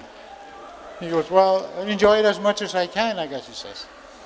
And I said, well, but when you're in your youth? He goes, no, we didn't get a chance to enjoy our time because we were too busy working. Busy working a 9-to-5 job, working on weekends and stuff. And so as time progressed, I was in high school. I got out of high school, I was an auto mechanic. That was my first profession. And then a heavy-duty operator and a heavy-duty mechanic. And then later on, I progressed to go into school in business admin and then in nursing. I worked at the women's hospital, delivering babies, helping the nurses. So I seen a couple of C-sections and natural births. I really enjoyed it. Like, it was really fun, bringing something into life into this world. But anywho, I kept going to school. I also went to school for aircraft engineering, which means I'm fixing airplanes and helicopters. There was a couple of us from Norway House that went out to school for that, namely Jeff Clark and Kelsey Cam. And Roland Clark went for it also, and he's still out there. But I think he's retired, but he's still in town. But anywho, as time progressed, I was at home with $13 in my pocket. Christmas was coming, it was in November. I had no money to go buy Christmas presents for the kids. And then my auntie says, well, let's have a few pizza sales so we can buy Christmas gifts. I said, sure. So I forked up my $13, and we had some stuff in the pantry, so we just bought enough stuff to get going. Next thing I know, we're having a pizza sale every day. Next thing I know, we're making to the thousands out of one oven. And then my arms were getting tired from pressing the dough so long. I said, let's buy a mixer. And then a mixer came. And then as the year progressed, we started buying pizza ovens and pizza equipment. And then my partner and I kind of went our own ways, but I continued into the pizza business. And then one night I wanted to make something different, like breads, bread buns, and cinnamon buns. But I didn't know how. And so I prayed. Please help me learn how to make bread and cinnamon buns and stuff. And I watched my hands go like this, picking out stuff. It wasn't me that was moving this stuff. It was something else. I watched because I was being taught. And that's how I learned how to make it. I didn't look in the book. It was taught to me by something else. Anyways, time progressed. As we talk about failures, the first set of cinnamon buns I met, I burned them. They were too big, they rose too high, and the oven was on too high. And I come in my cooking shed, and I find lots of smoke, and I flung the doors open the oven. There were all these cinnamon buns that were burnt black. But anyways, that was a learning curve for me. The temperature was too high. And anyways, progressing, continuing on, I don't only do cinnamon buns and sub buns. I also own a dump trailer. So I have a contract with a band where I pick up their garbage for renovations and new housing in that way. But at the meantime, I'm also doing recycling. Items such as plastic bottles, aluminum cans, copper wires, anything that has to do with copper or metal. And I learned how to read NASDAQ, reading the commodities on how much metal is going for and how to forecast. And that was from my business admin, which has helped me along the way. But anyways, so I make trips to Saskatchewan, Alberta, even to BC, even to Ontario, recycling items. So I become almost like an environmentalist. So you'll see me at the garbage dump sometimes picking up wires, picking up plastic balls, aluminum cans, and Kool-Aid jammers and milk cartons, all sorts of stuff. Which is, you can make a pretty good living. And I've been on my own, doing my own thing since 2009. And it's been very rewarding knowing that you're helping the environment along the way. And also, when I'm doing my contract with the band, I'm picking up their stuff that would end up in a landfill that are not going to a landfill anymore. They're being recycled back to our system. Such as these, making into new products and even aluminum cans and whatever else. And sometimes I'll pick small-term jobs because I have to learn from somebody else or listen to somebody else because I need to upgrade myself, update myself with what's going on in the community. And I've always heard somebody saying, The first impression is the best impression, but I say no. The best impression you're ever going to make in your lifetime is the lasting impression what you're going to be leaving with the room. So, I went to an interview once for an office job. I had a jeans jacket, a white t-shirt, jeans, running shoes. I walk in the lobby, all these people are wearing nice tux, nice suits, nice shirts. But I left them with a lasting impression. I got the job. I worked 4 years as a finance administrator, program coordinator, and HR in one room. But that's the key word. Leave a lasting impression, and people love you for it, I think. And that's all I have to say. And thank you.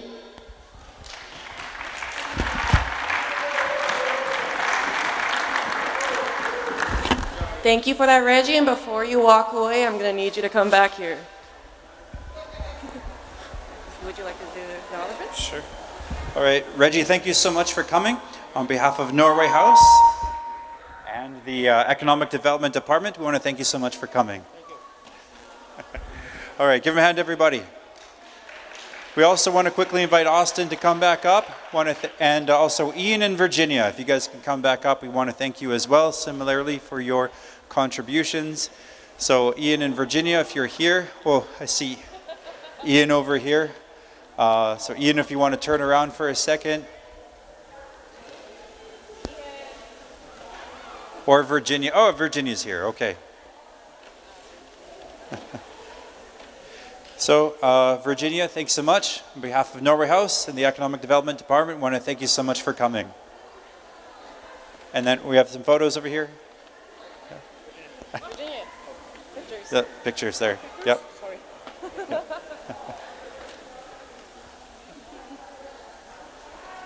Great. Yep. Thanks so much. And then Austin, thank you so much for coming on behalf of Norway House and the Ec Dev Department. Thanks so much. Thank you so much. Good. Yep. Okay, and Ian is still passing things out, so we'll pass that out to Ian after he's done. Actually, you can ask his daughter to come pick up his gift. Okay. I mean, if we can ask Paige Miswagon to come grab her father's gift for him, as he is quite busy.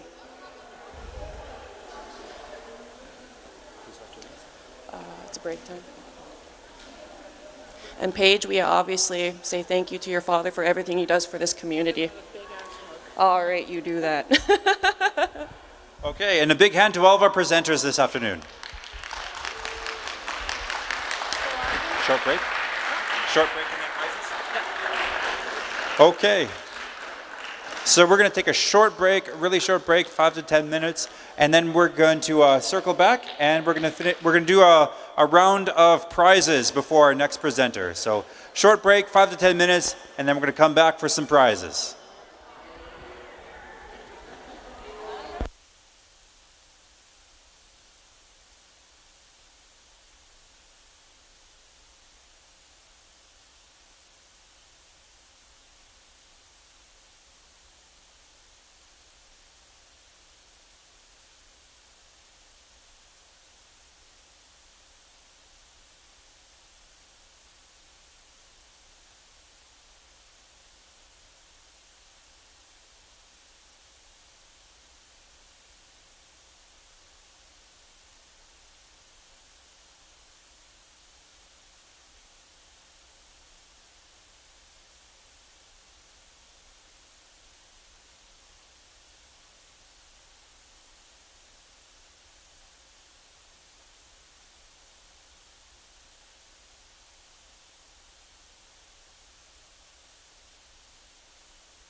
Hello.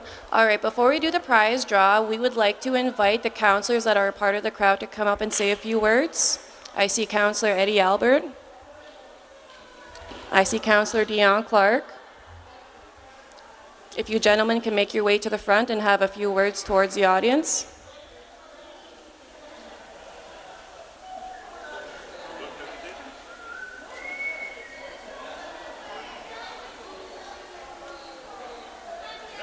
If Brian Rowden is still here, we just need to meet up with him quick. So Brian Rowden, if you're still here, come see me on the side. Brian Rowden. Sorry, I don't think Brian is here. I think he went back to work. He has appointments, so. Good afternoon, everyone. It's good to see everybody here. It's been a good 3 days here, seeing the different people come out, the children, the young people to come out and pay attention to all the potential opportunities we have for our community. You know, it's an amazing thing when we see young people being empowered and being given knowledge, and that knowledge you gain is very powerful for you to become successful in life and to be able to do great things in life. So as a young person, I count this a blessing for our community, for our children to come hang out and to learn and to hear something. So, and I thank you for all the parents for bringing your children, and for our elders for being here, for praying with us and praying for our young people here and being an encouragement. You know, this next little while, I know the children will take this information, they'll remember this moment, and they'll remember this opportunity to come to another youth gathering, another youth conference, and to learn even more. So I hope we can have a lot more of these conferences on different topics, and this is one of them. Is the major one is economic development, and I'm a really big believer in showing our young people and how to become successful, how to start their own business, how to reach for your own goals. And some of the big things that I was very proud of is to see our own young people to do these things, and I want to give credit to Austin for his great work for running all the video production and so on throughout this past 3 days. But I've seen Austin grow and flourish and to become very successful at the work he does. He forgot to mention today that he had an opportunity to go work for CBC News. He had an opportunity to go work for CBC, to do a lot of work for them and to move to the city. But Austin's heart is here. This is his home. And I believe Austin saw the opportunity of growing this business. This is a business that they do and operate here in our community, and it's growing. And now they have multiple people trained to operate this business, and you know, we're very lucky to have Austin and the video production team there. So I just want to ask you to put your hands together for Austin and this group there and the company there, working together. It takes a lot of commitment, it takes a lot of dedication, and today we heard different speakers like Reggie. Reggie's always been a successful man in our community. He's always stood on his own two feet and able to provide for himself. You know, I thank goodness for successful people that started their own business and are able to stand on their own 2 feet. And for Brian Rowden for cutting our hair. He cut my hair today, and I thank goodness for having guys that can start their own business and operate in our community. You know, that's what we need. We need more things in our community. And some of the questions people had for me this week is, how come you guys don't start a McDonald's? It's like, well, the band can't run everything, I said. Chief and council can't do everything. And I said to the person, why don't you start McDonald's? Why don't you open a business?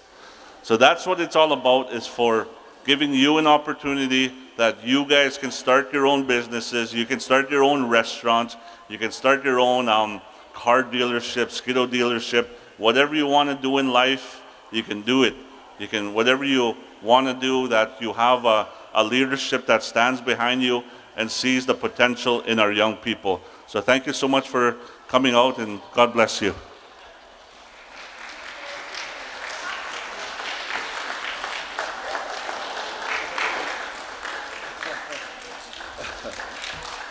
That's really good. Those of you that showed up here all week, it's a great learning experience.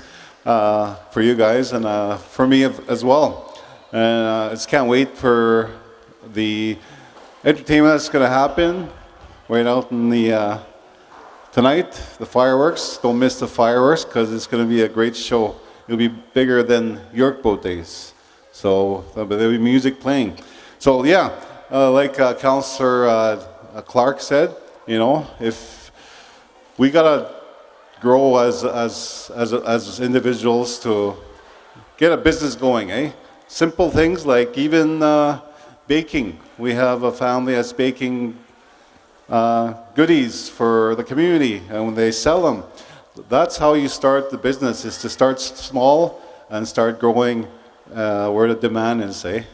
So think of some ideas, even during York Boat Days. Think of maybe carving a nice wooden boat and selling these York boats. Those are nice ideas. Beadworking. A lot of beadworkers, arts and crafts. You can sell those at our festival because we do have a lot of visitors here, and a lot of people look for little trinkets like a York boat, beadwork, you know, those type of things. So this is a start for everybody, and this is a start for you.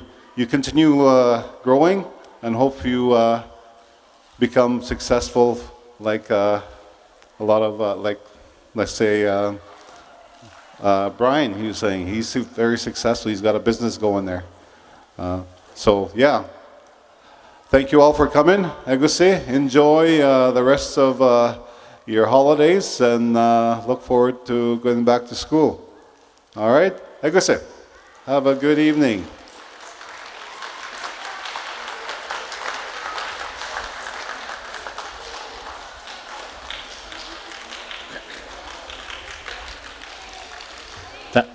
Danse everybody.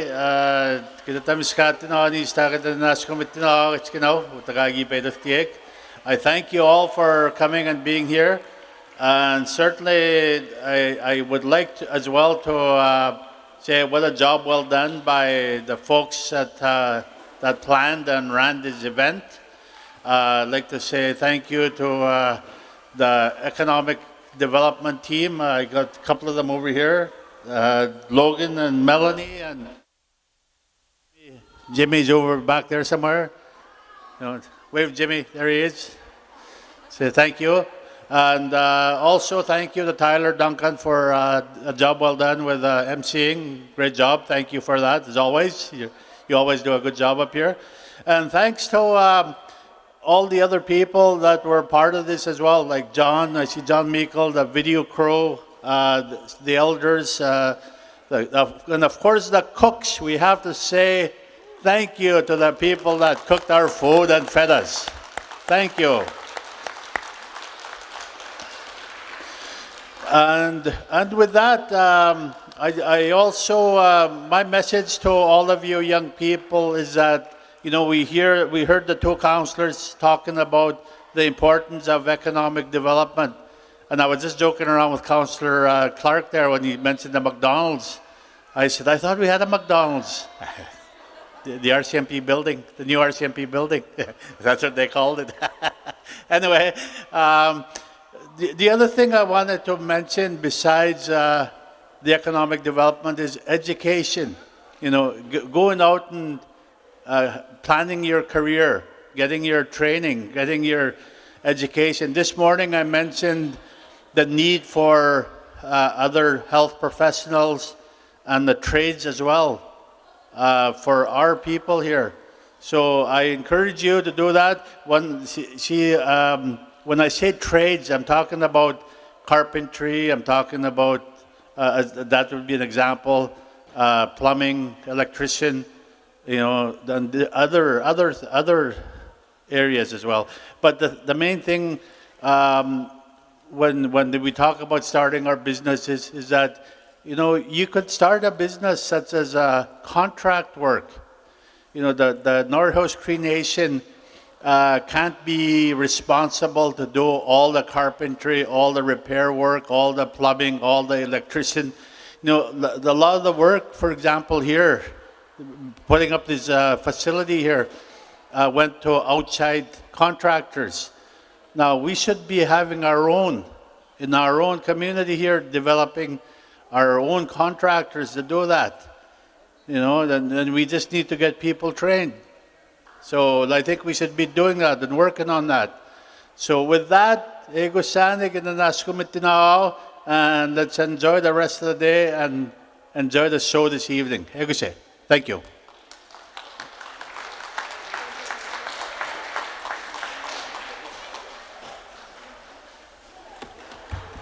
All right, before we start off with our prize giveaway, I'd like to acknowledge our sponsors yet again, because if it was not for them, we would not be able to host this youth conference for the youth of Norway House Cree Nation. So we have Indigenous Services Canada, Sigfusson, JNR, Norway House Cree Nation Pharmacy, TP Insurance, Bison Modular Homes, Flying Nickel, Northwest Company, Manitoba Kuatnu Okamanik, MKO, Machapanuan, Jordan's Principal, and of course the gentleman and the lady in the back, Nomad Media. Thank you guys so much for this. If it wasn't for you guys, we would not have been able to pull this together. And now, we'll be doing the end of the day prize draw, but mind you, it is still not officially done. We do have a couple more prizes, so please don't rush off just yet.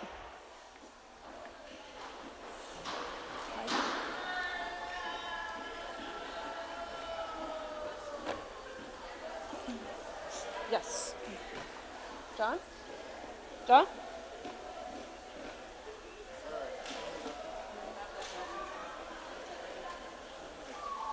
How many are we doing? 9. 1, 2, 3, 4, 5, 6, 7, 8, 8. The first draw will be for a sleeping bag. Ashlyn Clark.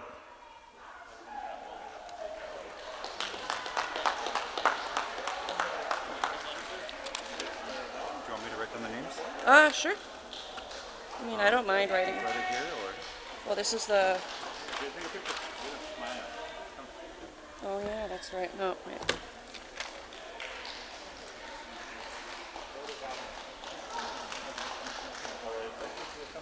Okay. Do you have it? There's these ones right there, and then there's these ones right there. Do you want me to do what you're doing so you can do that? Oh, the writing? Or you want to announce? You can announce. Kevin Evans.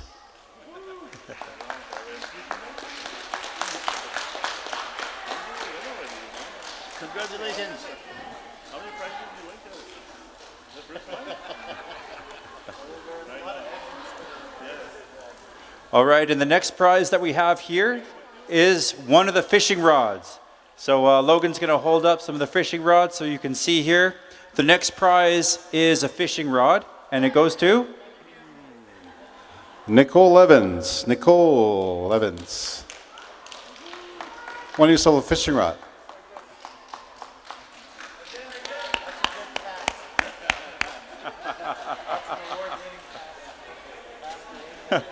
John says it's the award-winning cast.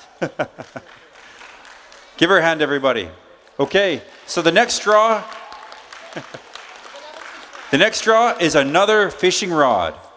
And the winner is currently being drawn by Councillor Clark.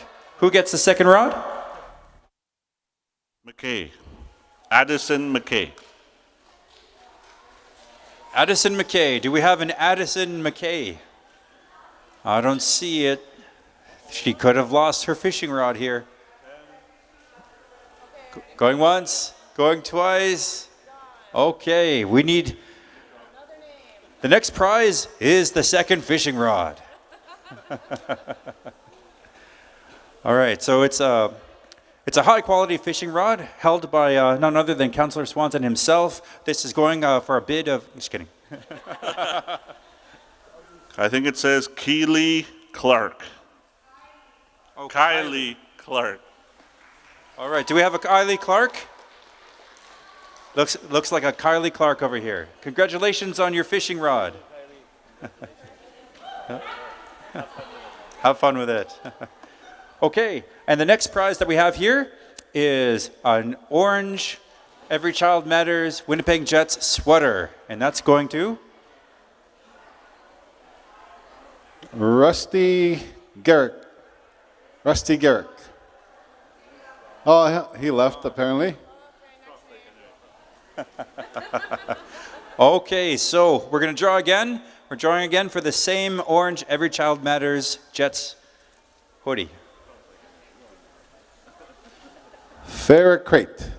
Farah Crate. Do we have a Farah Crate? Okay, this looks like Farah. Give her a hand, everybody. So Farah has just won the orange Every Child Matters hoodie.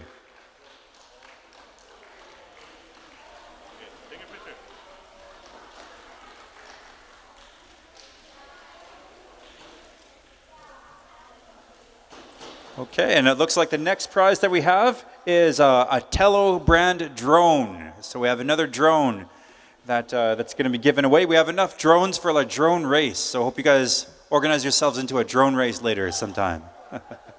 Okay, so this drone is going to be won by Riley Clark.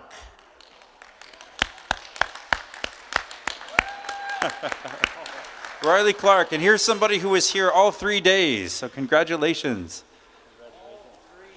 All 3 days. Congratulations. There's oh, take a photo over there. And the next prize that we have here looks like it's a pair of AirPods. AirPods, so we got 2 AirPods as the next prize.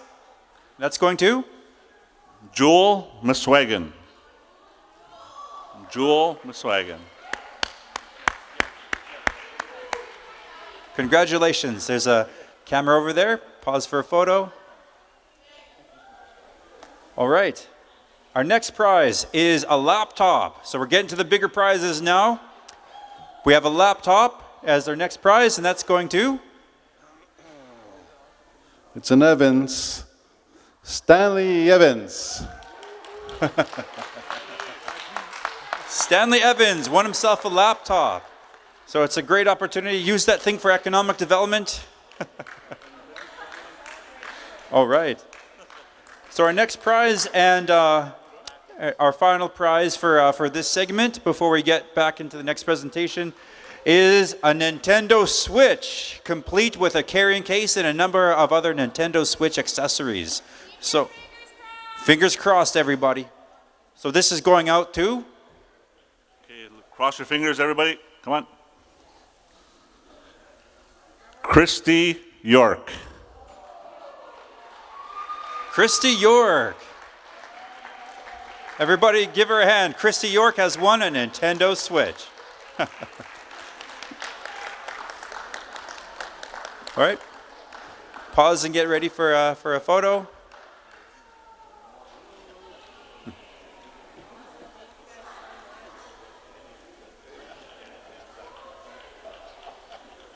All right, congratulations, Christy. Okay, so stay tuned. We have another presentation. After this presentation is going to be the big final draw for the remainder of the conference. So stick around for that. You don't want to miss it. And again, as the counselor was saying, later on tonight, we have one of the largest fireworks shows we've ever seen in Norway House. It's called a pyro musical. It's fireworks timed according to music. So with that, you want to stay tuned, and we're going to toss it over to I believe, Logan and Mel for the next and final presentation of the day. Thank you so much, counselors, for sharing the words today. And yeah, without further ado, we're going to toss it over to Logan and Melanie for the final presentation of the day.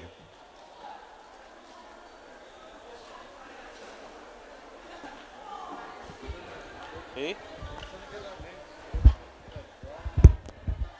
Well, I think you have to register over there.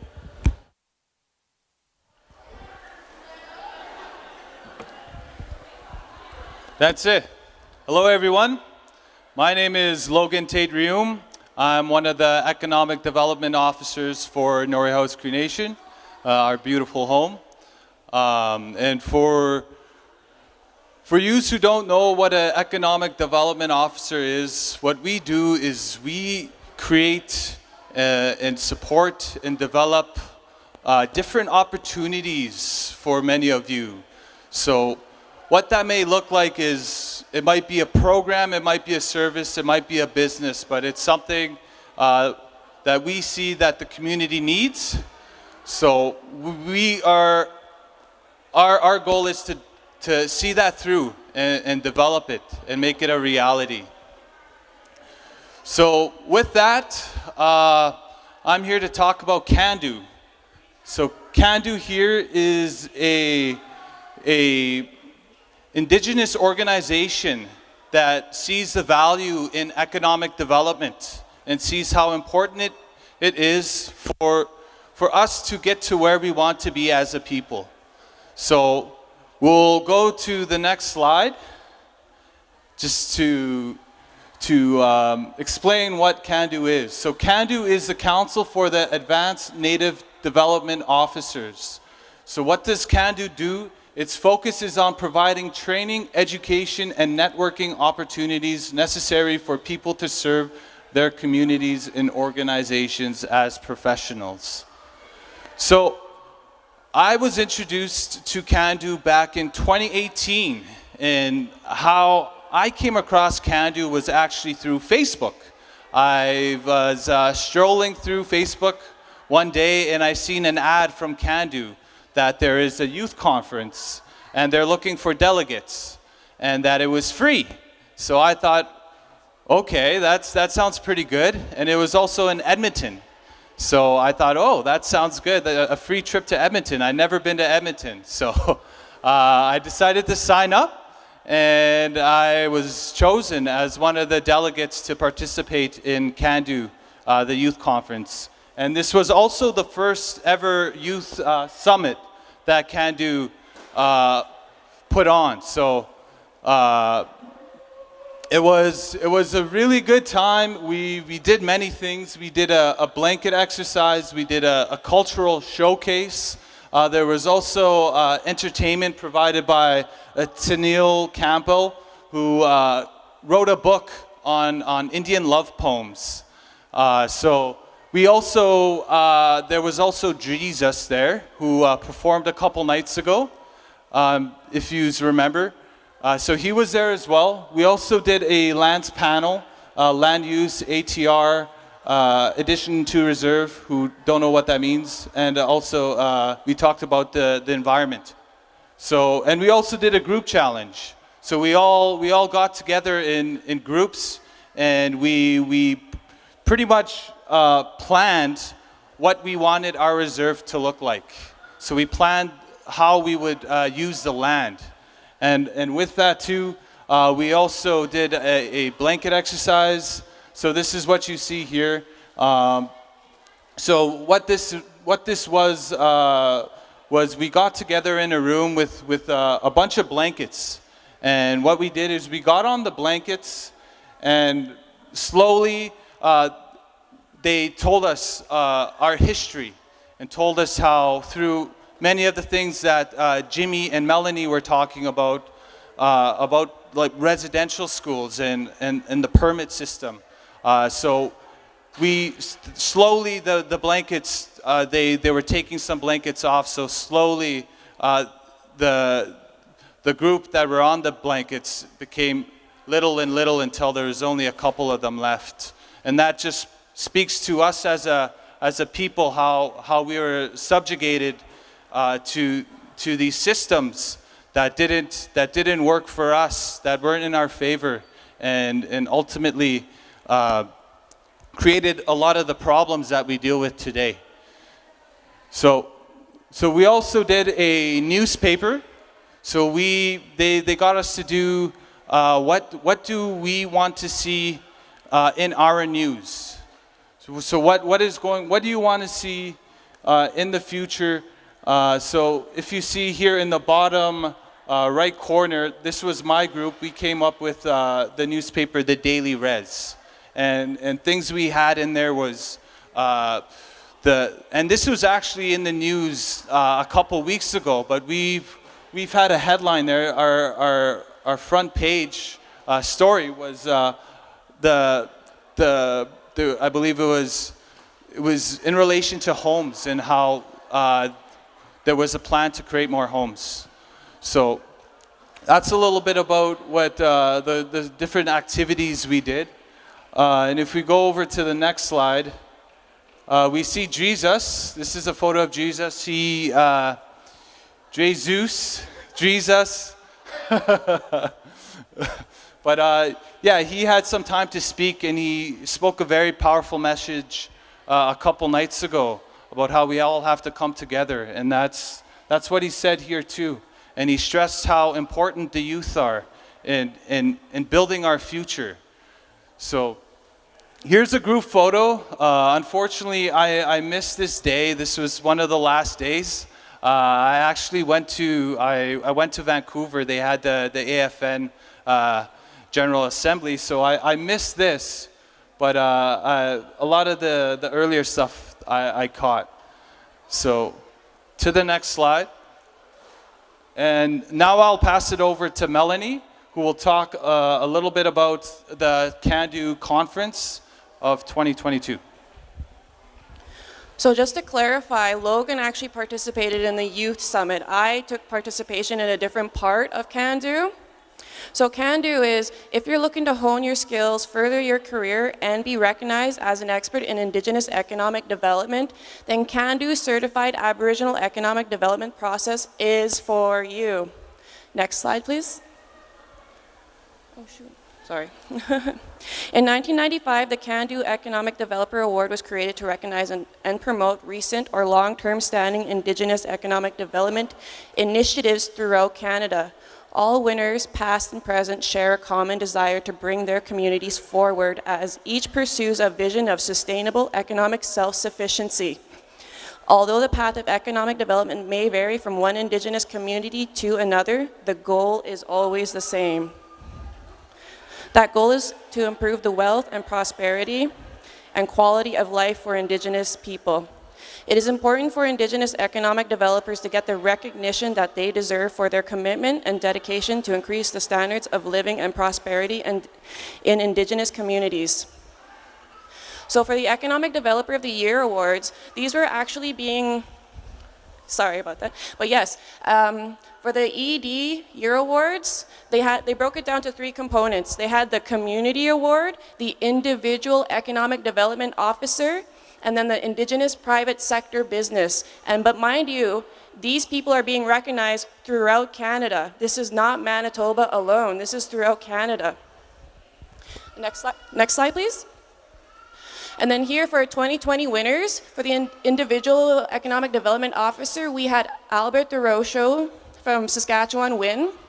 And then for the Individual Private Sector Business, Walker Home Construction won. But the reason why I'm bringing this up is because if you notice for the community, Nelson House Development Corporation actually won. And they had talked about all the development that they were doing within their community, and it's absolutely amazing.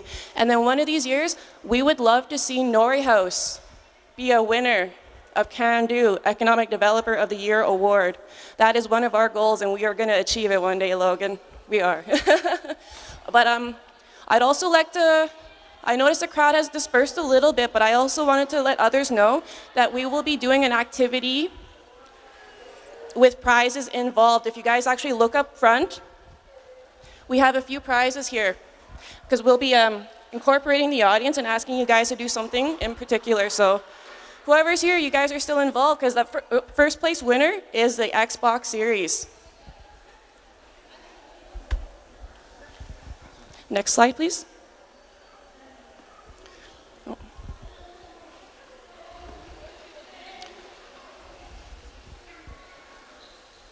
In 1993, Can-Do conducted a national survey of practicing economic development officers to gain a clear picture of their education and training needs.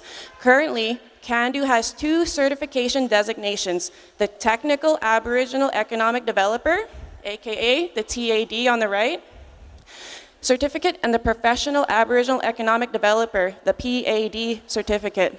Next slide, please, Austin.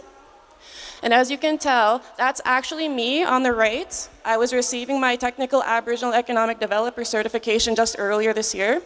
And again, I want to acknowledge employment and training because they were the ones who had sponsored me to go to Whitecap Dakota First Nation in Saskatchewan to obtain my TAED, which I am absolutely honored and grateful for that. But as you can tell, I had received relevant training that was needed to provide myself with the skills and knowledge required to effectively meet the demands of my new job and the full potential of my home community of Norway House Cree Nation. And if you look, picture of me on stage is on the left, and then on the right, I actually have my certification on top, and I was honored with a ribbon at the same time. Next slide, please. All right, now, the important part, the one that y'all were waiting for. What is an entrepreneur? Does anybody know? Anybody? Anybody? Anybody? If you think you know, come up. Do you? Okay, it left his mind. Sorry about that. Does anybody know what an entrepreneur is? No? All right, next slide, please. An entrepreneur is a person who starts and runs a business and puts a lot of their own money and time in order to do so. So to be an entrepreneur, you have to realize it takes a while to gain that revenue. It may take a year, it might take you 2 years, but as long as you put your heart and soul into it, you will become successful. All right, next slide, please. Who wants to be a youthpreneur? So this is the activity that we'll be doing with you.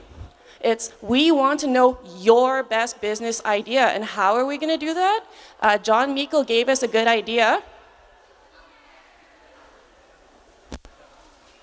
I was waiting for them. And it's actually called, we decided to use the concept of Dragon's Den, but we didn't want to overwhelm you with the word dragon. So we're going to replace the word dragon, and we're going to call it the Puppy Den. And is there any? So what we're going to do is that we're, for each person, you're going to get a pen and a piece of paper, and we want to know your small business idea. And if you look up front, we actually have 4 prizes here. First prize, win yourself an Xbox Series S. Second prize, a JBL Bluetooth speaker. And I also noticed a lot of people have had eyeballs on these sweaters. Winnipeg Jets hoodie. And then the last prize is a fishing rod. So my colleague is going around dropping off pieces of paper for each person that wants to take part, and we're looking for those under 30 years of age to write your business idea. What is it that you think this community needs? What's floating around? After hearing about our conference these past couple of days, we know that you've got business ideas floating around in there somewhere. Well, guess what? We want to hear them. And the person with the best business idea will win the Xbox. And then the second place, the third place, and the fourth place. And of course, in order to be placed appropriately, we do have our lovely table of judges in the front. We have my director, Jimmy Thunder. Then we have John Meikle from Strength in the Circle. And then we have Zach and Rao from the Asper School of Business. And they will be looking at your business ideas and judging. So we are going to give you 10, 15 minutes, 10 minutes? 10 minutes. We're going to time you guys for 10 minutes, and we're going to have you work on your business idea. Get the thoughts flowing. Get this process going. What is it that you think Norway House needs? What do you think Norway House, what do you want to bring to Norway House? What kind of ideas are floating around? We heard McDonald's. We heard a hotel. I even heard a water park. That is great. Use these ideas and go from there. And who knows, you just might win yourself an Xbox. So some people have received their papers already. And Logan's going a bit. Go help him. Yes. Okay, so I'm going to be handing off the mic to my director, Jimmy Thunder, and I'm going to be helping Logan in the crowd. Okay, great. So how many of you have seen the TV show Dragon's Den? Put your hand up if you've seen it. Okay, so that's what we're doing here today. Although it's not called Dragon's Den, John said we should go for something a little bit softer, so we're going to call it Puppy's Den. All right, so what we want is we want to hear your business idea. So we're going to give you papers. Logan and Melanie are handing out, they're taking the papers to each table. So we're going to give you 10 minutes. We want to hear your business idea, okay? And so you're going to be judged on 3 different criteria. So we have 3 judges here. The first criteria, you're going to get scored 1 out of 10 on does it meet a community need, okay? Does your business idea meet a community need? So you get scored 1 out of 10 based off of that. The second one is feasibility. How feasible is your business? How likely and realistic is your idea? So you get scored 1 to 10 out of that. And the last one is sustainability. How long can your business last? So these are the 3 criteria. It's really easy. And as Mel said, we have a lot of prizes over here. So if you win first place, you have the first chance at all of these prizes. You have an Xbox here. We have this Bluetooth speakers. We have the Every Child Matters hoodie, AirPods, and a fishing rod. So you got your sheets. So you got a couple minutes. Think of a business plan. Think of a business idea. And once the time is up, we're going to invite you to come down. So you have to come to the microphone. You have to tell us what your idea is, and then you'll be judged by the 3 judges. So as Mel said, it's open everybody 30 years of age and younger. If we have low entries, then we'll just open it up to everybody, but we want to hear your ideas. So is there anybody who wants to participate that doesn't have a paper? Okay, we need a paper over here. Melanie, Logan, there's 2 hands. So they want a paper. Okay, another paper in the back. Leave your hand up and then maybe do you want to help? Okay, just to let you guys know, we ran out of paper. We did not realize. Nope, we have some more paper over here. Oh, there we go. Okay. So put up your hands. We have limited paper and limited pens. So if you want to participate, keep your hand up. Zach, can you just take half of the stack so that you guys are both distributing?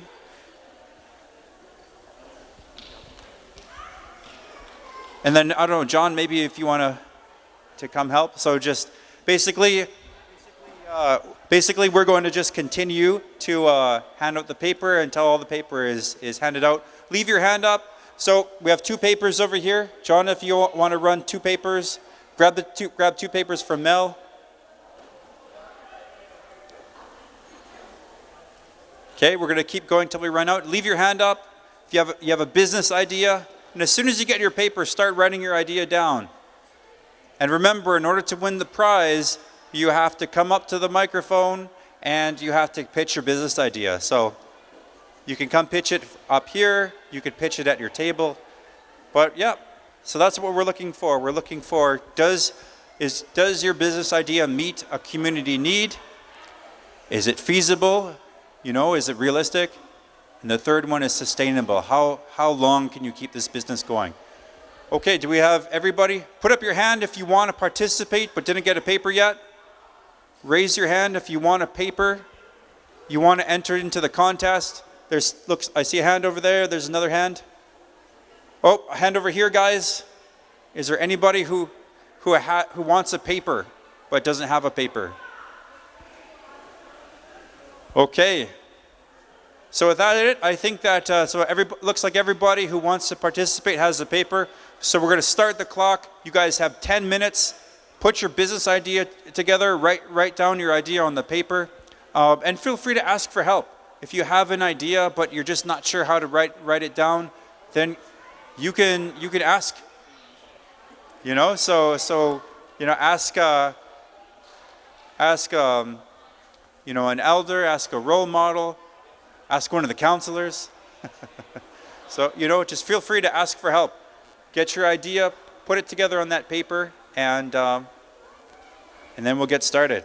Okay, 10 minutes on the clock. Put your ideas together.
Okay, we got about 8 minutes left. So we just had a question. Once you're done writing your business idea, just stay seated, and when it's time for you guys to present your ideas, then we'll call you up to present. So about 7 or 8 minutes left.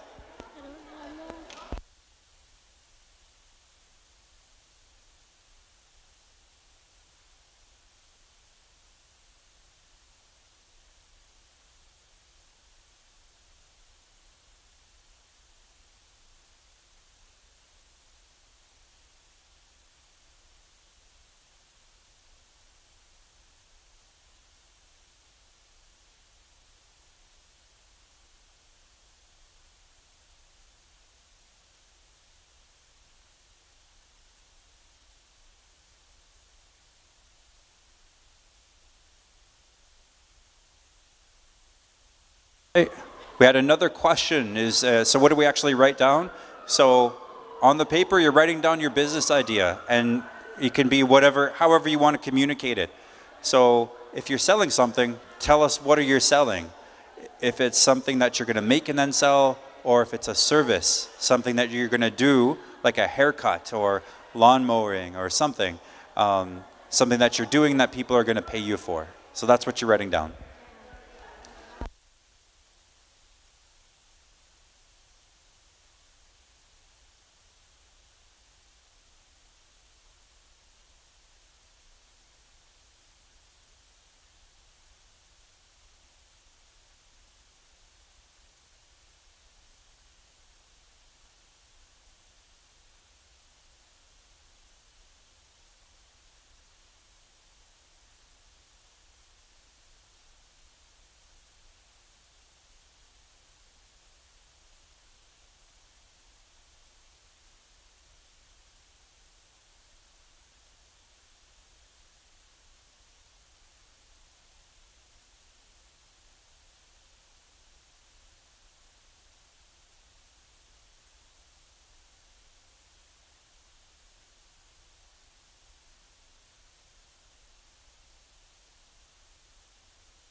Yeah, so another question that we got is, does my business idea have to be something that I'm going to do? And so we're not judging you in terms of whether or not you're doing the business. It's an idea. So even if you're not going to do the business, that's okay. We're judging you on a business idea. So if you have a business idea, write it down. And the second question is, I don't know how to write well. Oh, we'll call you up. Yeah. And the second question that we got is, I don't know how to write very well. So then just find somebody in the audience who can help you write. And so if you're not sure how to write your ideas down, you can ask somebody to help you to write them. And again, another question we got is, do I hand in my paper? No, you don't hand in your paper. Your paper is meant to help you when you do your presentation. So you're verbally explaining your business idea once you're done.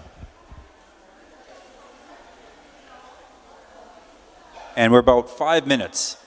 5 minutes. So we're halfway through. You got about 5 minutes left to finish your business idea.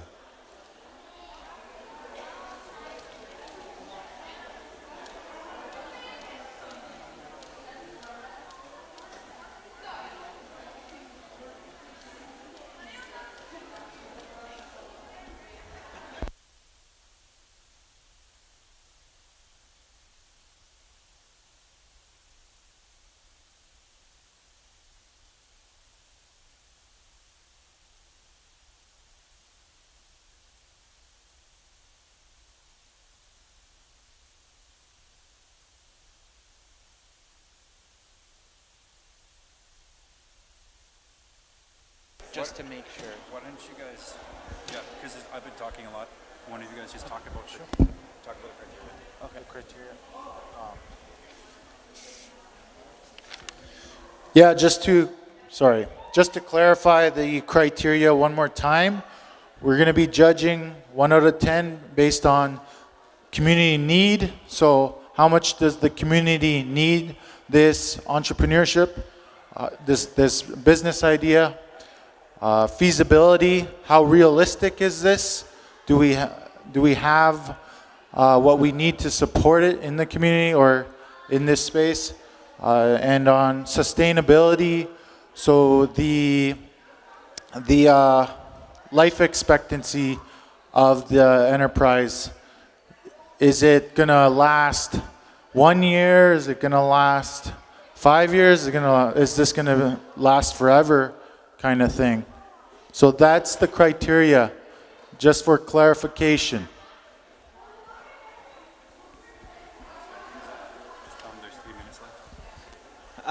So yeah, there's about 3 minutes left, and once that 3 minutes is up, just so you know, you will be asked to come up and actually present your idea and talk about it. You're gonna present your idea. So once this just now under 3 minutes is up, we'll ask you to come up and get in a line, and we'll have the different ideas shared.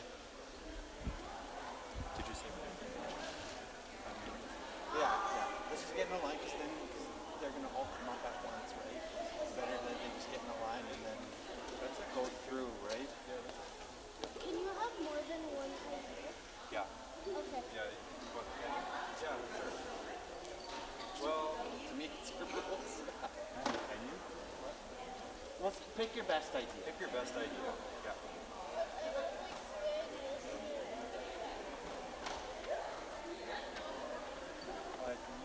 I don't know how.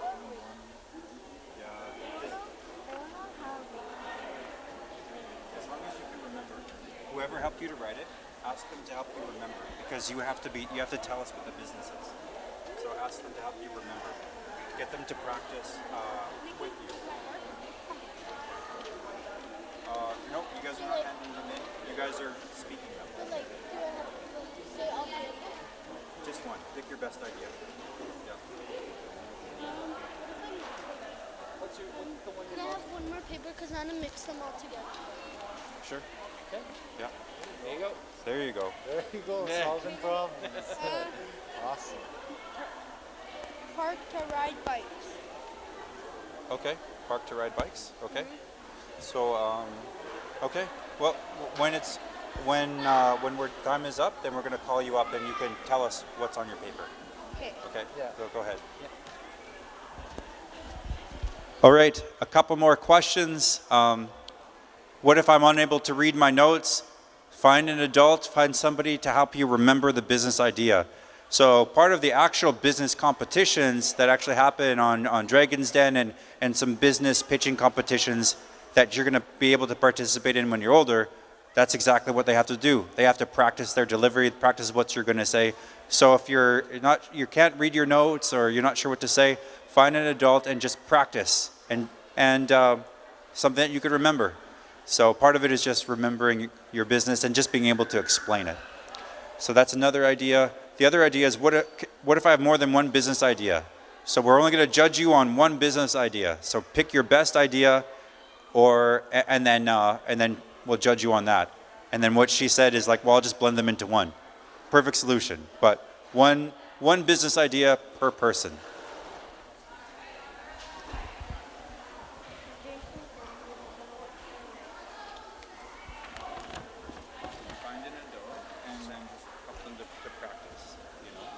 Okay, so go ahead and say whatever you need to say. Well, I was gonna just clarify. So I'm just gonna tell them that they're selling it. So because there might be the same ideas that come up, right? So it's whoever's can convince us that they're meeting these three things. Yeah, that's right. Yeah. So when you're up here, you're trying to sell to us. You're trying to sell these ideas to us. So when you look at these three things you're trying to meet, community needs, you're trying to explain how your idea is meeting that need. You're giving us your pitch. You wanted to convince us that the community needs this. And so we'll be judging based on that, based on how you can translate that to us. And same with feasibility, you're explaining to us like how you can see this being feasible, how you can see us or your entrepreneurship, your idea being able to succeed. And lastly, with sustainability, sell it to us. Say this is an endeavor that can last however long you believe it can last, and you want to make us believe in your idea. So that's what we'll be judging on.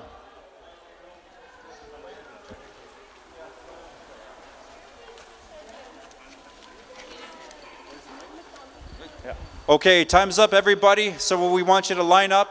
So the first person starting here, and we want the line going this way, okay? So everybody, so just move and make your line this way, okay? So whoever's going second goes here.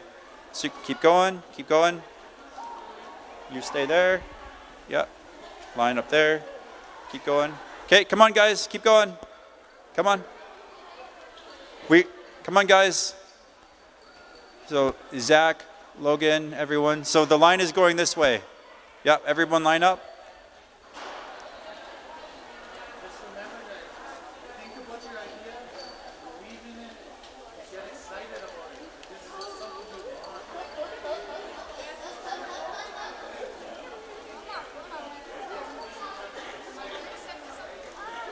Yeah. Keep going, guys. Keep the line going. Keep the line going this way. Keep the line going this way, guys. Keep the line going this way. This way, keep going. Keep going over this way, guys. Line up along this table here. Okay, Riley over here. Guys. Can you come over here? Can you come over here, follow me? Okay. Everyone else keep going.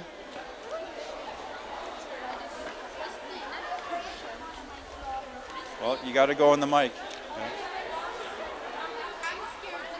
Okay, keep lining up, guys.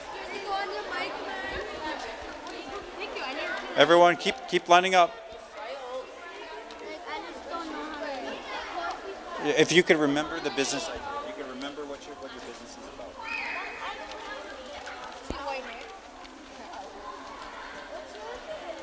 I'm scared. All right. Okay, so.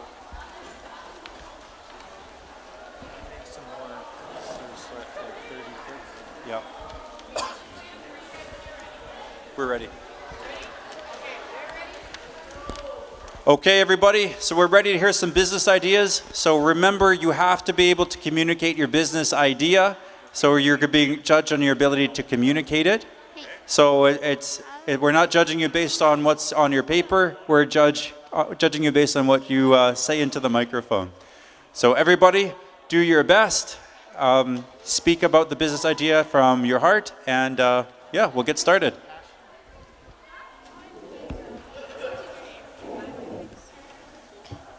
Hi. What?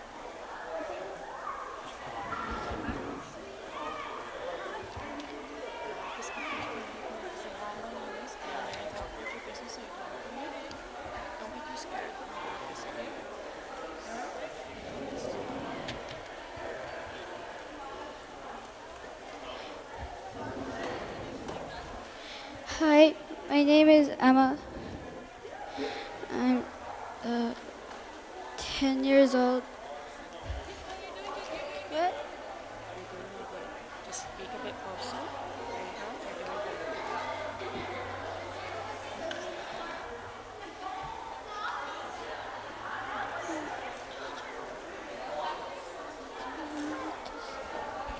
They can't hear you. You need to speak up, okay? I know. Maybe do you want to just ask them questions? You know, like what's your name, what's your business idea? Okay, all right, I'll do it. Yeah, okay. All right. Okay, I'm going to help Emma here, but it's not just going to be for Emma that I'll be helping. I'll be helping the other individuals that are part of the line. So I would like to introduce you to Emma. And how old are you, Emma? Can you say into the mic for me? 10. She says she's 10 years old. And what kind of business idea do you have for Norway House? Starbucks. A bit louder so they can hear you. Starbucks. She says she would like to bring Starbucks to the community. What else do you have written there? I think the new mall. She says it'll be in the new mall. People like coffee, smoothies, and refreshments. And she'd also like to try and incorporate a Pizza Hut as well. So that's all she wrote. All right, thank you for that, Emma. You may sit down now.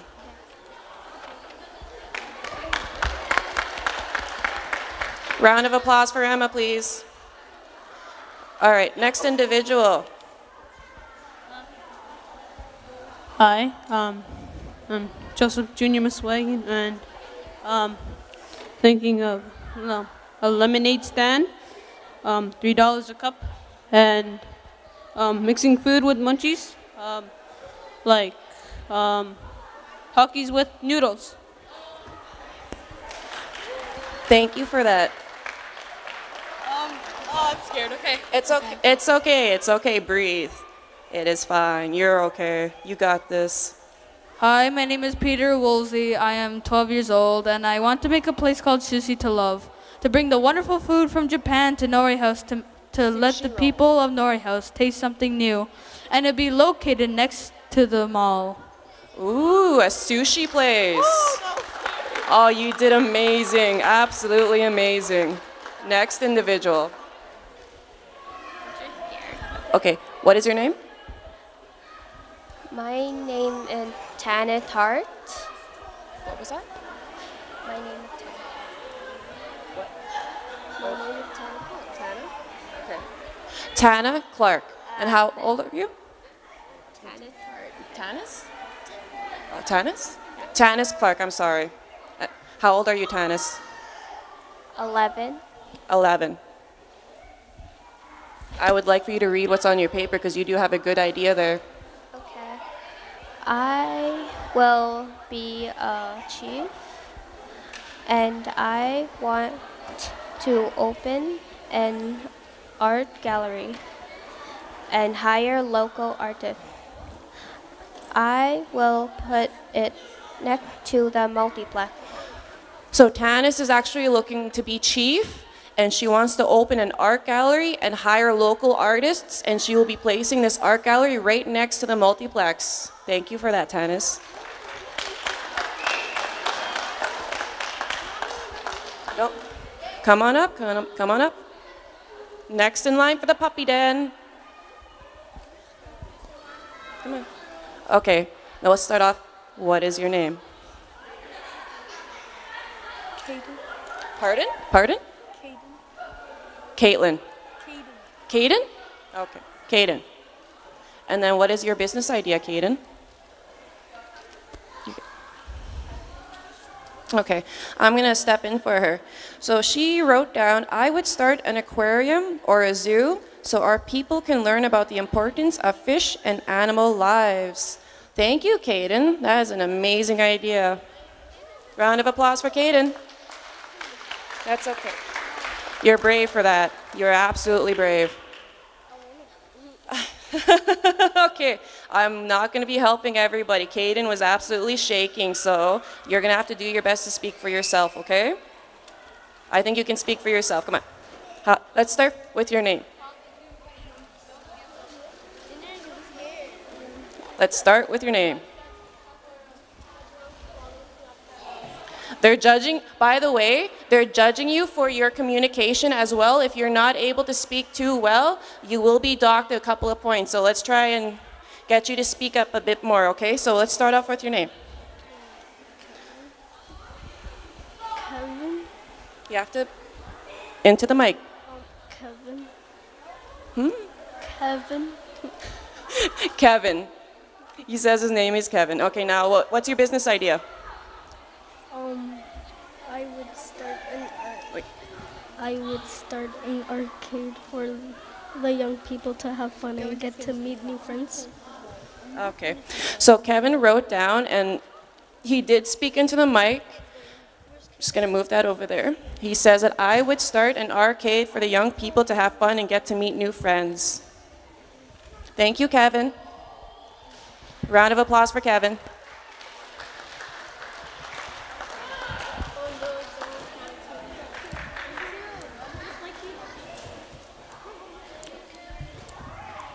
There you go. There. Okay, let's start with your name. My name is Brooklyn Evans. Okay, Brooklyn. Good job. Now, let's talk about your business idea. I would start a new swimming pool business for people to learn to swim, for people to have fun, and people to make new friends. Amazing. A swimming pool. Good job, Brooklyn. Brooklyn Evans. Hi, I'm Bria Budmaswagan, and my business idea is a tree planting business. I think we need something like this in Norway House because people are cutting down trees every day. Animals are losing their homes, and that's not good. We can cut down old trees safely and use them for firewood throughout the community. Trees are important because they give us clean air. Bria Budmaswagan would love to start a tree planting business. Bria. All right, it's your turn. Hello, my name's Royce Walker McDonald. I'll open up a McDonald's. The food is bunk out here. Lots of people like McDonald's.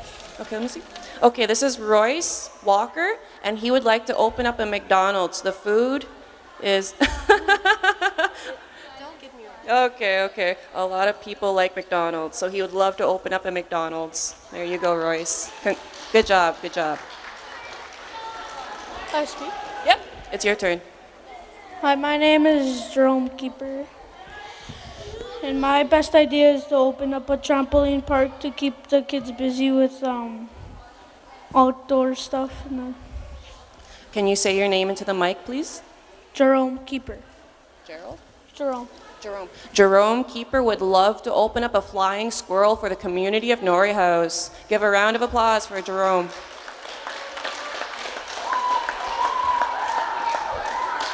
And let's start off with your name. You have to try. Start off with your name, okay? It's okay. You can do it. You got this. Okay? Don't look at the crowd. Just speak into the mic and look that way. Okay? Okay. Look that way. Look that way and speak into the mic. Don't look at the crowd. And say your name. Jade York. Jaden? Jade. Jayla? Jade. What? Jade. Jade. Okay. Now, your business idea, Jade? Just don't look at the crowd, look at your paper. Just don't look at the crowd, look at your paper and speak into the mic, okay? You got this.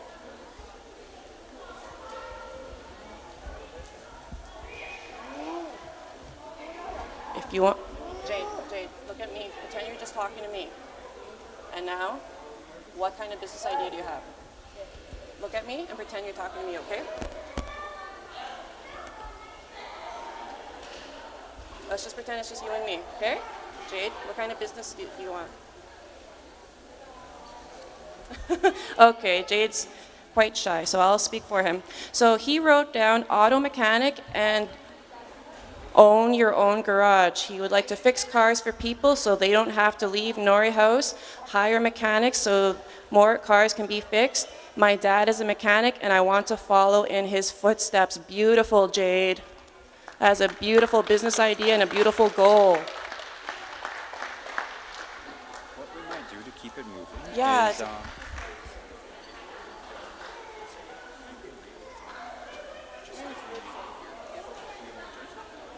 Okay, all right, that sounds good. I was wondering about that. All right. Ow. Yeah, I know. Okay. All right, so let's start off with your name and your business idea.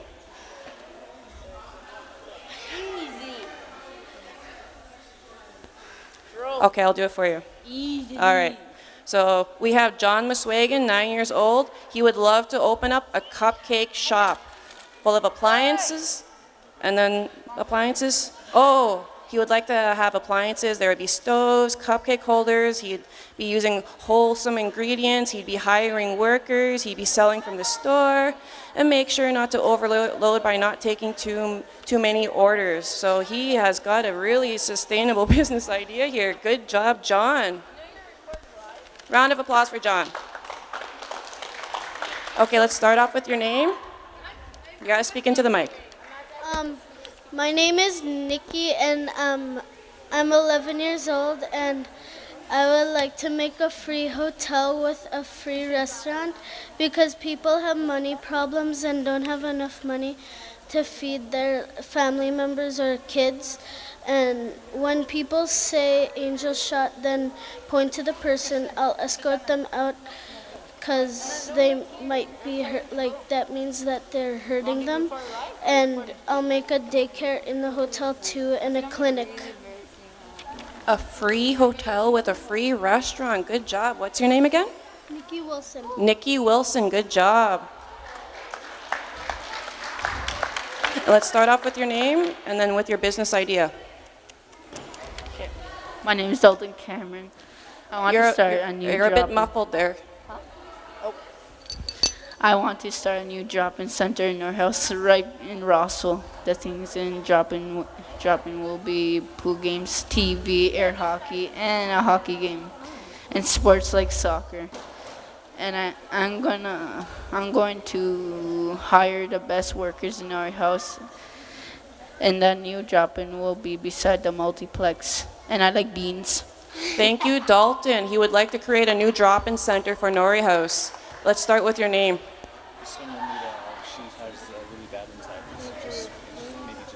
I'll speak for her. Yeah, no, that's fine. It's okay.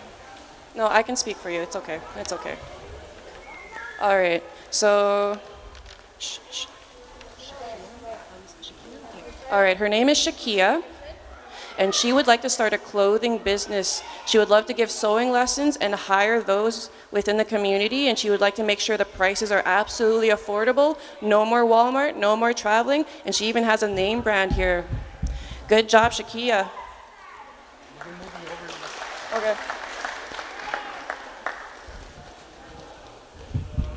By the way, you're brave and you're absolutely strong for that, for coming on up. Okay, yeah, it's easier for them. And just hold it right up to your Yeah, mouth. okay. So, no, this is yours. So let's start with your name.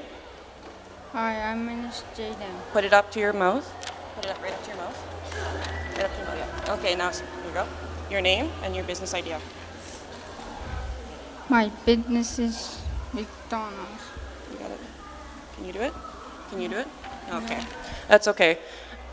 We have Jaden Mino, age 10, would love to open up a restaurant called JJ's or Pop and Stop. Hey. He would include a drive-through and a dine-in. There would be Bannock Pops, Deluxe Pops, regular Pops, chicken dip, Bannock Pops, taco Pops. Oh my goodness. Chicken dip pizza. That is an amazing idea, Jaden. Thank you so much for that. Congratulations. Thank you for coming on up. For each person that comes on up, you're absolutely brave and absolutely strong for that. Okay. Oh, shoot. Let's start off with your name and your business idea. Hi, my name is Jake. I'm scared to say it.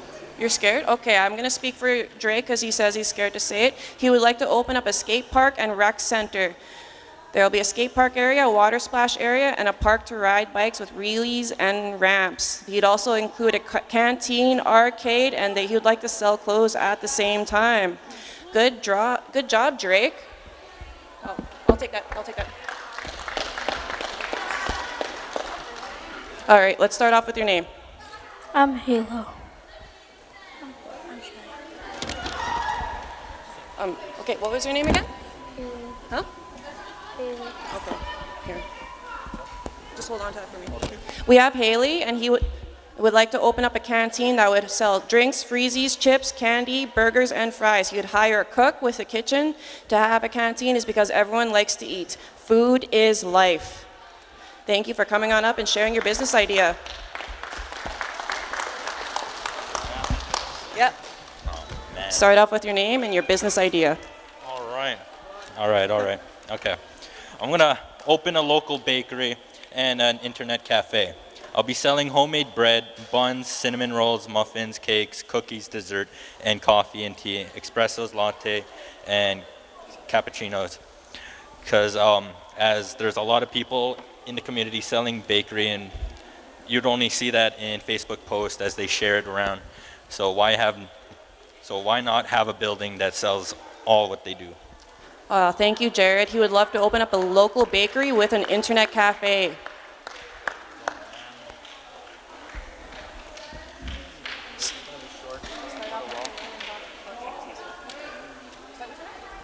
All right, my name is Riley Chase Clark. I have this idea of a local pizza joint and and an online arcade. Norway House people is known for their pizza, and they sure love it, do they? While they wait for their pizza and all, they have an online arcade to wait for the pizza to... It's okay, it's okay. Well, they can play multiplayer and single-player games at choice if they like. And for small businesses, you can start off with putting your effort into ads if you like, to spread awareness, I guess. And I'm done. All right, thank you, Riley. He would like to open up a local pizza joint with an anime arcade. Thank you so much for that. Next. Hi, name's Adam, That's and my son's. I want to open a film school, like filming school, like for kids to like make movies or make music videos and stuff like that, and also open up a music store where everyone could go in and buy instruments or buy music, any kind of studio things you need, like gaming or making songs. And also a Subway. I like sandwiches. We all like sandwiches. So does this guy right here with the camera. Well, and a clothing store, because there's not that much clothing at Northern, to be honest. None of my size. And a water park for those really hot days. Like for those really hot days where a heat wave happens and we're just struggling to find somewhere cold to stand. And yeah, that's basically it. So we have Adam, and first off, he would like to open up a film school, followed by a music store, a Subway, and a clothing store, because the Northern does not sell enough products for the community. Yeah. All right, next. Thank you, Adam. Start with your name and your business idea. Oh, okay. Yep. Hi, my name's Aiden, and I like to open a gardening and lawn care business to help take care of our community, to make it look nice and clean. Because one of our guest speakers were talking about how our elders had gardens and how they took care of it a lot. The business will help elders for free so that they don't have to work so hard during the summer days. This will also teach kids that want to know how to garden and to take care of their lawn. This business will mostly be active during the summer and fall when the plants in the yard need attending. And he would love to open up a gardening and lawn care business. Thank you so much for that. Next. This is my brother. He wants me to read it for him. Oh, okay, that's fine. Go ahead. All right. He will be reading for his brother. All right, I guess I'm doing this again. Okay. So he wants to open a water park for the hot days so that kids and adults may have fun during the hot, long summer days. And the pool business will also have a cleaning business too. Well, they'll take care of the pools for you during the hot days, and then they'll also set them up for you and do everything you need to get your pool ready for the summer. All right, thank you. Okay, tell them your name and how old you are. I want somebody to read it for me. Tell them how old you are. Don't be shy. No one's looking at you. Just remember there's nobody there. Okay. Start Say, crying. what business do I think we need? Okay, you can do it. We're here. We Say got it. you. What business do we think we need? What businesses do I need? We need. Say, my name is Kristen Beardy. My name is Kristen Beardy. I am 10 years old. And I think we need catering business services. I think we need catering businesses service. Ranging from different menus. Ranging? No, different menus from ranging. Say from different menus. Say from different menus. From different menus. From dessert menu From dessert menu to Chinese food to Chinese food, wild food, turkey menu. depending on how many people will be attending these events. What? Depending on how many people who will be attending these events. Pretending How many people how many people will be attending these events. who will be pretending. Why do we need catering services? Why do we need catering services? To help for weddings, To help for weddings, conferences, grads, and ceremonies. and ceremonies. How long can my businesses last as long as our services are needed? Kristen Beardy would love to open up a catering service for the community of Norway House. Thank you, Kristen.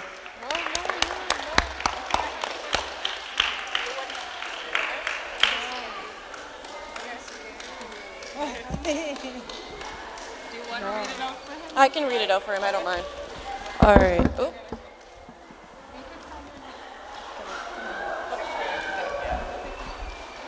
Logan, can you stand and hold this, please?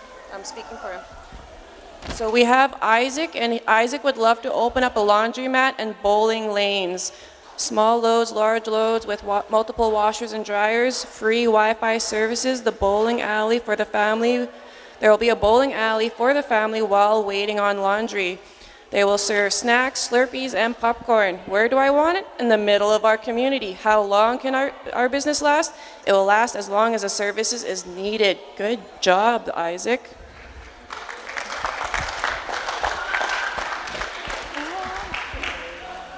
Who's next? Who's next? Start with your name and your business idea. Hi, my name is Marguerite Belfort-Chog, and I would like to start a nonprofit that will help people who don't get enough food around the world. I would like to provide it to them for free.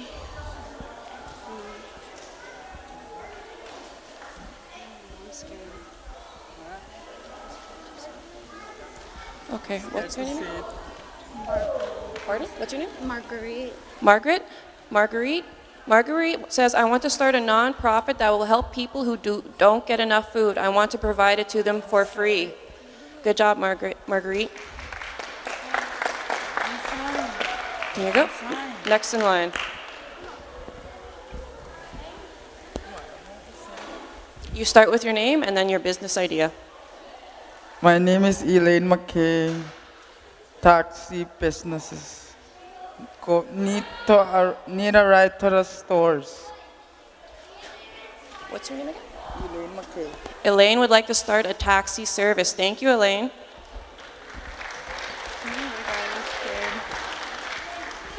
Start off with your name and your business idea. Hi, I'm Ashlyn. My business idea is Healing Lodge, not a treatment center, to help people with their mental illness, drugs, alcohol, staying sober, connection, for people to feel safe and able to talk to one another. And what's your name again? Ashlyn. And that's Ashlyn. Thank you so much for the Healing Lodge idea. That's absolutely beautiful. Next in line. Start with your name and your business idea. And remember, you're talking to these gentlemen over here. My name is Huntington Evans. I'm 12 years old. My business idea is to open a thrift store. Is where people can donate their clothes they don't want so they don't go to waste in the garbage. It's another way of recycling and to sell them cheaper to help the earth and the community. Good job on the thrift store idea. Next in line, please. Start off with your name and your business idea. And pull the mask down. You're going to mumble. Yeah, there you go. And put the mic right up to your lips. There you go. They can hear you. I don't want to. Look at her if you have to. Look at her. And then pretend you're talking to her. Huh? Do I say my name? You say your name and your business idea, but pretend you're talking to her. Just look at her. Want to say my name? Yeah, you have to. My name is Zelda, and I would want to start a children's hospital for the sick children. Speak louder. They're talking to me and I'm talking to no one else. You're doing a good job. Breathe and just say your name. I'll breathe with you because I need to too. For the sick. Practice what you're going to say.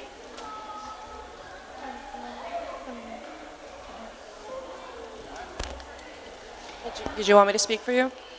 It's kind of messy. Okay, I don't. Then I would suggest that you try. Remember, put the mic right up to your lips. Would want a children's hospital in our house for the parents that are busy and can't watch the sick children. Yeah, I guess so. If you want. I'll read this for my sister. Her name is Zelda Harper, and she would like to start a children's hospital for all the sick children. What's her name? Zelda Harper. Go and read the rest. I read it for you. We want this children's hospital in our house for the parents that are busy and can't watch this sick kid. For example, the parents can go to work while the kids are at the hospital. Look, now you're talking to the three of us. And I would start a donation for the kids to help with their health. Thank you, Izelda. She would like to open up a, may I see that real quickly? Children's Hospital. Thank you for that idea. Round of applause for Izelda. That took a lot for her.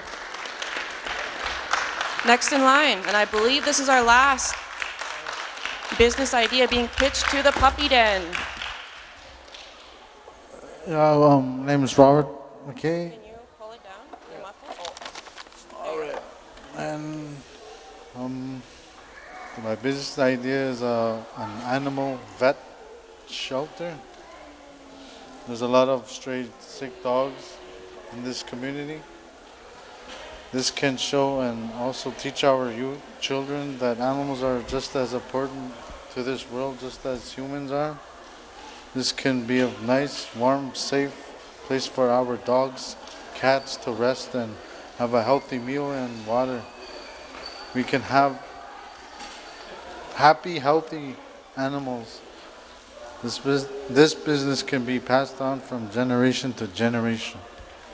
Thank you. That is an amazing business idea. Thank you so much. Just to let everyone that came up here know that each and every business idea that has been pitched was absolutely amazing and definitely needed for the community of Norway House. No idea was turned down.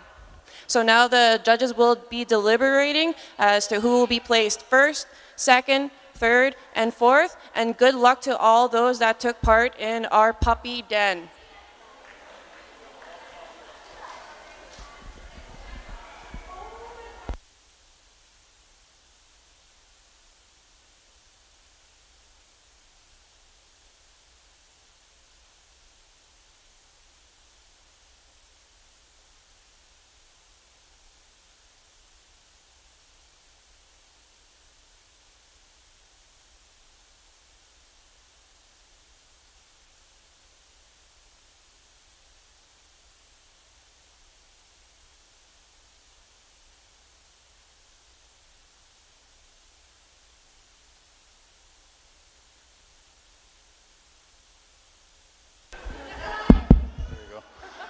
All right, everyone. Our judges are currently deliberating the winners, and so they've asked for 3 minutes to go over the contestants' pitches. So till then, I'll tell you a little bit about myself and my journey. Yeah, my name is Logan Tate-Rium. I was born and raised in Norway House, Cree Nation. I was born and raised in Norway House. I moved away to go to school after I graduated high school. So I moved to Winnipeg to attend University of Manitoba. So that's what I did. I went to school, left home, went to school, and really for me it was very hard. It was something. The city life was something I wasn't used to. I was used to just being home here, and I was used to the people. I didn't know anybody in Winnipeg, so it was very hard for me to adjust to the life in the city. I was in the city, and you know, over there you have to pay for everything. You have to pay for rent. You have to pay for all your utilities like hydro. So I would always call my mom, always call my dad, my grandparents, and say, hey, I need money. I need 20 bucks. I need 100 bucks. Sure enough, they got sick of me saying that. So they said, well, get a job. So that's what I started doing. I started looking for work.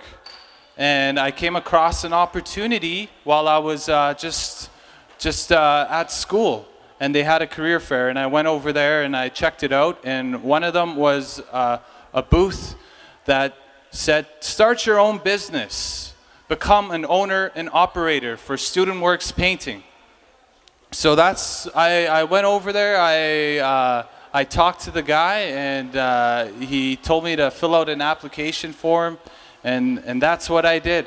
And sure enough, I got a call back saying that they're interested in interviewing me. So I was sure. So like I didn't know anything about business or anything. This was just sort of me just kind of going with the flow. And so I went to the interview, got the job, and they talked to me and said that I needed there's some training I have to do in Calgary, and that it was all expense paid trip. So that was one of my first times leaving Manitoba, was to go to Calgary to do this trip. So I did that. I met all the other people who were doing this across the country. Made a lot of friends, learned a lot, came home and did that business, and that was one of the hardest things I've ever done in my life. It was almost a 24/7 job. I remember working 16-hour days. I remember going to houses in the middle of winter in minus 40 below weather, to knocking on people's door, asking them if I could paint their house. So, you know, doing that all the time throughout the winter, you know, it's very discouraging, because you get a lot of people saying, no, I don't want you. I remember almost getting beaten up by some people who didn't like me coming to their door. So they started coming at me very aggressively, and I ran away. But a lot of stuff like that. But that didn't stop me from continuing. And over time, I eventually got people who are interested, people who wanted their house painted, and over that time, I've made about $70,000 in revenue, and I made about $30,000 in profit for myself. Just because I don't want So it worked out. It worked out, but it was a lot of work. And into that, I've got into my schooling again. I got into that, pursued that. And in that way, I developed a passion for business and thought, okay, really thought about my home and what's there and how there's not much opportunity here. And I wanted to help create more opportunity. So I started my own business that was called Quayask Inc. And what that was is to help people like yourselves, many of you entrepreneurs who I see here today, your business ideas. I wanted to see that grow. So I offered my services to people like you to create business plans, to bring it into reality. And eventually I got a job working for a neighboring community of ours, Oxford House, who needed help developing an economic development strategy. So I did that, and with that I started working on that, and that brought me to where I am today, working for my home. And I'm hoping to do the same here. So I believe the judges are done, so we'll announce the winners. I believe Zach has the mic, so I'll pass it over to him, and he could announce the winners. Yeah, hello everyone. I think before we announce the winners though, we just wanted to give some general comments. I think to start, it's really hard to not only think of an idea, write it down, and then present it in such short time frame. So we really appreciate everyone that came up and even went a little bit out of their comfort zone and spoke into the mic and things like that. That's not an easy thing to do, and it's really, and which relates to a lot of those that were able to, applause for everyone that presented today.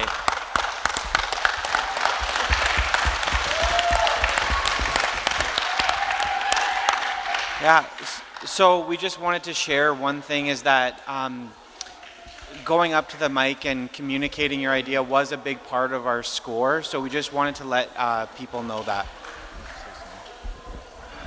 So I just want to say that this was a hard job, judging, because there were such amazing ideas, and there's so many things, there's so many needs in our community that need to be addressed and can be done so through an entrepreneurial avenue. But the thing is, we can have all these amazing ideas, but we need to get passionate about them. We want you guys to get passionate behind your ideas and light up about it, so that when you talk about your ideas, you light up everyone in the room with it. And that was part of the judging. We wanted to see that excitement, that passion in it. And so I'm proud of everybody that came forward. For myself, growing up, I was scared. I was scared to step in front of this many people. It was terrifying. So I'm just so proud of our young people, our youth that came up here today and got in that space that's very terrifying and put forward their ideas that they want to see Norway have. So I gotta say thank you.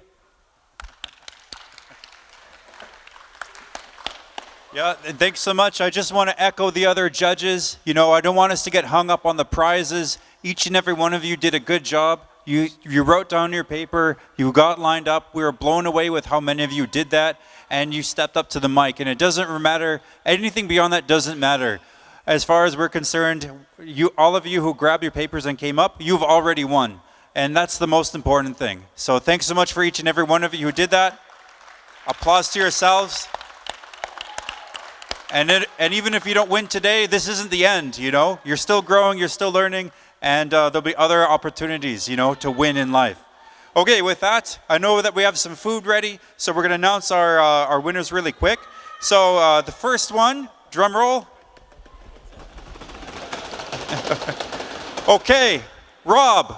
So Rob, if you want to come forward, just go ahead and come choose a prize. We got 5 prizes there. You can choose for yourself. So Rob had this great idea for the veterinarian.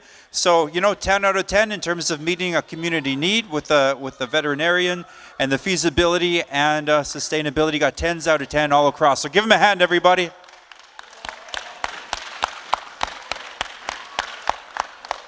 And in second place, so Nikki had a great idea. She was the one who had, originally she had 3 different ideas. She compiled them all into one: the pool and the hotel and the restaurant. So Nikki, go ahead. You're next. Give her a hand. You get the second pick at the table. And third, Tanis Clark with her art gallery. So it's meeting a community need, it's a feasible business plan, and it's sustainable. So give everybody, Tanis Clark, give her a hand.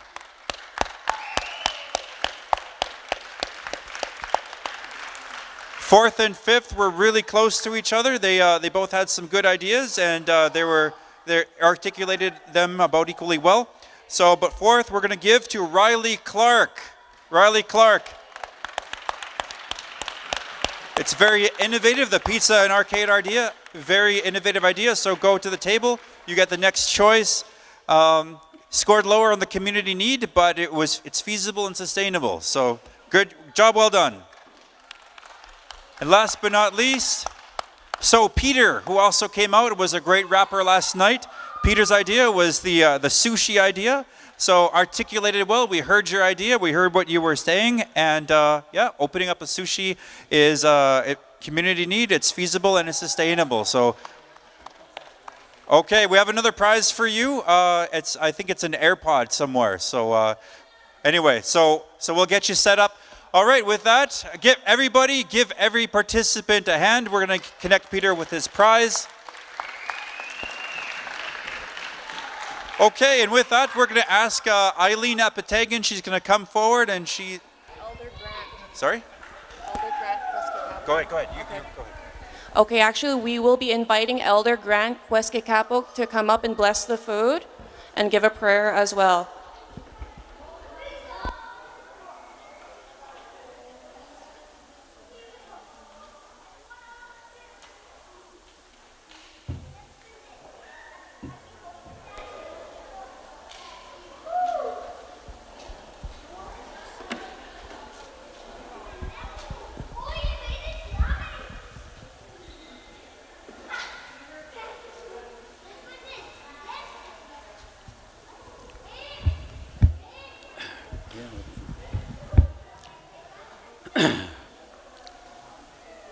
I just want to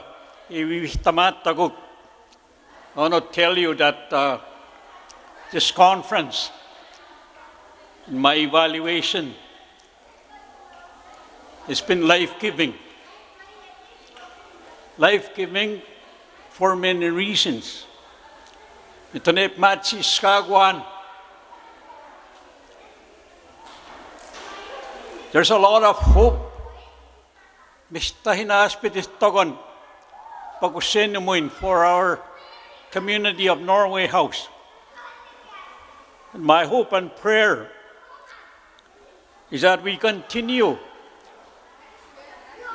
to work on what has been started today, or when? Last week? Some time ago when the planning started. You know, young people, children, whatever happens in your life,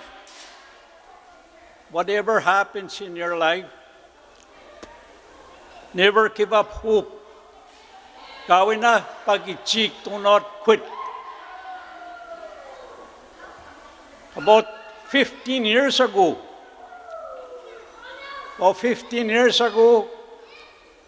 I was told I had a brain tumor. And I knew I was going for surgery. But you know what? I'm standing in front of you as a 71-year-old great-grandfather. I never gave up.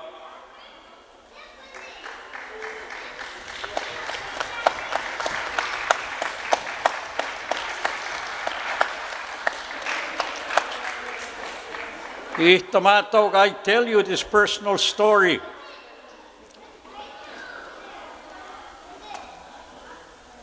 Ihtagok pagusenemuin, there is hope. And all you got to do is when you're going through rough time, is to find help. To find help. Kaniso kamagawin. Katimihano, thank you for listening. Thank you for your gift of listening from your hearts.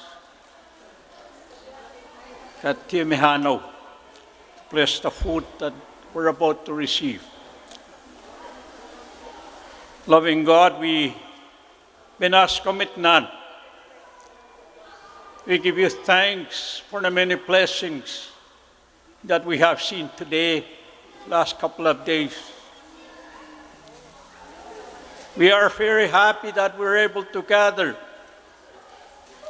with the children and the youth of this community and the elders, the parents that come, and all those people that care. Kamaso ko nagwaho. Ano tayo na beso entamuinan. Umagati minigayak mitsim kaman bless the food that we're about to receive. Taminuska guak niyaw inak minda sa tsako na. We thank you for the presence of your Holy Spirit among us.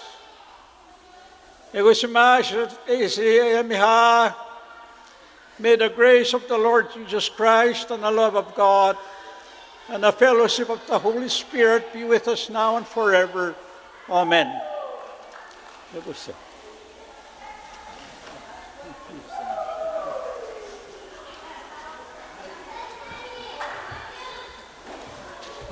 Okay, thank you so much. And so with that, we're going to just open it up for people to eat. We would like to invite the elders to come first. Just line up for some food. So everybody come up and make your way to grab something to eat. So after everybody has something to eat, then we're going to get on with the remainder of the prizes. And we also have some presentations to make. So again, so help yourself to some food, and we'll talk to you again in a few minutes.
Say,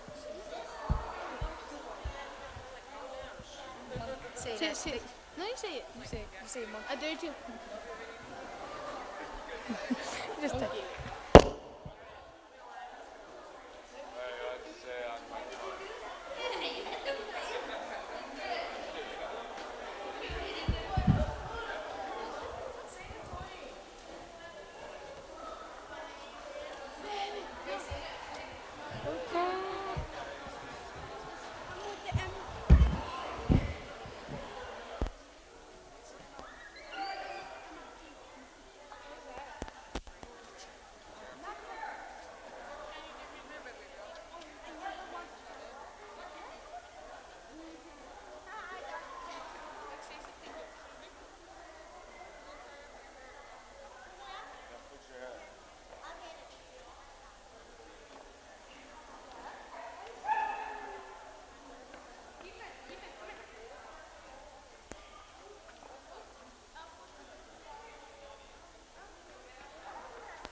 on Team Canada?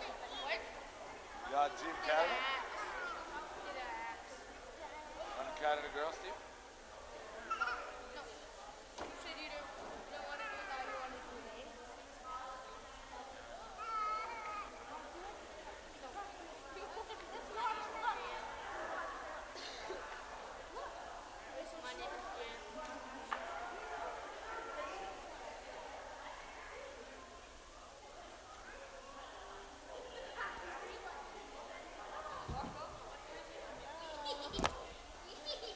Bobby gonna get you.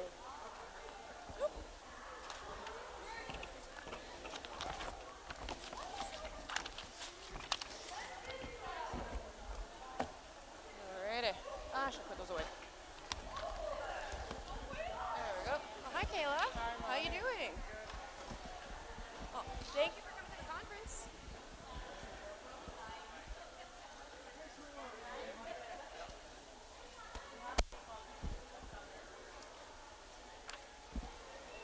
You should have turned that into a business center idea. You should have just put all those stores together and say, we need a business center, never mind the mall. That's what you should have did. Huh? Oh, I was saying, you had a good idea, but what you should have did is turned everything into a mall. Like all that, put it into, like, mash it. That's what you should have did. That's what I was thinking that you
We hear the call, you know it's time to go.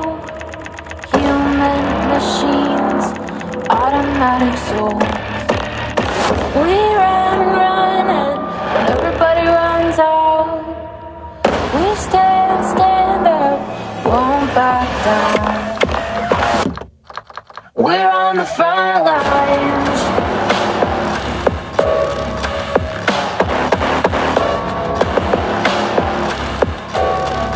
We're on the front lines.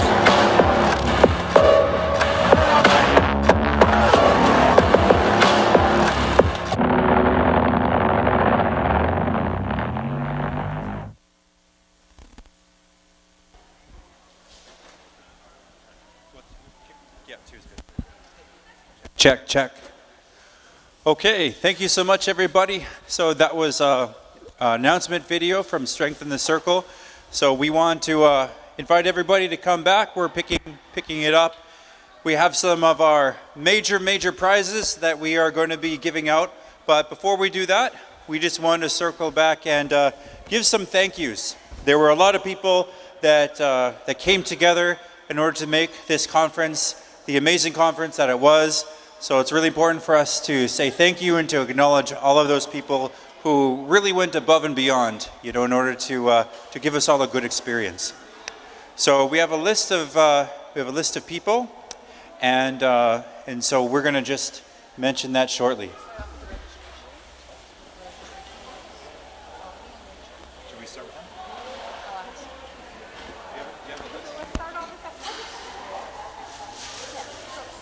Cooks first? Do you have a list? Yeah, kids first. So Hati Munoz is the head cook. Those are all the doctors. So do you want to call them all in? Yes. Are some two all coming? I told them to come. Okay, and so the first acknowledgement that we want to make is our cooks. So Hattie and her team. So if we can have all of you come forward, all the cooks, we have a special gift for each and every one of you here. So Hattie, if you want to come forward and just bring your team, let's give them a hand, everybody.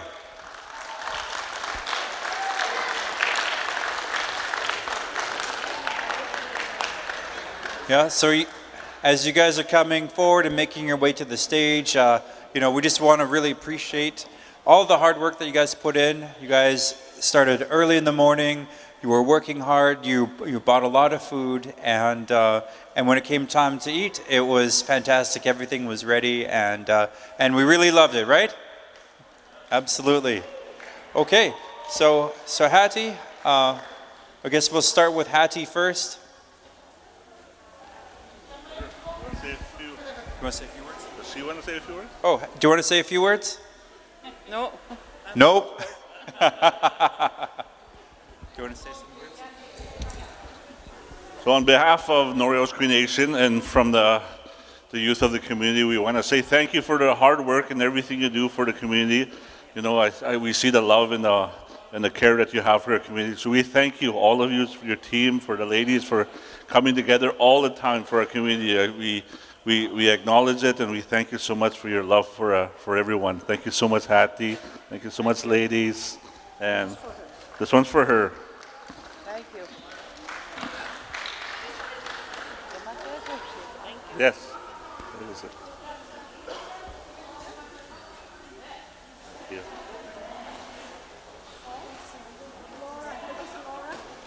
Name them as you Laura. Margaret. Margaret. We want a photo. Can we take a photo? Let's take a photo. Florence Albert. Thank you so much. Where's the rest? Did you get this? Where's the One. rest? Can you have it again? One. Where I went to go. Take a photo. Photo? Photo.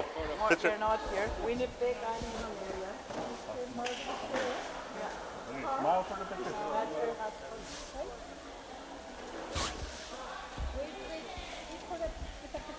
Is Carl here? No, that's just right there.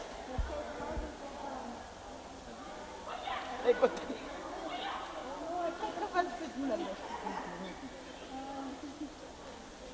Okay, squeeze in.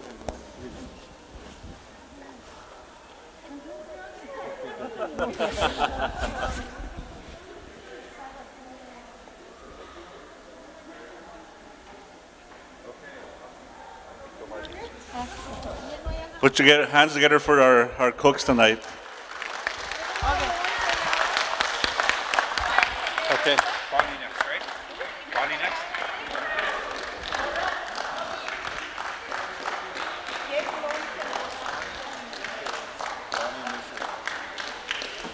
Okay, so next up we want to acknowledge Bonnie Clark and Rachel Wilson. So Bonnie Clark and Rachel Wilson, let's give them a hand. So if you guys want to come up.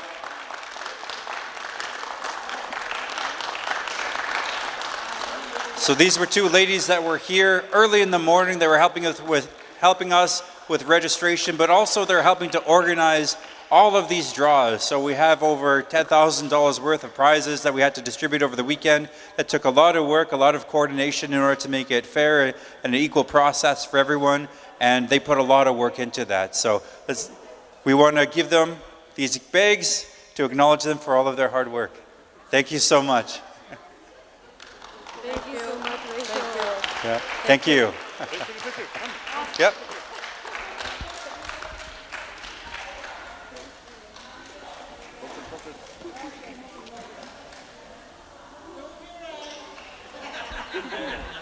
Thank you so much. Let's give them a hand.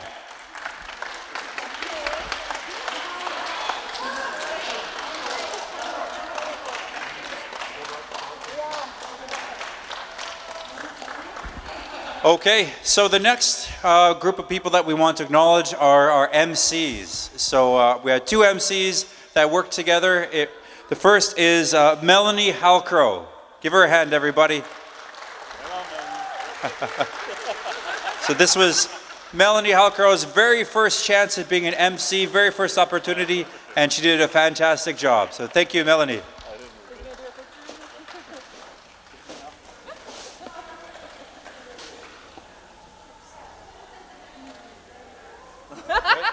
And the next is Tyler Duncan. Do we have Tyler Duncan here? He was feeling unwell. I think he had to leave. Yeah. Okay, so Tyler Duncan, we want to thank you and appreciate you wherever you're at. You did a fantastic job, and so we have that gift for you. Next, in order for us to really pull this off, we really needed a lot of support, somebody who had the years of experience, who knew the community really well, somebody who could just be that troubleshooter, and we just picked your brain all the time. And so this conference would not at all be possible if it wasn't for Eileen Apatagan.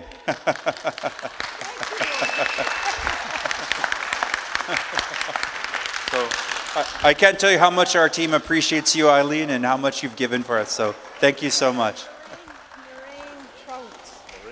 Lorraine Trout.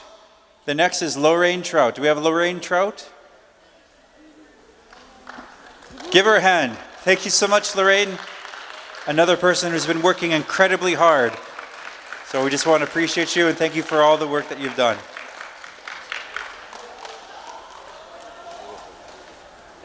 Thank you, Lorraine.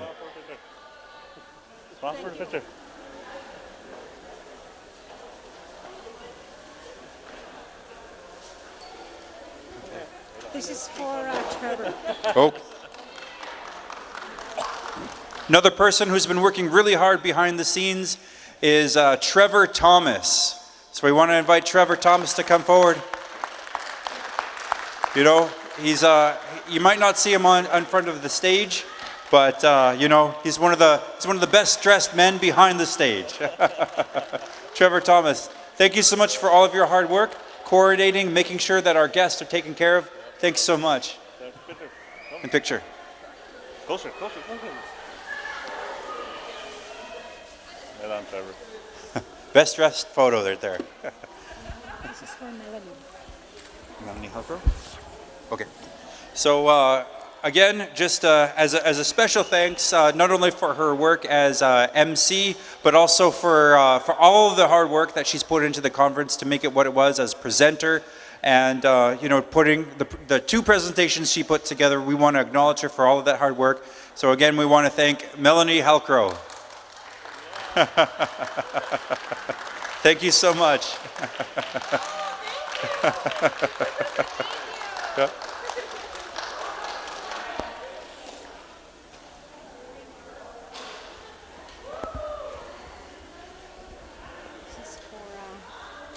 Logan? So another person who has spent a lot of time and effort and energy putting together his presentation and working really, really hard behind the scenes in order to make this work. He's been up late at the office in Winnipeg until well beyond closing in order to make things work. He was one of the first guys on the ground here, and he's been working round the clock in order to solve the little problems here and there to make this conference work. We want to appreciate his work ethic and his passion for his community and for doing everything he did in order to make this conference what it was. Logan Tate.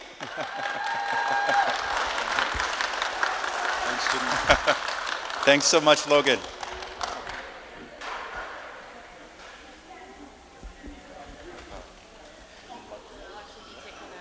I'll be taking that. Okay. And then this last, not the last gift, but this gift is definitely special because this is going out to our director. If this would not be happening if it wasn't for him. He saw the little light within Norway House, and he's going to do his best to expand it. And he's looking at every person within this place, and he knows that there's enough children here to make the change that Norway House needs. My director, Jimmy Thunder.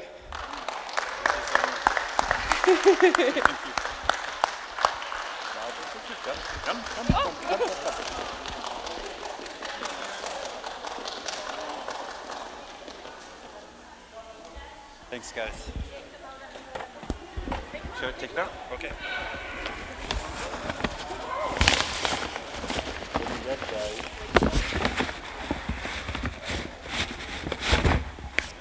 Wow, this is exactly what I needed.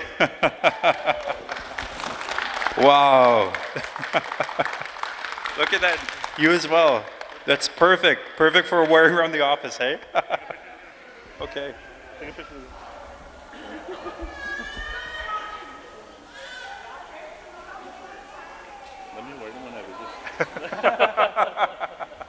Awesome. Thank you so much. Say what? Hold the moccasins higher. Okay. Hold them higher. Hold them higher. Awesome. Okay. Thank you so much. Can you help me? Thanks.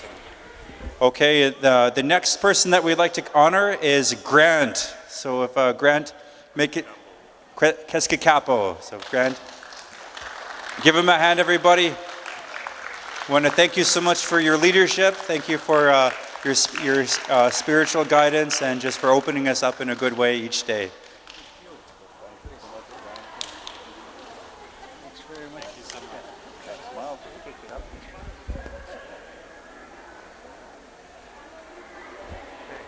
Thank you so much.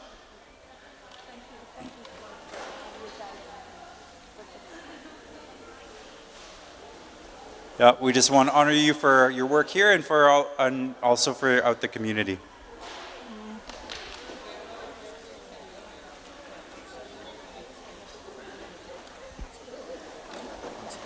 Okay. And we also want to acknowledge one of the counselors who have been with us from the very beginning of the conference, also right into the end. Someone who has just put forth so much passion for the community, and we want to thank him for his exemplary leadership. And so this is for you, Councillor Clark. Thank you. Yeah.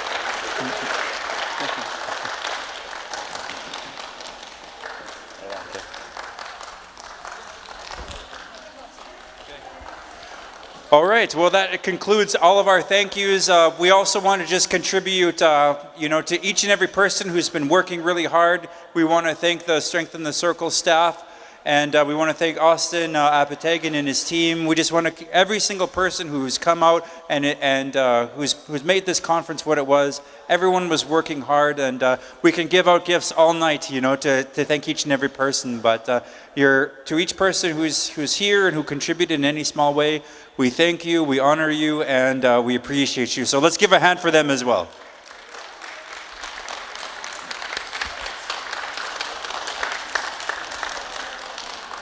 Okay, and so now we're at the final event of the evening. So we have some of the major prizes, some of the big ticket items that we've been waiting for the entire evening, or the entire conference. Some of these prizes include a kayak. It's so big we need to extend our prize table here a little bit. So we have a kayak that we're going to be giving out. We have another drone, an Xbox, and a PlayStation 5. So, you want to do the kayak first? A kayak? Or the small one? Oh, we should do also the tickets. Those tickets. That's what these are for. You have to take the names out, and then as soon as these are done, John, we put them back in for the tickets. That's what Bonnie wanted. Yeah. You want to do the final one? Okay. Then we'll do the big prize. The canoe. That's a canoe, and then this is the 3 days. But then once these are grabbed, we have to take the names, put them off to the side, and then once all this is done, we put them back in. Or Okay, so the bonus will be the last one. Okay. Depends on what you guys want to start first. The big prize is the canoe? Yeah. Okay. Okay, so the first prize we're going to do is this big kayak. All right. So, and just a disclaimer here, in order to qualify for some of these big prizes like the kayak, you needed to have been here for all 3 days. You need to be here for Monday, Tuesday, and Wednesday in order to qualify for this big prize. And so we want to thank each and every one of you who actually took the time to be here for all 3 days.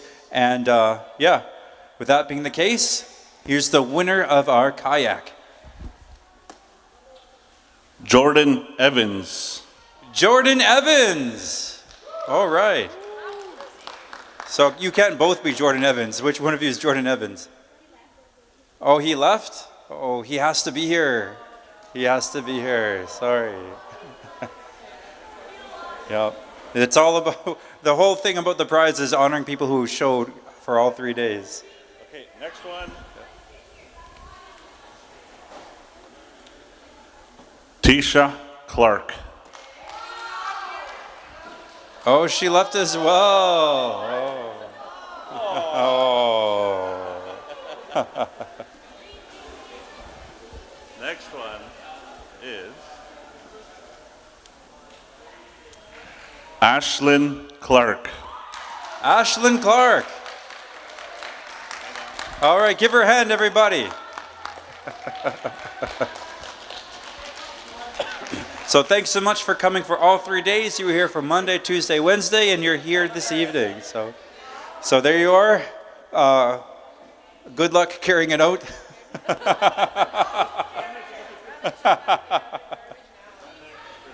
Yeah, take a photo.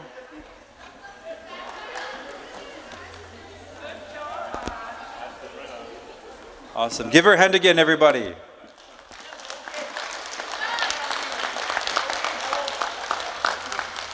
Okay, anybody want to help her carry it? I'll help her. Okay. All right, we'll just leave it there for now. That's a big thing to carry. Okay, next is drone. Okay, this is our very last drone. So this drone is worth over $500, and it has a professional gimbal camera attached to the front. Riley Clark. Riley Clark. Congratulations, Riley Clark. Your very own F-35 drone. Second drone, everybody. All right, give him a hand. Smile for the photo.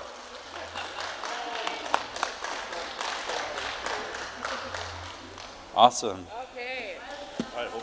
Okay, we're gonna go for the Xbox next. This is an Xbox. Okay, let's see who's got it. I need to cross your fingers again. Christy York. Christy York. Congratulations, Christy York. Yep, she has the Xbox. Yep. There you are. Congratulations. Thanks for showing up all 3 days. Hold on to it and turn around, take a picture. Yep, take a photo. Right there, look, the camera is right there. Right there. Yep. So she was here all 3 days, Monday, Tuesday, and Wednesday. Okay, drum roll everybody. This is our PlayStation 5. It's our big ticket item. This is the biggest prize of the entire conference. You can't get any of these in stores. There's about an 8-month wait list. Whoever has this prize has one of the most exclusive prizes available. And this person is? Come on, drum roll. Mika Mino. Mika Mino, everybody. Oh. Oh. Womp, womp, womp.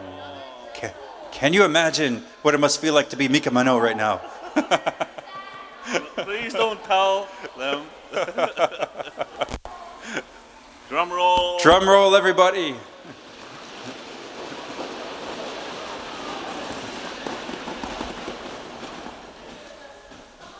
You're not going to believe it. Oh no. You're not going to believe it. Tisha Clark. Tisha Clark. Oh. Not here. Not here. What's happening? Drum roll. Drum roll, everybody. This draw is a powerful testament to the importance of attendance.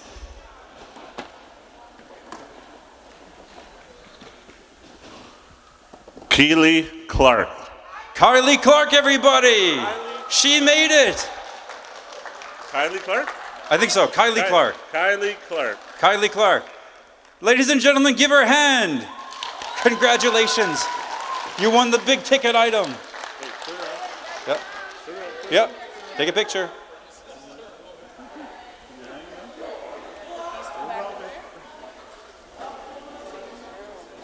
All right, ladies and gentlemen, give Kylie Clark a hand.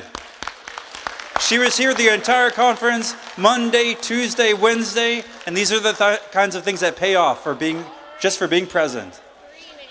All right, but we're not done. We actually have another prize. We have a final prize that it's probably one of our biggest prizes as well. So these, we're going to draw 6 names and 3 names. Okay. Well, we're going to, but six winners, yeah. All right, so we have 6 winners for this prize. 6 in total. We have 6 winners in total, and basically what you win is you win a trip to Winnipeg, you get a ticket to a Bombers game, you get a free hoodie, you get a free toque, and you get a free hotel stay, all wrapped into one. And a bag of chips. Courtesy of Councillor Clark. William Breedy. Beardy. Beardy. William Beardy. William Beardy. Are you here? Come on down. So he can be part of the adults. Sure, yeah. That actually leaves it up. That leaves it 3 more names for kids. Yep. Okay, so we'll just shake your hand. What does that mean? You want to explain that? Okay, what happened? Remember how there's 10 tickets? 6 are for kids, 4 are for adults. He's an adult. So how old are you? He's an adult. So yeah, no, I'm saying he's... Yeah, he still wins, but we got more names. We still got another one. So we got a little bit of a unique situation because William is an adult. He still wins. He still gets to go, but we still have 3 more prizes for the trip. Oh, I'll put your name on there. Let's just mention these so that people are clear. Okay. All right. So the next winner that we have here is Riley Clark. We're just Riley Clark. Okay, you'll get him a stand there. Yep. So just stand here. Riley, you got it because you registered early? Yeah. So we have 3 names that we're drawing from that are related to the early registrations. So we announced on social media that if you register early, you get to put your name in a draw to win. And so we have Riley Clark. He was one of the winners. The second one that we drew is Alexis Eduacapo. Alexis. Come on, it's down here. One more. And the other one related to the early bird registration. These are people that registered early before the conference and they were actually here for all the days. So the next one is Brian Cascacapo.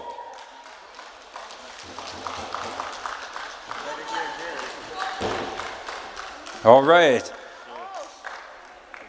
And now number 4. Number 4, Kylie Clark. You're going to Winnipeg. You're going to Winnipeg. Come on up. You got a free trip to Winnipeg, free hotel stay, free flight, and a free Bombers game. Stand here, Just come stand here. Just stand. Yep. Next one, number 5. Number 5. His name is actually on the thing already. Oh, Okay. yeah. Try again. That's okay. That's still 2 more names need to be drawn. All right. Peter Wolseley. Peter Wolseley. He made it. Peter was here all 3 days, and he earned himself a trip to Winnipeg. Join the line. Is our last one? Last one, everybody. Drum roll. Drum roll. Trip to Winnipeg. Free hotel stay. Free meal voucher. A hoodie and a toque. Brooklyn Evans. Brooklyn Evans. Where's Brooklyn Evans? Are you Brooklyn Evans? Yeah, okay. All right, good. Good to meet you, Brooklyn Evans. All right, take a stand here. All right, so these are our 6 winners, everybody. 6 winners for a free trip to Winnipeg for a Bombers game. So let's get a photo together, guys. Yep, can we get the smaller kids to stand in front? Move to this side, guys. Everybody move to this way. You guys are going to Winnipeg. Now another added piece of this is that out of all of these 6, 2 of them are going to be put into a draw to go actually to the center field during the game. So.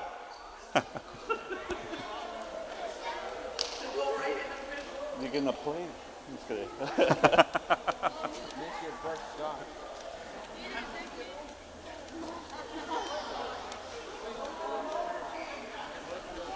All right. Give them a hand, everybody. So we want to give a special thanks to the sponsors. Oh yeah, we'll just put that down. Yeah, we want to give a special thanks to the sponsors who made that possible. I believe that was Perimeter, and who? And MKO.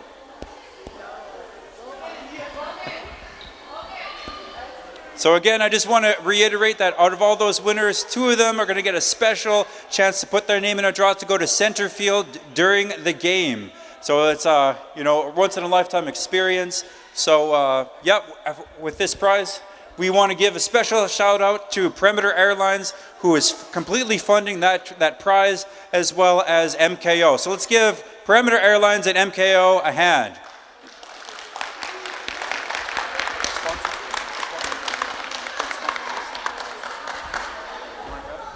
Okay, so thank you so much. We just want to appreciate all the sponsors. Without the sponsors coming together, this would be impossible. We would not be able to throw an event like this. So again, we want to do another shout out to the sponsors. We can't thank them enough. Again, thanking them for the work that they that they're doing and their generosity in order to make that happen. Our sponsors list is just making their way to the table here.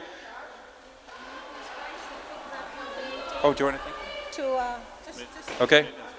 Yeah, another group that we wanted to thank that we weren't able to thank before is the maintenance guys. So thank you so much to all the maintenance work. You've been really fast and you worked really hard to solve all the problems that we needed to solve. So we want to thank you to them. Also thank you to Trudy as well. Just really thanking everybody for all of their work in putting this together. So our sponsors, we want to say a special thank you to Indigenous Services Canada. We want to say thank you to Sigfusson Northern. We want to say thank you to JNR, the Norway House Cree Nation Pharmacy. Thank you to TP Insurance. Thank you to Bison Modular Homes, to Flying Nickel, to the Northwest Company for their donations, Manitoba Kiwatinoi Okimakinak, or MKO. We want to thank Machipunawan, Jordan's Principal, and Nomad. So let's give a hand for all of our sponsors. Thank you so much to all of our sponsors. This would not be possible without you. Thank you so much.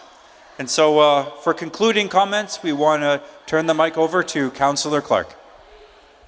Again, thank you to everyone for coming out. It was a successful week. There was a lot of people that came together to make this happen. I want to say thank you to all of you that came together. If it wasn't for you, I don't think it would be as successful as it was. You know, tonight we're going to have fireworks. I want to encourage everyone, just let everybody know there's fireworks tonight, and be here and come and enjoy the show. It's going to be a very good show. I think it'll be the best one we've ever seen in Norway House.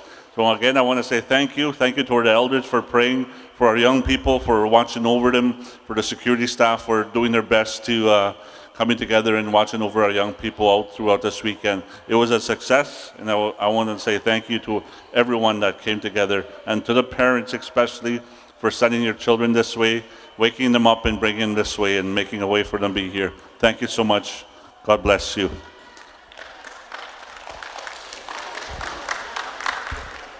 I guess that's it. So I'll see you guys tonight, and be safe. God bless you.